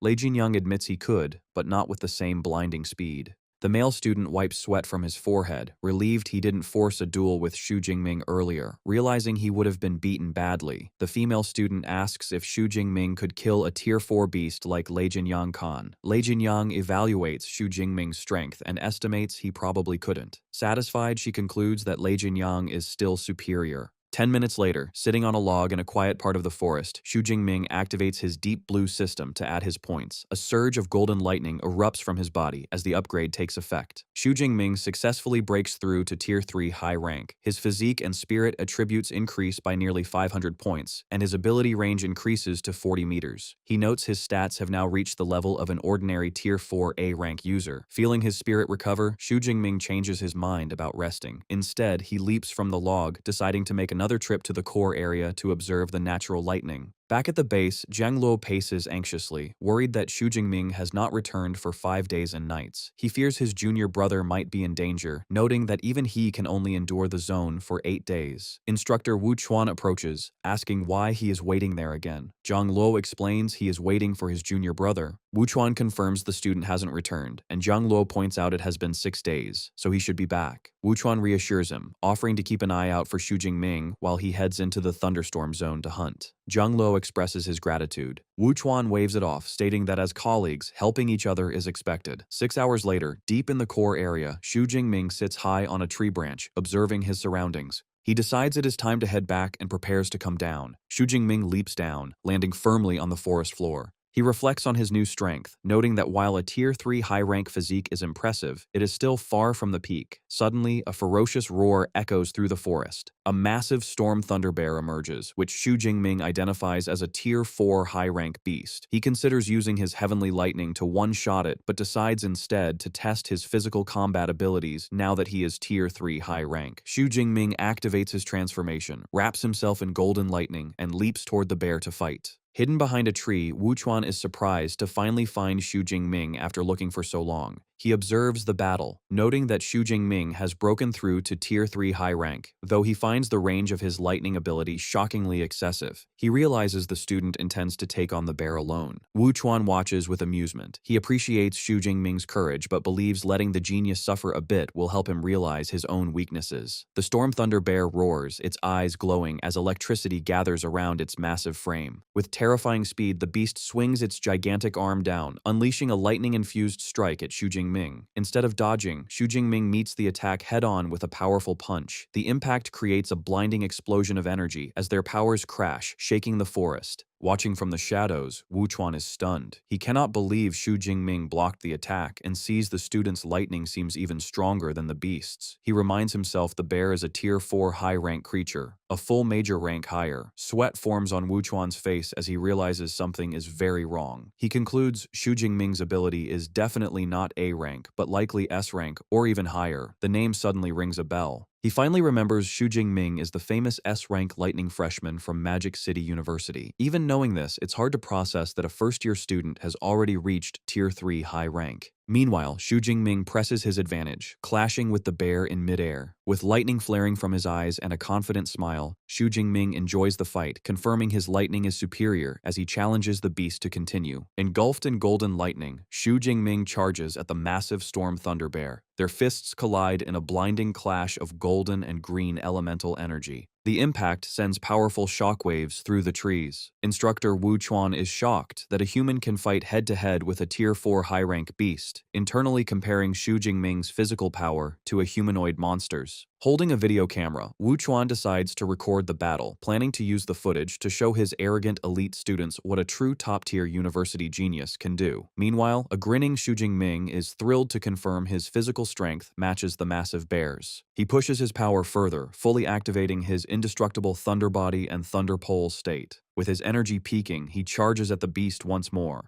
He lands another devastating, lightning-infused punch directly on the bear. The ferocious beast roars in pain and anger from the solid strike. In retaliation, the bear swipes heavily at Xu Jingming, sending him skidding backwards. Landing safely, Xu Jingming reflects that defeating such a durable creature usually requires weapons, since his powerful bare-handed strike failed to break its leg. Still, he remains committed to using only his fists for this encounter. Enraged, the beast gathers a massive amount of volatile green lightning around its body. It lets out a deafening roar, summoning a devastating thunderstorm to cover the area. Wu Chuan observes the extreme danger, noting that anyone caught inside would be severely injured or killed. While the standard tactic would be to retreat, he realizes Xu Jingming has no plans to back down. Instead, crackling with intense golden energy, Xu Jingming smiles, challenging the beast to see whose lightning is superior. Enveloped in crackling energy, Xu Jingming leaps high into the air. He comes down with tremendous force, creating a massive, blinding explosion of golden and purple lightning on impact. With a confident grin, he summons his specialized lightning armor to boost his defenses and power. Fully charged, he fearlessly charges straight into the roaring beast. Moving at speeds the bear cannot track, Xu Jingming unleashes a relentless flurry of devastating punches from all directions, completely overwhelming the massive creature. He easily dodges the beast's slow counterattacks, noting internally that a Tier 4 high-rank beast speed is unimpressive against his own. Deciding to finish the fight, he unleashes his Thunder Dragon Fist technique, sending a fierce dragon of pure golden lightning at his opponent. The devastating strike lands on the bear's head, dealing a fatal blow. Xu Jingming lands gracefully as the enormous beast collapses behind him in a cloud of dust. A system notification confirms the kill, rewarding him with ability points. Watching from the shadows, Instructor Wu Chuan is drenched in cold sweat. He is astounded that an apex predator was killed so easily, realizing Xu Jingming's power is closer to a mythical dragon than a human. Stepping out from his hiding spot, Wu Chuan approaches Xu Jingming, praising the S-rank student's formidable strength. As Xu Jingming turns to him, Wu Chuan marvels at a Tier 3 high-rank user defeating a Tier 4 high-rank beast, remarking that humanity wouldn't fear the monster threat with more geniuses like him. Wu Chuan reveals his video camera, explaining he recorded the battle. He asks for permission to use the footage as teaching material for his elite students. Xu Jingming casually agrees, noting internally that he hadn't even used his full strength. A grateful Wu Chuan thanks him on behalf of the Thunder Martial Arts Hall. Taking the opportunity, Wu Chuan asks if Xu Jingming has considered joining their Thunder Martial Arts Hall after graduation. While harvesting materials from the bear, the student replies that he hasn't thought about his future plans yet. Eager to recruit him, Wu Chuan highlights their benefits, promising top-tier treatment, a lucrative post guarding the Thunder Secret Realm, and personal guidance from their hall master, a legendary Tier 9 martial saint. Secretly acknowledging how beneficial that position would be, Xu Jingming politely thanks the instructor and promises to consider it. However, he reminds Wu Chuan that as a freshman, he still has plenty of time before making career decisions. Satisfied, Wu Chuan changes the subject, telling Xu Jingming that his senior brother, Jiang Luo, is waiting anxiously outside the zone. He offers to pass along a message if Xu Jingming plans to train longer. Feeling a bit guilty for forgetting his senior brother, an awkward Xu Jingming declines, stating he is preparing to head back immediately. Instructor Wu Chuan watches Xu Jingming harvest materials, internally marveling that the student survived alone in the thunderstorm zone for 6 days, surpassing Wu Chuan's own record. Xu Jingming politely excuses himself, urging the instructor to head back first. Reaching deep into the fur of the fallen bear, a tired Xu Jingming searches for his prize. He successfully extracts a glowing blue thunder crystal core. Inspecting it, he notes it is slightly inferior to the one his senior brother gifted him, but still a valuable find, prompting him to finally head back. As he emerges from the secret realm's gateway into the base, Xu Jingming is immediately spotted by a relieved Jiang Luo. Jiang Luo rushes over, amazed his junior brother endured a full 6 days and 5 nights, and asks how he is. Xu Jingming plainly admits he just feels incredibly sleepy. Amused, Jiang Luo puts a supportive arm around him, stating that fighting beasts without sleep for 5 days would exhaust anyone. He guides Xu Jingming away, advising him that cultivation requires a balance of work and rest before sending him off to sleep. Later that night in his office, instructor Wu Chuan casually tosses a spherical projector. Before him stand the 3 elite training camp students, Lei Jinyang, a female student, and a purple-haired male student. Lei Jinyang asks for the results of their mission. Wu Chuan confirms everyone passed safely, noting they all killed at least 1 Tier 3 peak beast, while praising Lei Jinyang for taking down a Tier 4 low-rank beast. Internally, Wu Chuan praises Lei Jinyang's ability, but reflects that he is still vastly inferior to the monstrous talent of Xu Jingming. Outwardly, Wu Chuan congratulates them for meeting his expectations. He then shifts the conversation, asking for their impression of Jiang Luo's junior brother. Lei Jinyang admits they crossed paths and acknowledges Xu Jingming's strength, estimating his power to be around Tier 3 peak. The purple-haired student adds that while Xu Jingming is formidable, he still cannot compare to Lei Jinyang. Catching his projector, Wu Chuan playfully questions their confidence. The purple-haired student insists he is right, believing their elite camp is superior to a top university like Magic City. Instead of arguing, Wu Chuan simply holds out the projector and tells the boastful students to watch a video. The device floats up and projects a large holographic recording into the center of the office. The projection displays a massive, glowing creature. The purple-haired student immediately recognizes it as a storm thunder bear and gasps at its size, identifying it as at least a Tier 4 high-rank beast. Lei Jinyang quickly draws their attention to the beast's opponent. The hologram reveals a glowing, lightning-clad figure, locked in combat with the bear. The purple-haired student stammers in absolute shock as he and his peers recognize the fighter as none other than Xu Jingming. The recording shows a glowing Xu Jingming executing a massive dragon-shaped strike against the formidable beast. Watching the projection, Lei Jinyang and the 2 students observe in awe. The students note that Xu Jingming's aura rivals the Storm Thunder Bears and wonder how he grew so strong so quickly. Wu Chuan asks for their thoughts. Lei Jinyang and the male student admit Xu Jingming's strength is monstrous and beyond imagination, questioning if he is just a mid-rank Tier 3. Wu Chuan reveals that by the time he met him, Xu Jingming was already a high-rank Tier 3. The male student is shocked, unable to comprehend such rapid improvement. Lei Jinyang points out that a Tier 4 high-rank beast could easily annihilate most ability users of the same rank, and the male student adds that it's even more outrageous that Xu Jingming defeated it in close-quarters melee combat. Trying to rationalize this power, the male student wonders if Xu Jingming is a special case, speculating he might be the principal's son. Wu Chuan dismisses this, explaining Xu Jingming's advantage is his incredible talent as an S-rank ability user. Lei Jinyang and the male student are stunned to learn a university freshman could be a Tier 3 high rank. Wu Chuan confirms that Xu Jingming is just a 19-year-old first-year student.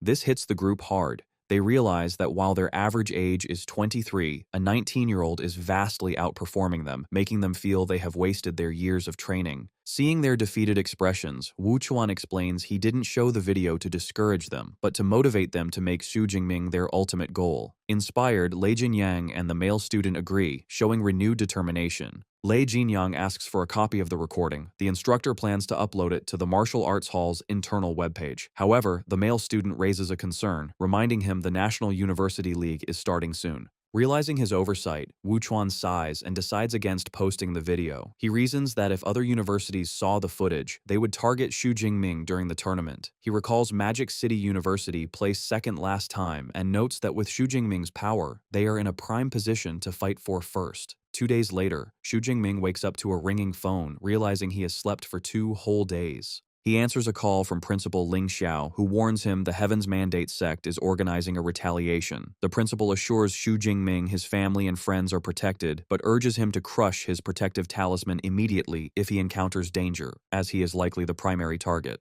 Xu Jingming acknowledges the warning. He reasons he is relatively safe due to the strict security of his location and the talisman, so he decides to continue his training. At the dark headquarters of the Heaven's Mandate sect, 2 hooded subordinates kneel before their general leader. They report that the Magic City branch is concerned by the rapid growth of the S-rank freshman, Xu Jingming, and request permission to assassinate him. The leader asks for his location and is informed by a subordinate named Bloodkill that Xu Jingming is training in the Thunder Secret Realm and will not be leaving for a while. The sect leader commands Bloodkill to eliminate Xu Jingming and destroy the Thunder Martial Arts Hall's secret realm. Bloodkill eagerly accepts, expressing his enjoyment of hunting down human geniuses. The other cult member is confident in his success. As a Tier 8 mid-rank user, he believes nothing can go wrong, even if Vice Principal Ling Shuang intervenes with her Tier 8 space-type abilities.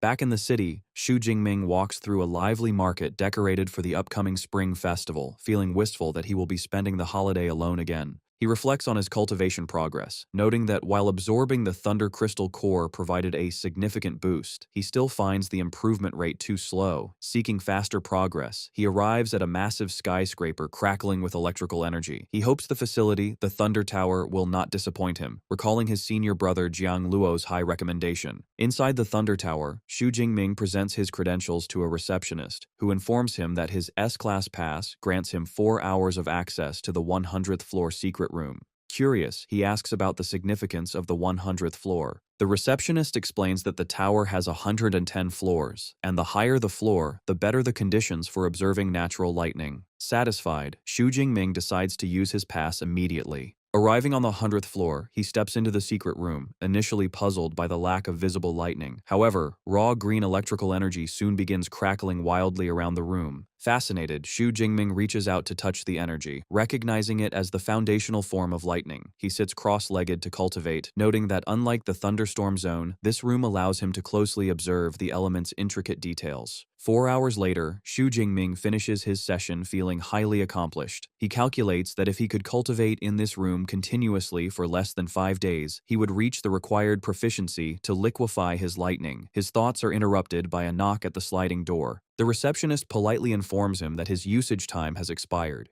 Eager to continue, Xu Jingming asks how to extend his time. The receptionist explains that extra time must be exchanged using Thunder Crystal cores. However, the 100th floor only accepts Tier 4 cores. A Tier 4 low-rank core provides 3 hours of usage, with each minor rank increase adding an additional hour. Xu Jingming is stunned by the exorbitant cost. He calculates that since a Tier 4 low-rank core sells for over 6 million Great Xia currency, training in the room costs 2 million an hour. The receptionist informs him he could use Tier 3 Thunder Crystal cores for the 70th to 90th floors, but he declines, preferring to stay on the 100th floor. He surprises her by producing 2 high-level Thunder Crystal cores, leading her to marvel at his wealth. She calculates that the 2 cores will provide him with 11 hours of training time. Curious about the tower's apex, Xu Jingming asks what is required to access the floors above his current one. The receptionist explains that the 101st through 107th floors demand Tier 5 cores, while the 108th to the peak at the 110th floor require Tier 6 cores.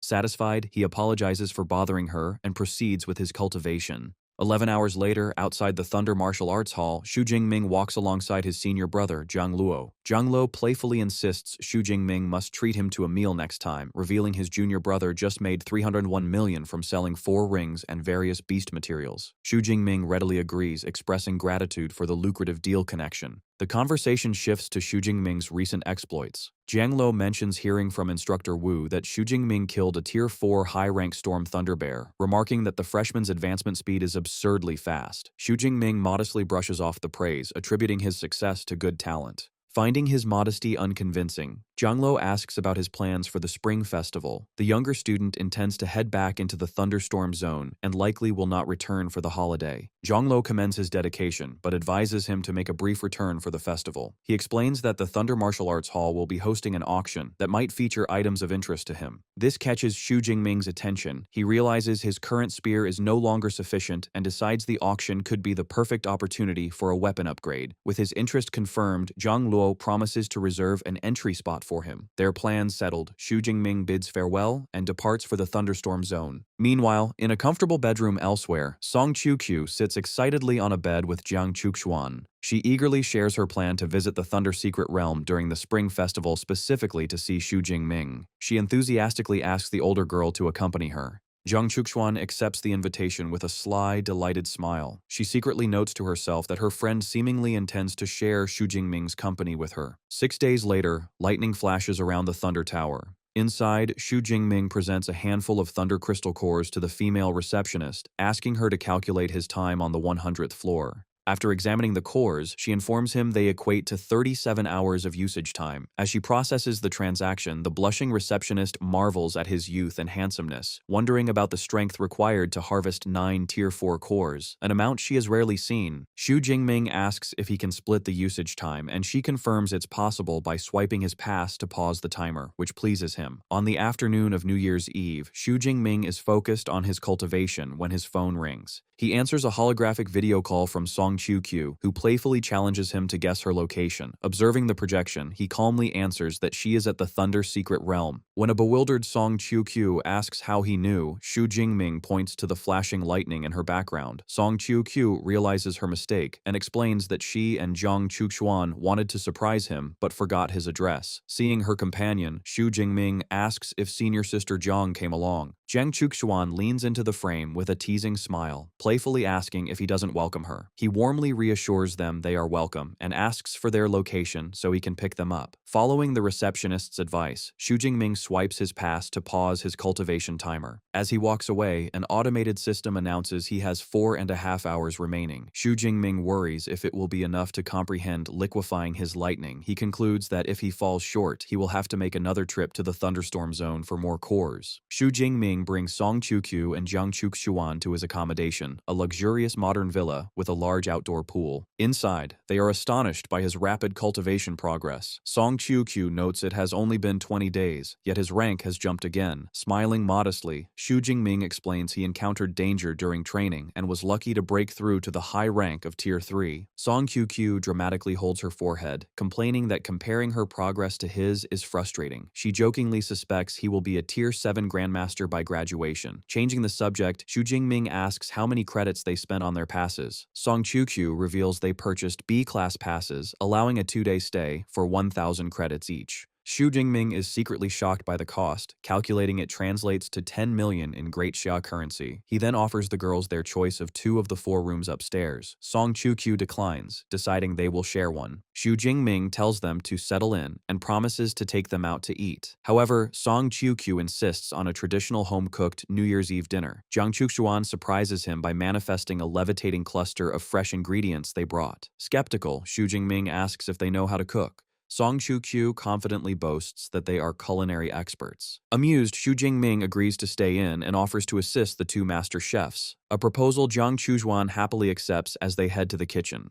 Later that evening, after enjoying a massive feast, Xu Jingming sets down his chopsticks with a satisfied sigh, completely stuffed. Sitting back at the table, now covered with empty plates and a bottle of wine, he rubs his stomach and praises their excellent cooking. The girls proudly accept the compliment. Suddenly, bright fireworks explode outside, catching Song Qiuqiu's attention. Delighted, she suggests they head to the rooftop for a group photo to remember the occasion, to which Xu Jingming happily agrees. Up on the terrace, the trio watches a spectacular fireworks display. Song Qiuqiu holds up her phone, and the 3 friends smile warmly for a cheerful group selfie. Watching the vibrant lights, Xu Jingming smiles softly. He reflects on how his life has changed for the better since acquiring his system, grateful to experience such a wonderful New Year's Eve with friends. The next day, the group heads to the Thunder Martial Arts Hall. Xu Jingming apologizes for dragging them to an auction on the first day of the new year. Zhang Chuxuan playfully scolds him, while Song Qiuqiu reassures him she intended to go anyway to purchase needed equipment. In the hallway, they cross paths with Zhang Luo. When asked about his companions, Xu Jingming introduces Song Qiuqiu and Zhang Chuxuan as his friends from Magic City University.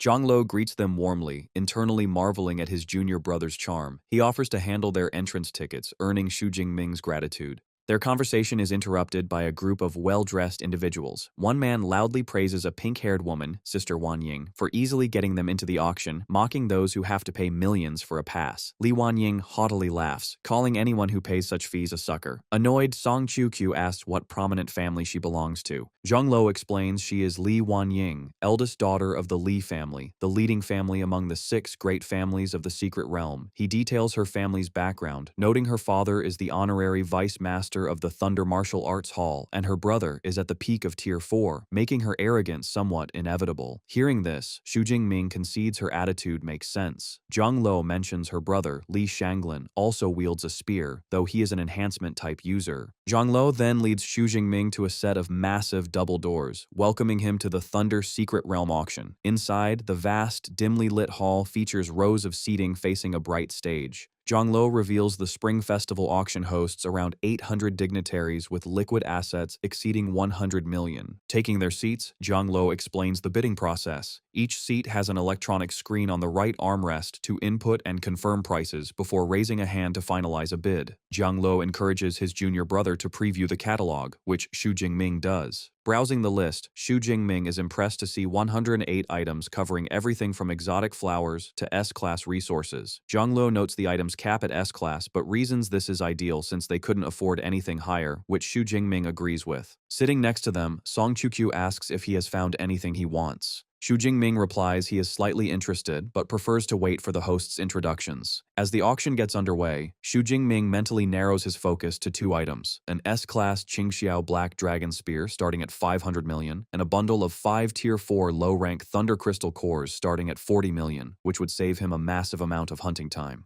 On stage, the female host welcomes the crowd and introduces the first item, a 30-year-old A-class frost grass that can increase the spirit of anyone below Tier 5, with a starting price of 20 million. Bids quickly fly across the room, driving the price past 22 million. An hour later, the host reaches the 36th item, the bundle of 5 Tier 4 low-rank Thunder Crystal Cores, with a starting price of 40 million. Relieved, Xu Jingming confidently inputs a bid on his armrest. The host acknowledges his bid from seat number 0310 for 41 million. However, the cores are popular and competing attendees quickly push the price to 41.8 million. Observing the fierce competition, a serious Xu Jingming realizes that too many people are fighting for the item. He concludes his only option is to drastically raise the price to intimidate the other bidders into backing down.